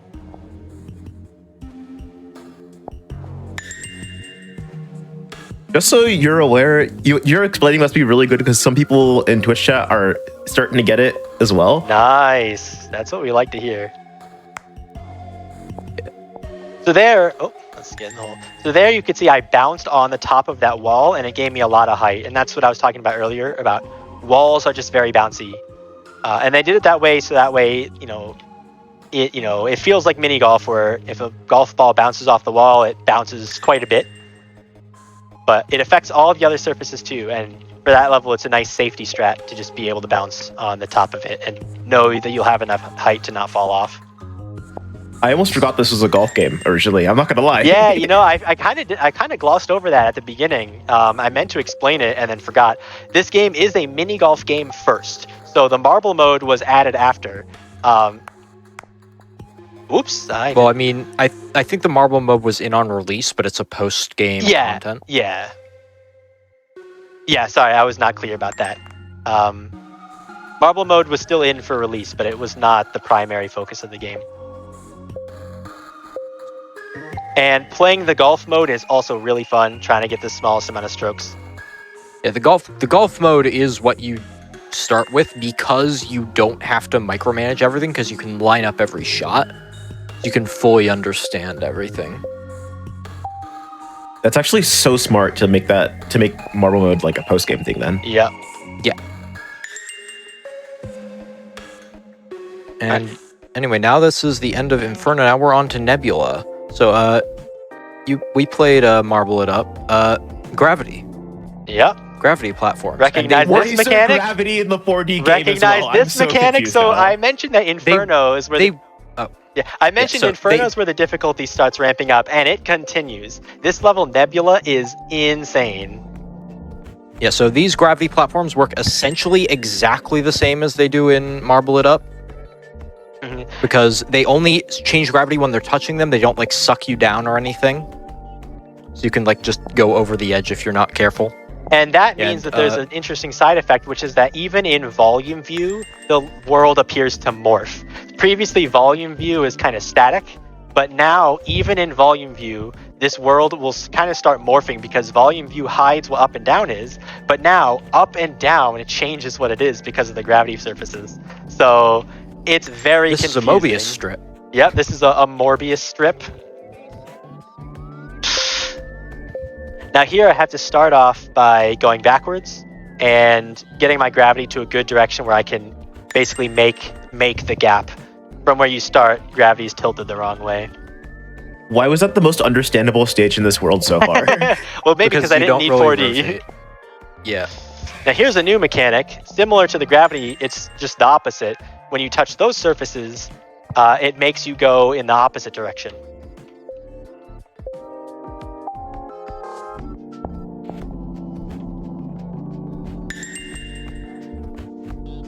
This level was also really confusing in my casual playthrough. Now here, it looks like I could just go... I have no idea what just happened. It looks like I could just go to the hole over there, but that surface is... Oh, I did the wrong... It's tilted into the fourth dimension. So one but thing... now, with this gravity, it's now perfectly fine. Oh! Oops! So it looks like I could just go over there, but actually I need to go into this other surface, rotate around again, and now I can make it over here. And let's not overshoot that. Yeah. Whoops. And I should clarify, for ILs, you can actually just go on there and just go to the hole directly, but it's incredibly hard. It's pretty tricky because you need to counteract the slope, and you can't see the direction of the slope unless you get a good camera angle. But yeah, and also the force, the power of the marble is just slightly less than the slope. So you will always accelerate very slightly down, even if you're holding directly up the slope. I'm sorry, but like, what slope? The really sandy slope. this. The sandy slope. So it looked flat at the start, but it was actually tilted into the fourth dimension. So if you went on there, you would like slide down in the fourth dimension. And that's annoying. This level's pretty tricky. And so for that last level, the reason I didn't slide off the slope at the end is because I touched a gravity surface. It changes gravity so that it was actually fully flat. Okay, I think I get it now. Okay. I needed that just like little bit more explanation. So here we kind of get on this gravity surface, which allows us to sort of keep progressing through the level. If you don't get on the gravity surface, you basically just can't make it up that ramp because it's too steep. I'm seeing in chat, someone's saying this game has a level editor? Yes, it does have a level editor, and it has full Steam Workshop integration for sharing custom levels. And I need this game instantaneously. And believe it or not, making levels is actually easier than you might think. It basically just works like Roller Coaster Tycoon, where you have a whole bunch of pre-built track pieces and you just stick them together. You can make 4D levels, and it's actually comprehensible. The developer, Code Parade, has a whole development log. Actually, he has a whole YouTube series, you should watch it, of like the development log for this game. And one of the videos was specifically focused on the level editor. Yes. And by the way, about the level editor, the way it works is it's literally just a text file, the actual level format, so you can just edit levels as text if that's your jam. Also, yes, swag strat. Yeah, so I went from the that start is not to the way to the very end. You're meant to do that level, and this level is I still haven't quite gotten it. It's like there's 2 tubes, but each tube is 2 tubes and 1 tube, and it, you know. This one's a confusing one, but I figured out a strat. All right, now I just want to ask a question to everyone. How you guys doing? How you guys feeling? It seems like people are learning 4D, right? That's pretty awesome. So is 4D starting to become too easy? Just asking. Is 4D too easy now? I'm scared. I'm scared of where this is going. Because if you're in that group, don't worry. This game's got you covered. This next world goes beyond. You want to explain what's going on here? Yeah, so this is not 4D, this is 5D. Surprise! It's 5D now. There are an additional 2 directions called Sursum and Diorsum, and you will notice the compass has grown a second compass. This is very confusing because both compasses represent your 4D orientation, but it's the difference between the 2 that represents your 5D orientation. And yeah. Yeah, so this is 5D. This is 5D. Just like how 4D isn't a joke, this is also not a joke. The developer literally programmed this in to be 5D. It's kind of insane. I don't think I want this game anymore. This is too scary. my little brain is overloaded. And you remember the box that rotated in 2 different ways at once? These are also doing that, but they're still flat. They are doing because double now rotations. The ground is not a a volume; it is a 4-dimensional bulk.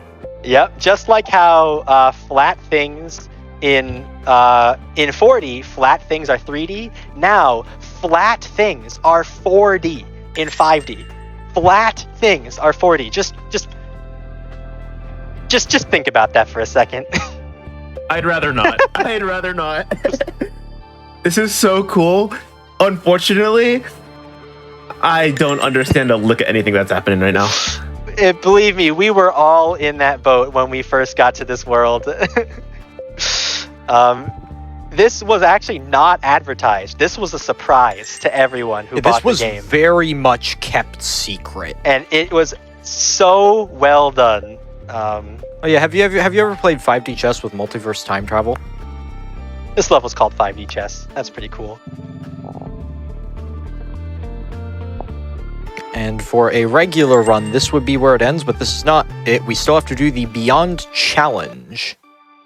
So this is still 5D, but it now brings back every single mechanic we've seen in the game thus far. So here's the ice floors. Didn't do the right strategy there. One thing that's tricky is if you do the wrong camera rotation at the start, it can be very disorienting because you just kind of need to figure out how to get back. And in 5D, that is so much worse than in 4D.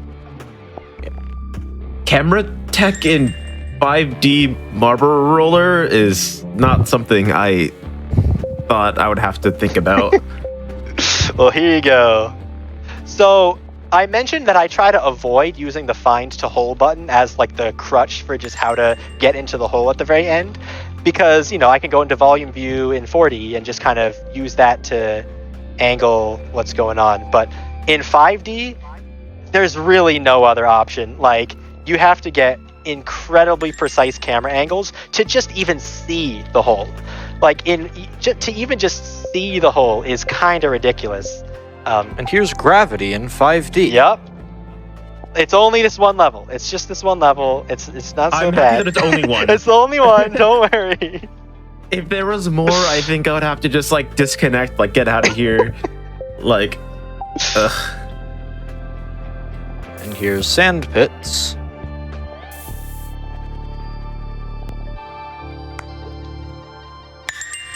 Yep, you got to use all axis of rotations to make it to the end here. Yeah, and this level is fun. This is another level where because you have to. Go ahead. Yeah, you have to find where the pole platform is and then go to it. And make sure you don't mess up so that you like fly off in the wrong direction on this curved ramp. Yeah. Even just seeing that platform after you've like gone on the curved ramp is really hard. But actually, we're almost at the end here. This next level, this is the last hole. So time should when end he in hits about the 10 hole, seconds. it's going to be time. All right, gotta do a 5D rotation and then a 4D rotation to see the hole, and time. GG. That is time. That is 4D golf, an insanely unique game. I'm really happy to be able to show this off at the Marble Rolling Marathon. Hopefully, this is unlike anything else at the marathon. I can imagine that this is not your standard ball roller, but yeah, it's really fun, and thank you for letting me show it off. This game, if you're interested in it, go buy it on Steam. There's a pretty competitive IL leaderboard with some really optimized times, and also don't forget about golf. Play the golf mode as well and try to get the smallest amount of strokes. It's really fun trying to think about the levels and how to do them to get the smallest strokes. So, yeah, I'll say I've been Third. You can find me on Twitch at twitch.tv/Third. I'm not done for this marathon. Tomorrow I'll be playing Marble Blast Ultra. So if you like Marble Blast, stick around and you'll see that as well. I think that's about everything I have to say. Blockmath, do you have any closing words? Yeah, so I would heavily recommend this game to literally anyone who likes marble games or golf games. It does not require mathematical understanding. There's actually a full tutorial that gets you into it it's very good. The tutorial is amazing. So I would heavily recommend this game, even if you haven't understood what's going on here. I promise you, it will. If you actually play through the game, play through the tutorial, it makes sense. For sure. I have a quick question. Absolutely. In chat, I'm seeing someone say that was 3 seconds off of record. No. Look. Let's see. What was 32? Oh, you know what? So I actually got a new personal best yesterday, and so that one hasn't been verified. Yeah, not verified yet. Actually, I haven't even submitted it because I got it while practicing. But yeah, that's still crazy. Yeah, it's pretty close. To your PB. Yeah, my PB it's like a 30. It's actually 31:58, I think. So it's within 20 seconds of record. The records, still the full pretty game close. runs are not very optimized yet. Yeah, so definitely, if you're a marble runner and you think you have what it takes, which a lot of people I'd imagine watching this marathon do, join the community, set some records. This game is really fun. I've been Third. Thank you so much for letting me show this game off. I really appreciate it. And stick around for some more Super Monkey Ball. Actually, no, after this is other games. Stick around for more other games. Other games. Yeah, so we have 2 more indie marble rollers. There's BALLYGON ending the night, and then next, I forgot what it's called. Give me 1 second. Next is Celestial Hacker Girl Jessica. 2 super cool indie rollers. We're gonna be back in just a few minutes, but while we're in the break, real quick, y'all should get up, stretch your hands, unmelt your brain, drink some water, all of that good stuff, and we'll be back in just a few minutes.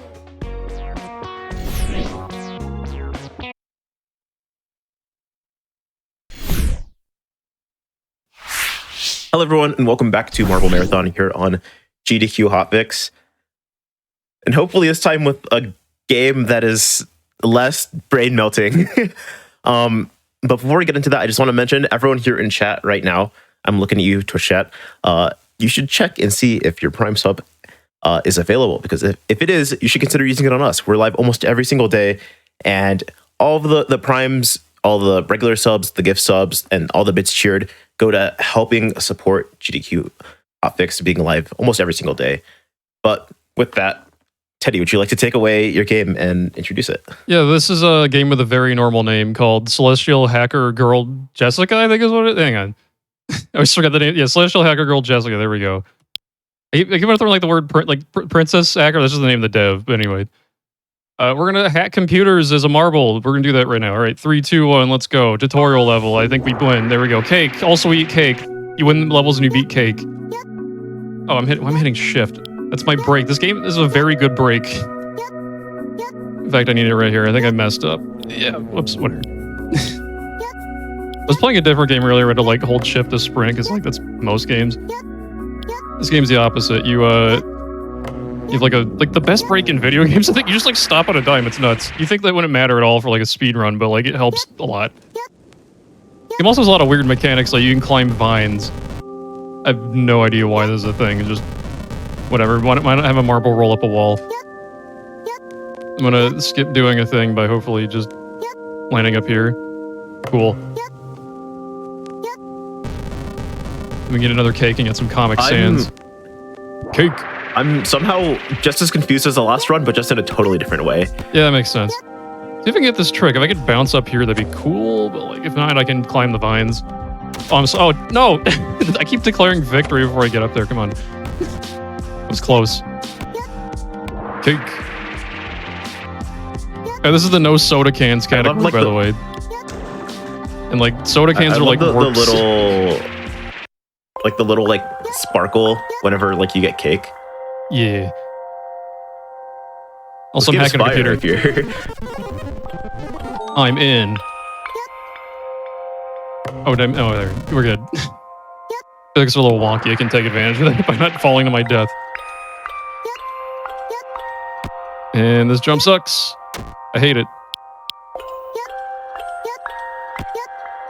Yeah, like this game has strafe running and like bee hopping. It's practically Doom, I guess.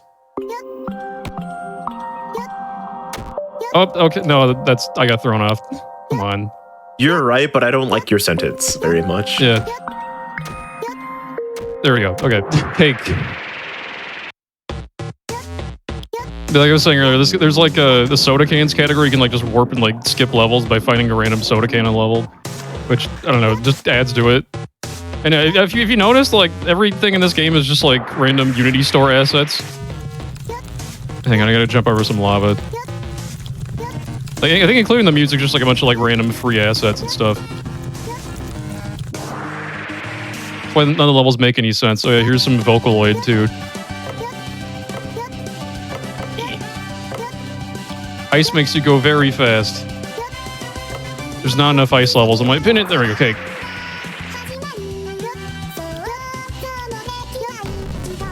I can't tell where this wind tunnel starts. I keep trying to like cheese in a story because you can like look down and hold down. You can like exit the wind tunnel early and save a little bit of time.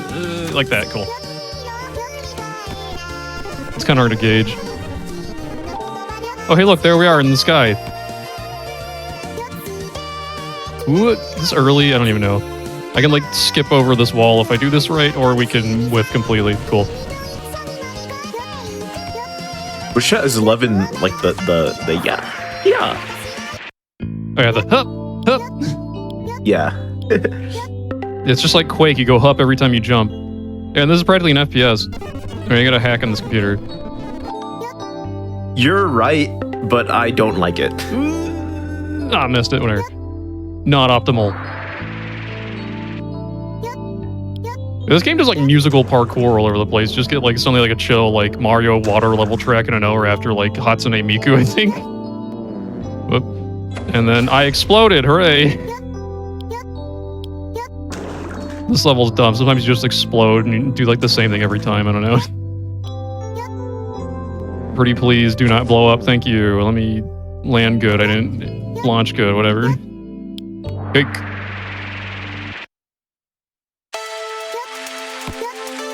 I don't know what this cat is powering up, but I don't want to be here to find out. I'm just going to leave.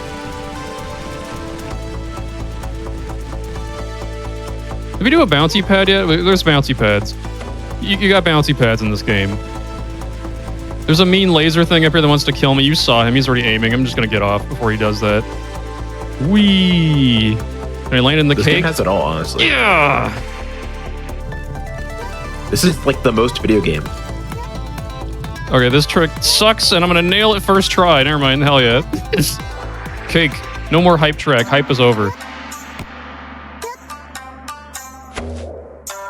You fail that trick, it's just like, oh, you get to listen to like the best track in the game for a hot second. There we go. I think it's like the second. Oh no! Don't yeet me! How dare you? I tried using my brake, but it was too late. Yep. Yep. Connect this cake on the way up. Pretty please. No, I saw. Oh no! Oh, come on. Cake. Now we're in the weird laser zone. There's frogs afoot somewhere. Might be able to see a frog or two. Whoop. And yep, there's one. Shit, I jumped into a laser. I was distracted by the frog. No. How dare me. Oh well. Hack that computer. Like, usually you'll see like little like black domes or black walls. That's what the computers usually get rid of.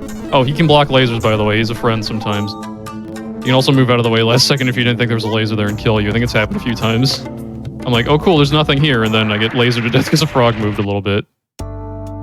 This is the only random level in the game. I have to look for a cake at the end of the alleyway, and it was there the first time. Never mind, it's always there. There's no randomness in this level. Also, I think, did you see laser bees? I think there's laser bees in this game. I hope they don't touch me. I don't think they ever really do anything, right? Can we nail this? I didn't get the jump. Oh god. Do we still make this? No. Somehow it like ate my jump on the ledge, so I couldn't get as much height as I needed. There we go. Boing, this should be good. Don't you dare not be good. How dare you? Barely not. Come on. Yep. Yep.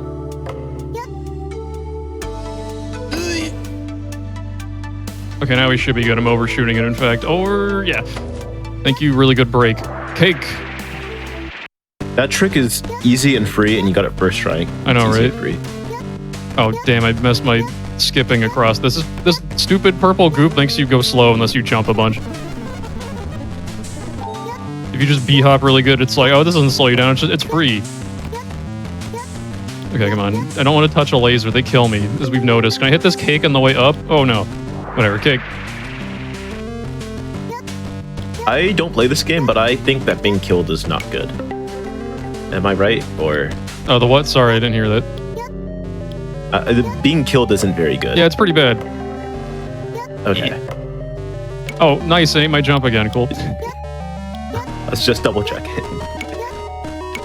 Makes you start the level over. Whoop. Oh, cool.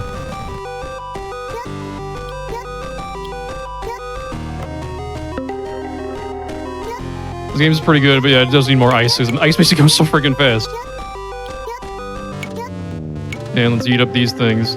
This is like a Windows XP sound or something, right? I swear I've heard it before somewhere.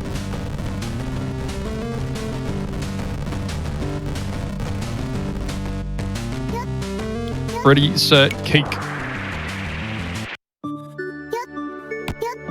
I had some weird trouble with this level yesterday, I don't know why. Yeah, I don't know what's going on with this. I think I'm gonna figure out my route through this. You remember? Alright, come on. Yeah, that was it. Okay, pass like on the left side, that's what it was. Okay, cool. And I need to get out of range of this guy so he can stop lasering me. You can cut it out anytime you feel like. There, it works. Okay, cool. I need to hack this computer. Make a wind gust go up, and I'm just gonna leave the wind tunnel as early as I am comfortable with. Because the cake's just been up here the whole time. Cake. Oh, let's see if I get this trick. This one's cool. If I get it, I save like a very small amount of time. If I fail it, I have to go to the shame launcher. Damn. The Shame Launcher is like the coolest name I've ever heard for like a backup strat that loses like 10 seconds. Yeah. It's one of those things where, like, if you go for it, you save, like, I don't know, like a second or two. But if you... Oh, I hit it wrong, damn. But if you just don't go for it and do it normal, you just, like, kind of probably save more time on average. It's one of those where it's, oh, what? Come on, how dare you? Give me the cake. This level's a disaster. Oh, well. Yep, cake. It's just a classic of speedrunning, like, when you get, like, towards, like, war level in a game, you're just like, oh, I can save, like, 1 second here, but if I fail, I lose the entire run. You're like, I'm gonna go for it every run. I have to hit this rock weird, and did I nail it I first love ones try? that aren't even full seconds. Yeah, I made that First look try. easy. That's the hardest trick in the run, but there we go. Sick. You hit a rock funny, and then you get to the end of the level instead of going the normal way.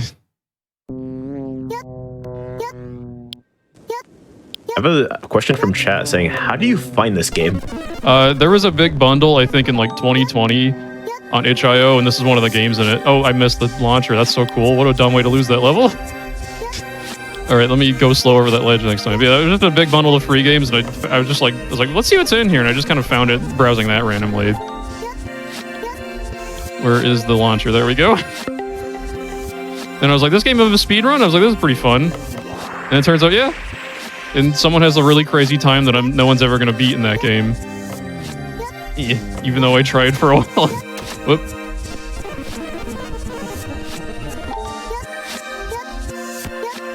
Game's got some like pretty nuts strats in it too. Alright, yeah. This is like, this group of levels is like the chill time. There's not much going on in these. This one you just gotta kind of hit a cake or lasers kill you. You know what it is. If you miss the cake, you die. Can I hit? I think I hit this on the way down, right? Except I failed it, whatever. I got a dribbling like a basketball. This launcher goes down for some reason. Yeah, so because you said it's chill time, I'm just gonna take the time to echo chat's sentiment with, you should follow Teddy. His streams are funny. I'm like #1 Teddy Ras lurker right now. Think. Cake.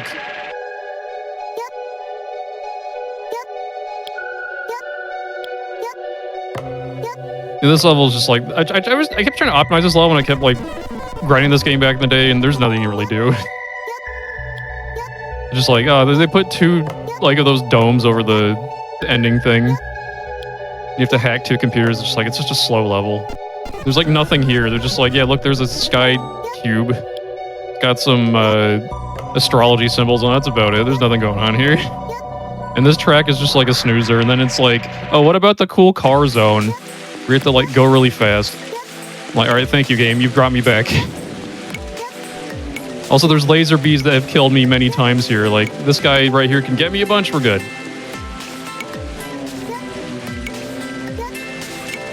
Whee! And then, hell yeah, cake.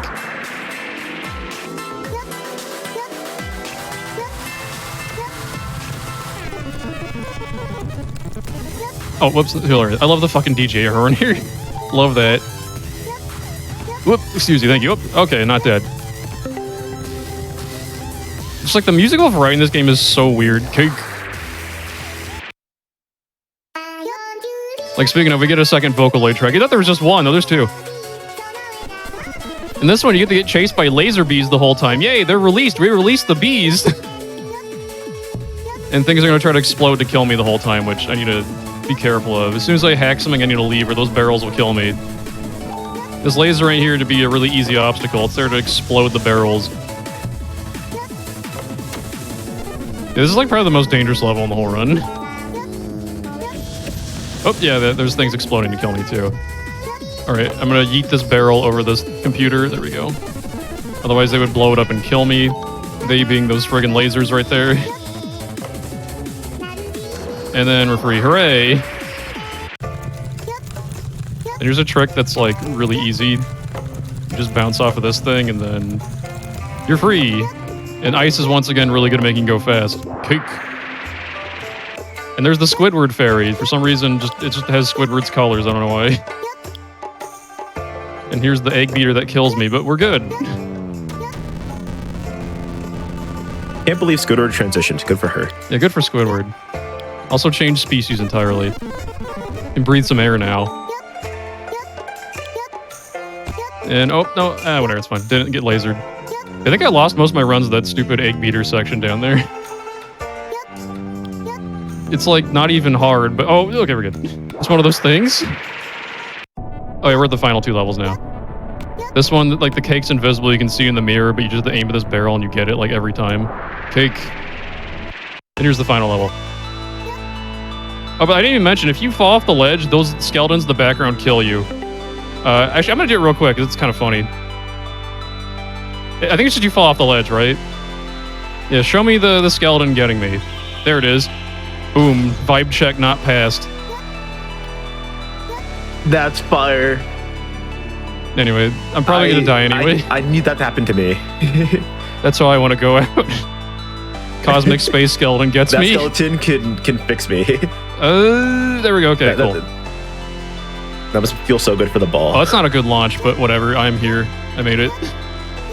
I'm supposed to land by the computer at the end of this thing. We just kind of like rub on it a little bit and then the game's over. Whoop, there we go. I can like land here usually, but that was a weird launch, whatever. The second guy is not even paying attention. That's time. Cake. The end. Jeez. We did it. We've collected every cake. This is a great end screen. Yep. And we're here forever. It doesn't go away. That's it for Oh, this is like in Mario 64 when you beat it and then it just like stays on like the picture of the cake. Yep, you gotta reset your game or go over here and go to main menu. It's not like an old game where it's like you beat the game. Cut the power. That was a great time. Thank you so much for running. Thanks for having me. It's one of the games of all time. I love playing it from time to time. Oh, definitely. Where can the fine folk in Twitch chat find you? At twitch.tv/TeddyRez. Believe it or not. No way. I think you should follow Teddy on twitch.tv/TeddyRez right now.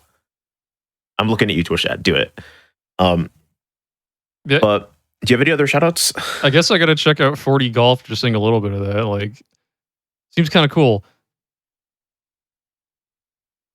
Yeah. And for everyone else in Twitch chat, when the VODs come out, you should go to youtube.com/GamestoneQuick. Click on your favorite VODs from your favorite Hotfix shows or mini marathons that you want to see. And maybe even click the like button on them. I don't know if you feel up to it. But yeah, I'm done with my host block. There's going to be a little bit more Helix, and there's going to be one more Indie Marble Roller. It's going to be BALLYGON. All the levels in the game. It's going to be so cool. Thank you so much, everyone, for watching. We're going to be back in just a few minutes. Get up, go stretch, drink water, unmelt your brain again, ?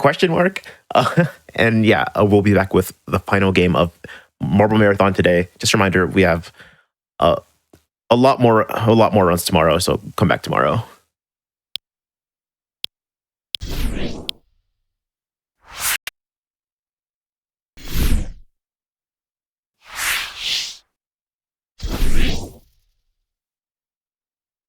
I've returned for our final run of the day. There's more tomorrow, though. This is BALLYGON. It's another really cool indie marble roller. We've seen a few of those recently. How about 4D Golf? That run was phenomenal. Celestial Hacker Girl Jessica was great. This entire event so far has been amazing. Thank you all for being here. But with that said, final run of the day. Sammy, what do we got? This is BALLYGON. It's, as you might guess, a marble roller made in 2022. It's a solo dev project by Anthony Siha. Really fun game. Yes. Commentating with me is Steven, who also plays this game and is really good. You want to introduce yourself? Yeah. I'm Steven, CW_. I IL a lot of marble rollers, indie marble rollers. Been playing BALLYGON pretty much since the start. This game just had its second birthday. So yeah, I'm super excited. Mm-hmm. And we are going to be running the Grandmaster category today. This is every single level in every single category before it, plus 10 extra bonus levels at the very end. So before we start, one thing about this category is the first 150 levels are in completely random order. I don't know what's coming up next, neither does Steven. So while that does make for a really unique and interesting speedrun, it does make live commentary a little difficult. So you might see me do like a little stage skip, and we might just skip over it because we're still trying to explain something that happened before. Just keep that in mind. So there's going to be a lot of different mechanics in this game, so we won't really know if we're getting an introduction to it or like something more complicated and then get introduced to it. So very fast paced. Yep, but I think we're just about ready to start. You good, Steven? Yes. Alrighty, then we'll start us off here in 5, 4, 3, 2, 1, go. Good luck. Thank The you. commentary is going to be as challenging as the run. Yep, alright, we're starting it off with a pretty big skip here. Yes. Maybe. Yeah, so bumpers in this game are pretty consistent and quite strong. So if once they hit this, they could go straight up and kind of clear the stage. Yeah, unfortunately, we have to do an edge clip right before it. Not going to be able to save that. Yeah. I'll try it one more time, then I'll just do it casually if I don't. Yes. Yeah, unfortunate. That was new. Yeah. Going under that railing. Yeah, unfortunately, edge clips in this game aren't the most consistent thing. So sometimes just getting that set up is difficult, but it's still not that slow of a level. Yeah. Yeah, we're starting off with a level that's one of the harder difficulties and so yeah, we'll see when some of the easier ones come. This stage has eye panels in it. Your character has to be facing those like pink boards for platforms to appear, and if you look away, they go away. So we'll be seeing that for a couple more times. Yeah, that was actually a pretty good intro to that mechanic, and it's also a very unique mechanic with regard to Marble Rollers. Yeah, for sure. Yeah, there's a couple stages that you'll see that there are eye platforms, and we just kind of skip past them, ignore them, jump around them, anything like that. So Yeah. All right, and here's our first teleporters.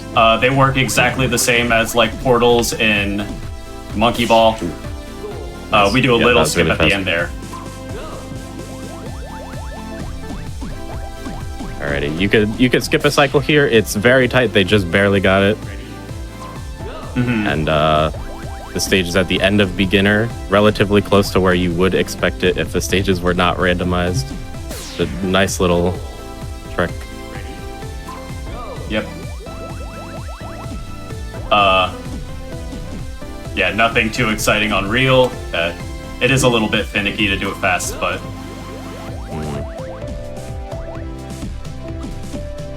Yeah, what I will say is that a lot of these stages, this game has seen several speed up patches. The dev has been really receptive to a lot of feedback from the speedrun community. And in turn, this game has gotten really fast. Like that skip there was not possible on an early patch, skipping that cycle. So a lot of stages are gonna fly by real quick. A lot of stages, you know, have strats that maybe were ILs in the past, and now you can just kind of fly through them really consistently. yeah. All right, we're gonna switch to another camera angle here. Just helps me with falling directly into goals. And go for it. Yeah, another unique thing about BALLYGON is that there are two alternative camera angles. 1 second, maybe. Okay, you could hit that bumper and skip what is essentially a pretty big gauntlet. But yeah, this game has a first-person camera angle, which we will see later in the run, and as well as the overhead, which we will use a little more than the first person, usually to set up like shadows and like really like, you know, have a greater view of the stage where like a normal camera would kind of obscure where you're about to land if you're in the air. Shout outs to Toaster. Yep. I love that stage. There's a couple like really cute gimmick stages in here that I love. That's one of them. Yeah, I went for a little bit of a skip on this stage. Didn't get it, so we just land a cycle behind doing it normally.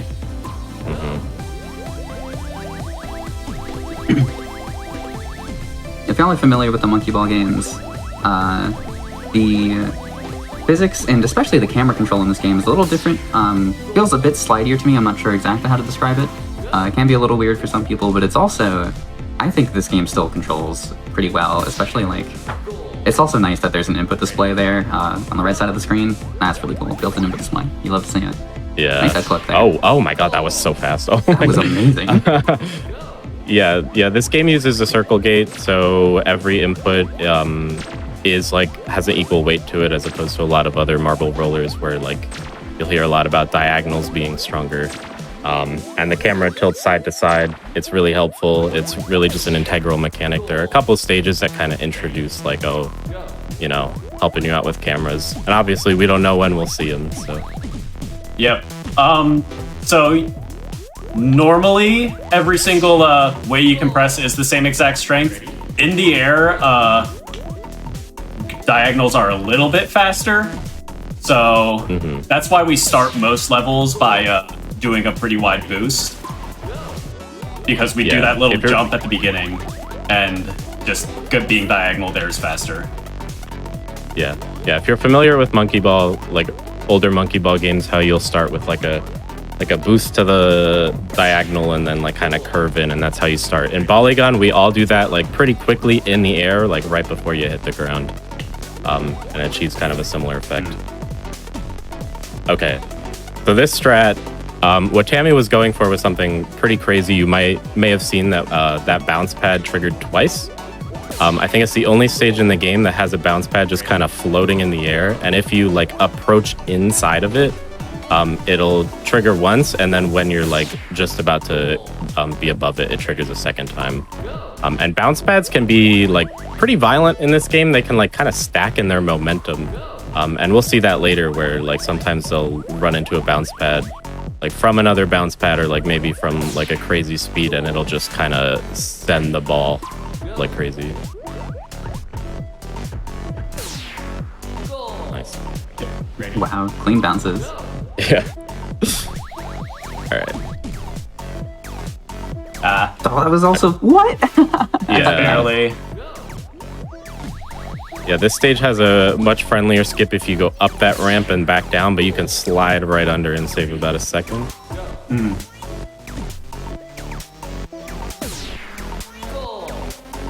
Ready? Red line. Shout out to Deadline.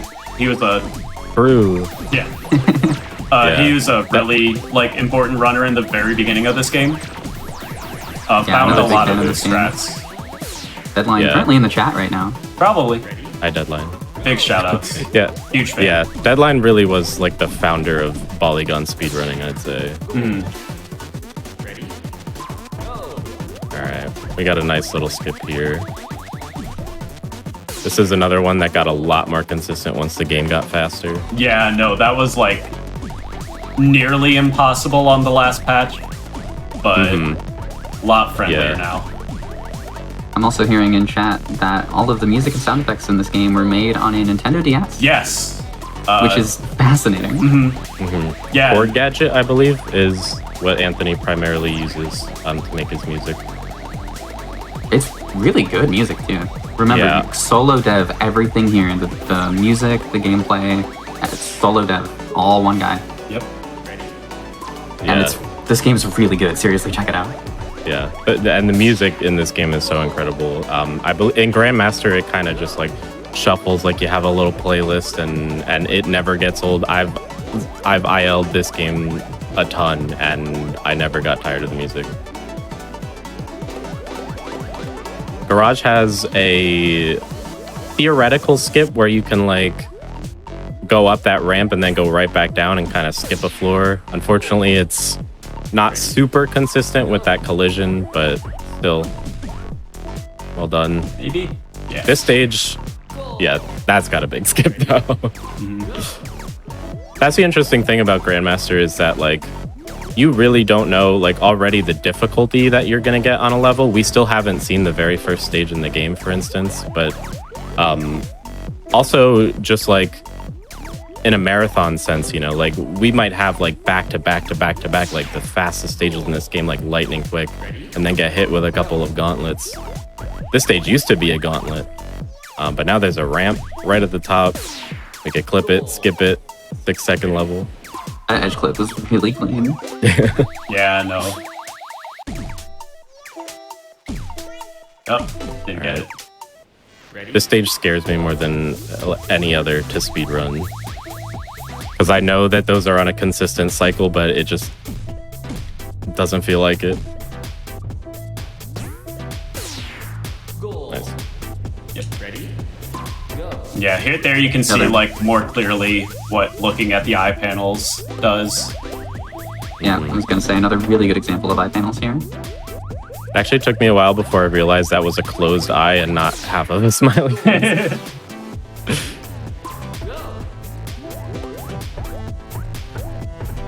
Alright. This stage is deceptively technical, as you can see on their input display on the right. A lot of neutral flicks. It can go downhill real fast. Here's the stairs and ball game level. Yeah. Was really nice to us there. Yeah. As far as stairs in a ball game stages go, that one is the most friendly I've ever encountered. That stage has never given me problems. Yeah, they control you a little bit if you hit like the very edge of a stair and it just like sends you straight back. But it was nice to us.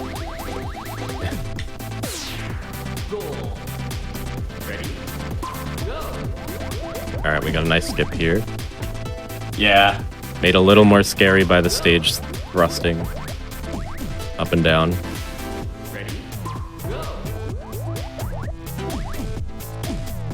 Yeah, that'll do it. Ooh, nice.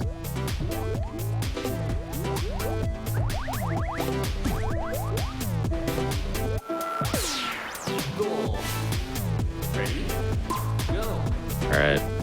If they were to get caught in between those two little panels, this stage would be a lot slower. So we'll see another one like that that's relatively easier where we just kind of slide past that. And this one has to do with eye panels, except for once you don't want to be looking at them. Yes. Well done. That one was really hard in my casual playthrough. Yeah. Oh, yeah. Yeah. I still have so much trouble with it. Tammy, like, really knows what they're doing there. Really fun skip on this stage. Nice. I love the bumpers in this game. They're so good. They make a lot of skips possible, and it makes it really fun.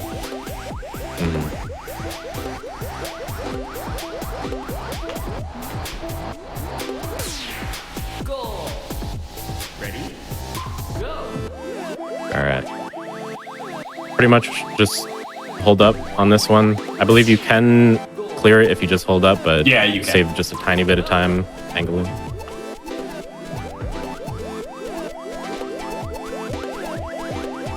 Just a reminder that if you've missed any of this event so far, you can catch all the VODs on YouTube at youtube.com/gamesdonequick. And if you're there right now watching on YouTube, thank you for watching. Please take a moment to like the video and subscribe to the channel if you have not yet done so. We'd appreciate it. That last little transition is really, like, finicky. Hard to get the good angle. Alright. Ooh, nice. Yeah, the walls can be unfriendly there, but again, the game got a lot faster and the game and the stage also got a lot friendlier. So.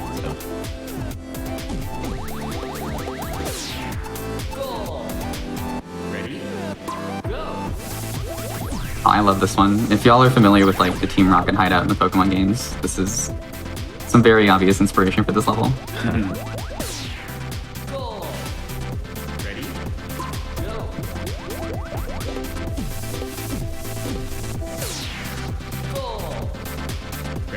Alright. Pretty cool looking skip on this stage, hopefully. Nice. Nice, well done. Yep. Here's the other one of those rail levels. Yep. Yes. Just go around it. Oh, this one was another one that was really hard in my casual playthrough. Yeah, this stage is a little bit of a nightmare casually. That looks so easy. All right, here's maybe the biggest skip in the run. Definitely one of the most important, one of the hardest. Tammy gets a first try, amazing. That stage is an auto scroller that gets you like a early 20s, like a 22 or something on the timer if you play it normally. So that's a huge time save.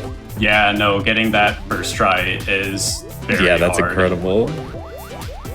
It's an edge clip that you start on a moving platform, you clip off of a moving edge. I'm not gonna go for that last skip there. Yeah. Yeah, you could skip the last little macaroni noodle there, but macaroni. But yeah, after getting transfer skip, this run is really something special now. Here's a nice friendly ball. I think that's the first time we've seen it and paid attention to it.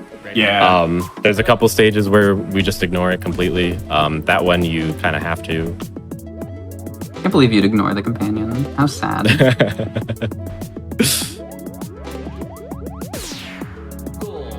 Yeah, there's a couple of stages where that's just used as like a switch to start like another mechanic. But in that one, it is like you have to actually push it along the stage. Yeah, there was that like vertical rising like tube.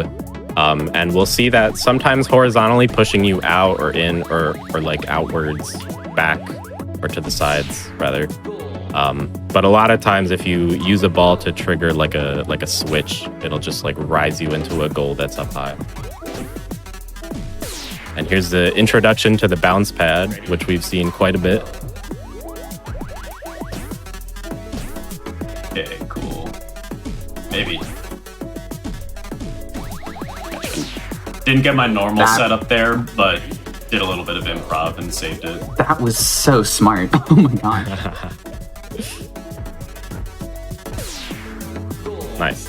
Oh my god. Yeah, that's fast.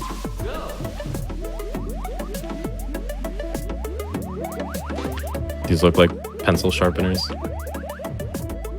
Oh yeah, yeah, I handheld see ones. it. Yeah. I totally see it.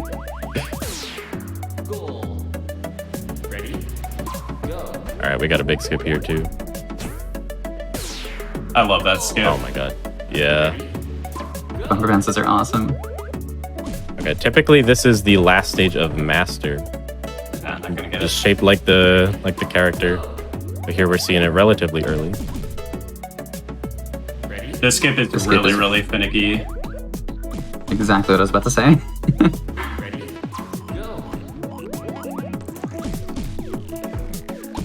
Maybe? Yeah, there we go. Yeah, nice. Nice, that wasn't too bad. Yeah, if you saw my run at Midwest Speed Fest, I think that took like 15 tries. Something like that. It's just that hard. It really is, but it saves so much time. Yeah. This stage is a bit stressful. Bumpers are not your friend there. Yeah. All right, this stage, I love this use of teleporters. It's really creative. Yeah, we can skip a cycle it's at also, the end there. Yeah, I love that, like, that intuition of like the little line drawn for like, so you know where the teleporter's coming. It really comes in handy with that. Just like a really niche like quality of life thing with the portals in this game, and it's used really well there. All right, here's some more eye panels. We're gonna ignore them and just. Nice.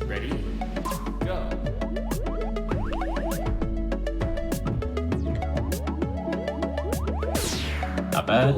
That movement to make that work was absurd. Your mastery of this game is impressive. Thanks. All right, we're gonna use overhead here, mostly for just this bump at the end. I'm gonna do it. Lets me get onto that last little skinny platform really easily with my shadow.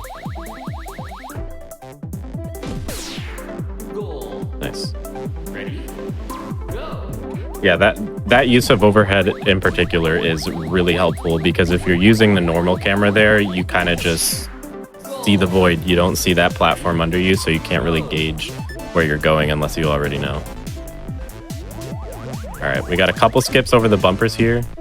Not going to get the second one, unfortunately. Yeah, that still saves a ton of time. You really got to like maneuver down the lines for that. Second stage in the game. We have not yet seen the very first stage in the game, and that's one of my favorite parts of this run is just not knowing where it's going to be. All right, we got a big skip here. Nice. Oh my god, that was so quick. Yeah, that was really good. Yeah, normally... Yeah, that stage is pretty... Go for it. It's pretty much an auto-scroller without that.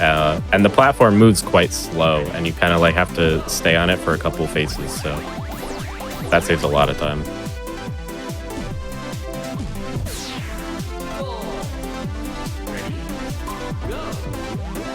Alright, we got a nice, wholesome movement stage. Guys popping off about this song. It's a banger.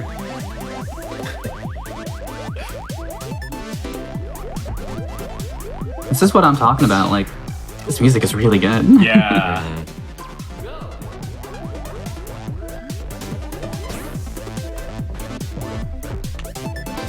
All right. That leap out the window, I believe, is like an intended shortcut in the game because in reality, you want to go all the way down and then back. But that bounce pad lets you do that.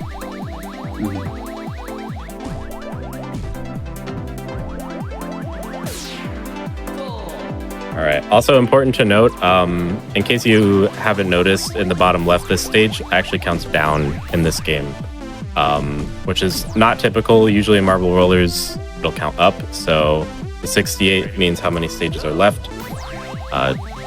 Just so you know, that confused me a lot when I first watched this game. There we go. That's crazy. Your movement on this stage is so crazy. I can't fathom it. There's like a lot of skips possible in like an IL setting there, but just to get that consistent, just playing it. Nice. Oh my god. Yeah, you can use that boost pad there. Alrighty. Big This skip. one's crazy. Maybe? Oh my god. Oh my gosh, if you had saved that, I would have lost my mind. So, I mean, I am a little bit already, but still. There we go. Nice. Oh my god. That was the first stage I looked at and was like, I want to eye out this. Yeah, this one's pretty crazy too. Oh, that was so clean. That was You unbelievably can get a really clean. low bounce there. It's really Oh my fast. god. All right, here we have the unfriendliest mechanic in the game, I'd say. Yeah. Even when they're not moving very fast, they're still very mean. Yeah, no, you get sent flying, even if they just barely touch you. Which on some stages, you can like use them to skip the entire thing, but it's not consistent enough to do an RTA. Yeah.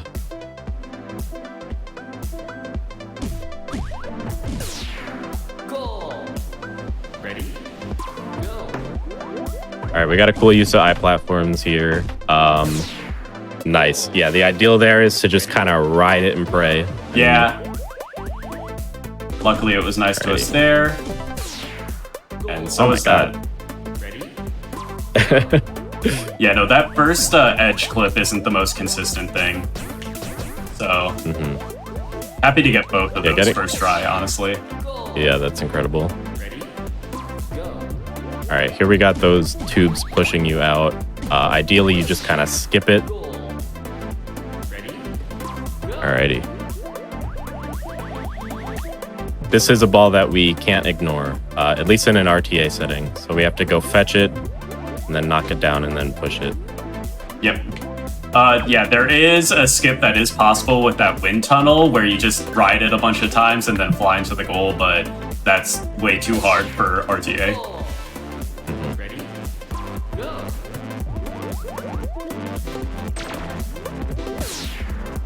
Nice. Yep. I love how the cycle works out on that one. Welcome to Tilt, the first stage in the game. About 100 stages in. Yeah.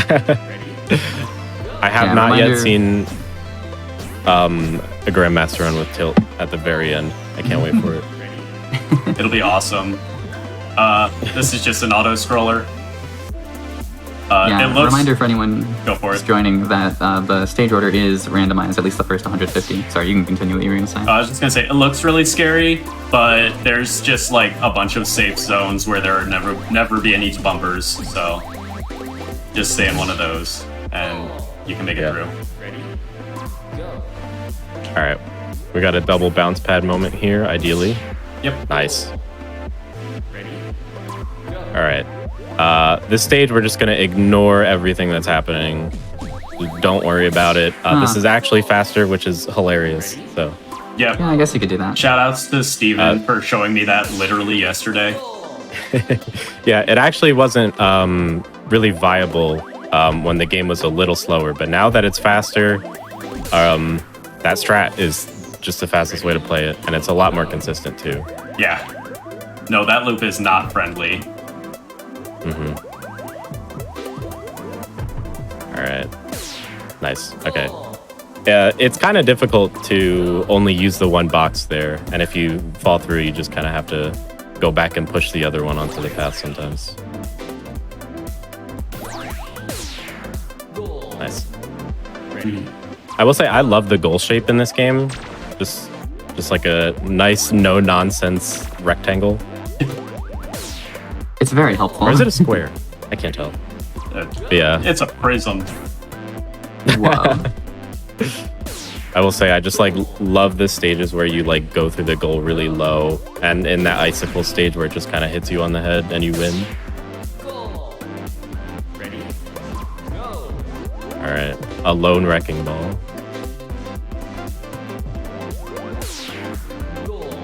Yeah, luckily the movement that like you have to do to get past those walls gets the wrecking ball swinging really high to begin with, so not too much of a factor.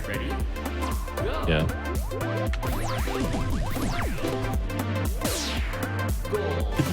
That was incredibly fast movement. I'll take it.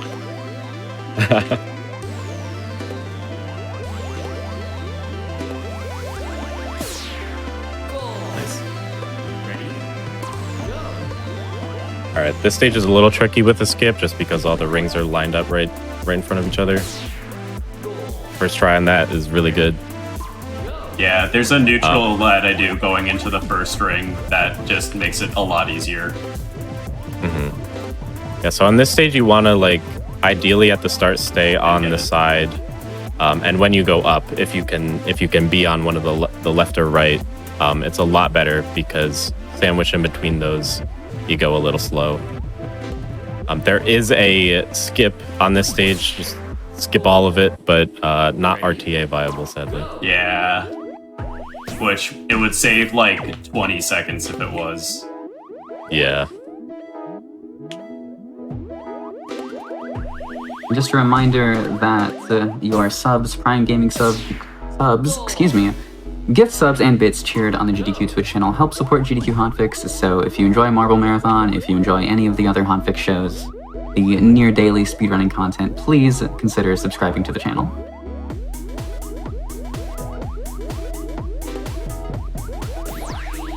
If nothing too fancy here. We got another ball. We got to push it into that light. And then it makes a bigger ball.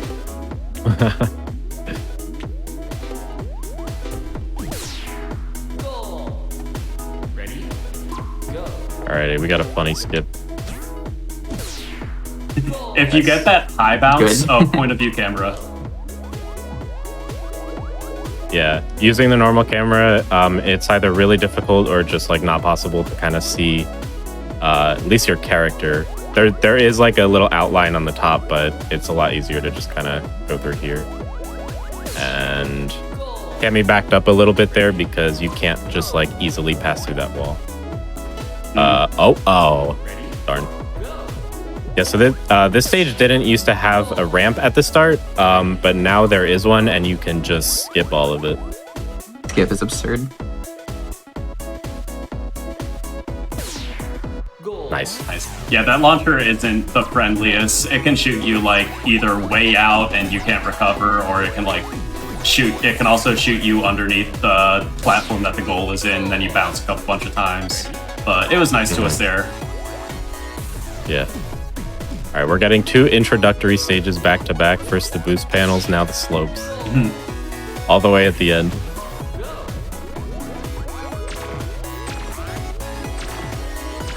Yeah, this is just, you know, you gotta memorize where in the maze you have to go. Not too hard.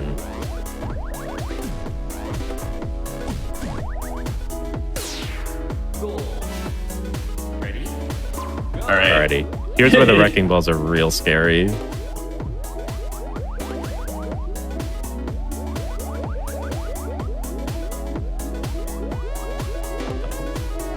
Gonna give it a second.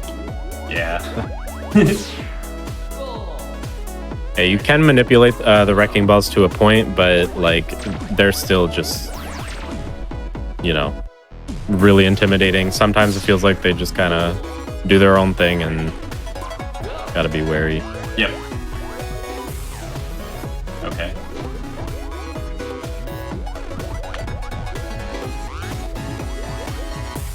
Yeah. Ooh. Unfortunate. That can happen. Yeah. We are just a handful of stages away before the game stops being randomized. And then we get our like final gauntlet 10 stages to close out the game. Yep. All right, this one you want to line up at a specific point so you can clip the edge and turn right into the goal. Sadly, it's just barely not fast enough to just dive right in. So. Yeah.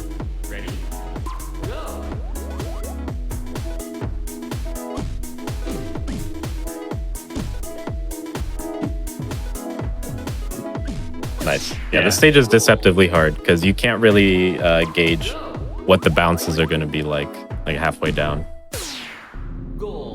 Nice. Ready? Go.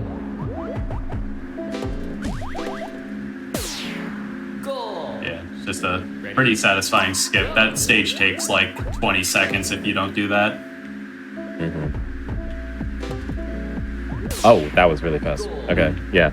If you can like bounce up into those like wind things, you actually go a lot faster. Ready? Go. Yeah.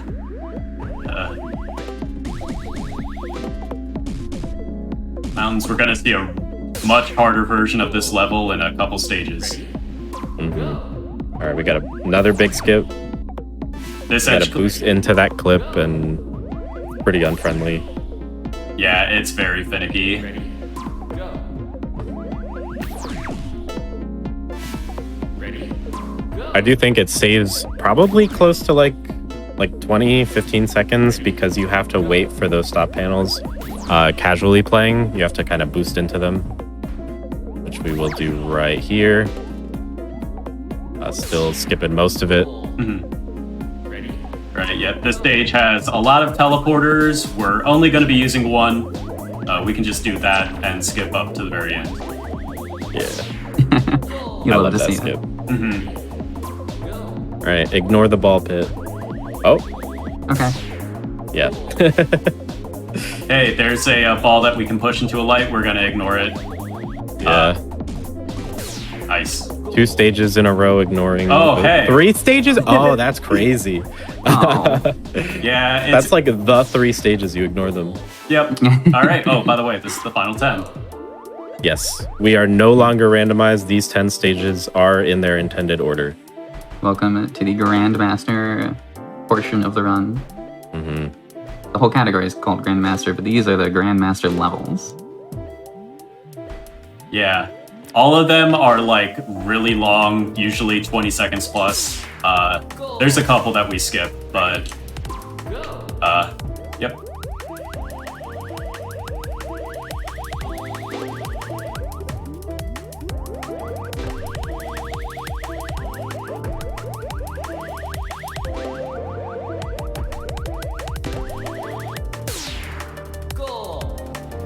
All right, Bounce Bridge, probably the hardest level in the game. Yeah. Yeah, this stage has a lot of like ideas for like IL skips and just, you know, really going fast with those bounce pads, clipping some edges. But this far into the run, you just kind of want to play it safe. Just stroll through it as easy as you can. Yep. Labyrinth, the goal used to be a lot closer to the starting platform, so it was really easily cheesable. We can still cheese it a pretty good amount, but yeah, not nearly as much. And unfortunately, we can't cheese this level. Yeah. That is a funny thing about these last 10 stages is that a lot of them are like over 20 seconds long, which you hardly see in this run. But then you have some of the shortest levels in the game also.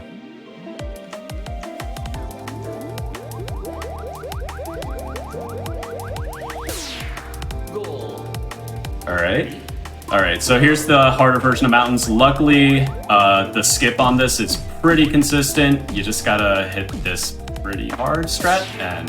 Nice. Yeah. Nailed it. That was awesome. All right, this one's scary because you have to be facing backwards because of those eye panels along the side. Tammy gets the half skip first try. That's incredible. That's exactly what we want. There is a full skip, and it is pretty much IL only. So getting this first try is huge. Yeah.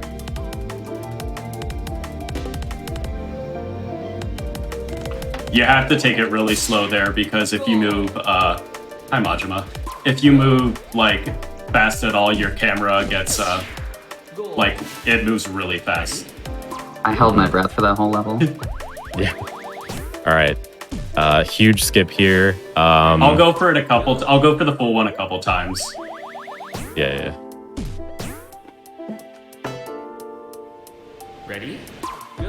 Yeah, it's really sprawling. So you can use that one bumper that they're hitting right there at the top to skip half the stage pretty reliably, which is pretty much what you want in most cases. But just barely. Oh yeah. my goodness. Yeah. So that's the ideal. That's what can happen, but it's very infrequent. So usually once you take the half skip, you really just want to slow down, pull back, and just, you know, take what you can get and finish the stage with you know, still pretty quickly. Yeah, just like that. Good half skip. All right. Yeah, you're supposed to like look at this, follow that, and avoid the fan, but you can actually just ride the fan. Yeah. That fan is meant to be an obstacle, and it's actually the thing that saves a lot of time. These, however, not friends. That was a little scary. Yeah. Oh yeah, it was. That was a lot scary. All right, and time for luckily- the bounce pad of all time. Oh yeah, time is when I break the goal on this level.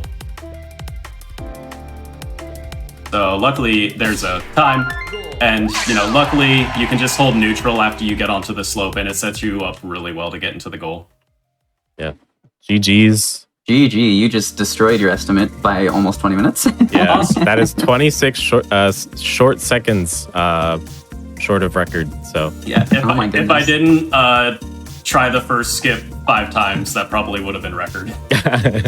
Yeah, or got that trial skip or a couple other things, but yeah. But yeah, no, One thing going differently away from record, absolutely incredible run. thank you. But yeah, no, that's BALLYGON Grandmaster. Super fun run. Super fun game in general. It's only $10 on Steam. If it at all interests you, please buy it, try it out. Like I said, it's a solo dev, so any support to him would be amazing. Yeah, I mean, Yeah. vouch, this game is totally worth $10. This game's really good. It's so good. Especially for a solo dev. No, the music's incredible, as you all heard. If you do play it and you end up like wanting to speedrun it, in the credits, our Discord is linked, along with the dev's Discord and all of his socials. yeah.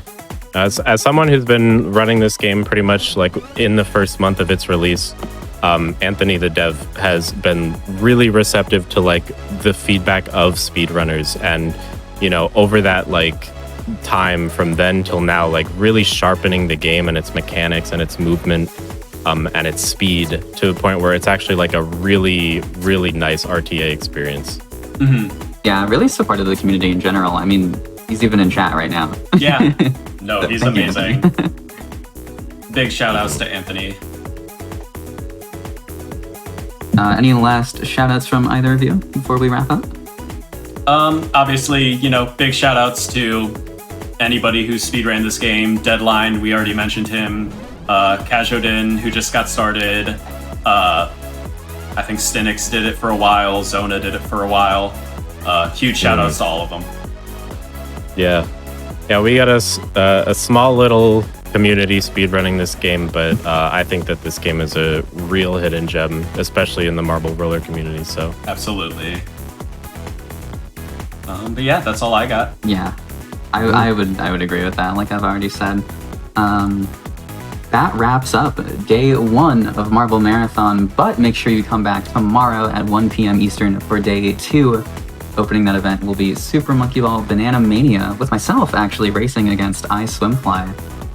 We are number 2 and number 3 on the story mode leaderboard for that game. That's the category we're racing, and the number 1 runner, the world record holder, Features Inc., will be on commentary as well. Don't miss it. After that, there's Monkey Ball Banana Blitz HD. We have Marble Blast Gold and Ultra, and then the marathon wraps up tomorrow evening with Super Monkey Ball Guided and Super Monkey Ball Stardust. So, drop a follow to the channel if you haven't yet. If you missed anything, the VODs will be on youtube.com/gamesdonequick. Don't know exactly when, but in the near future.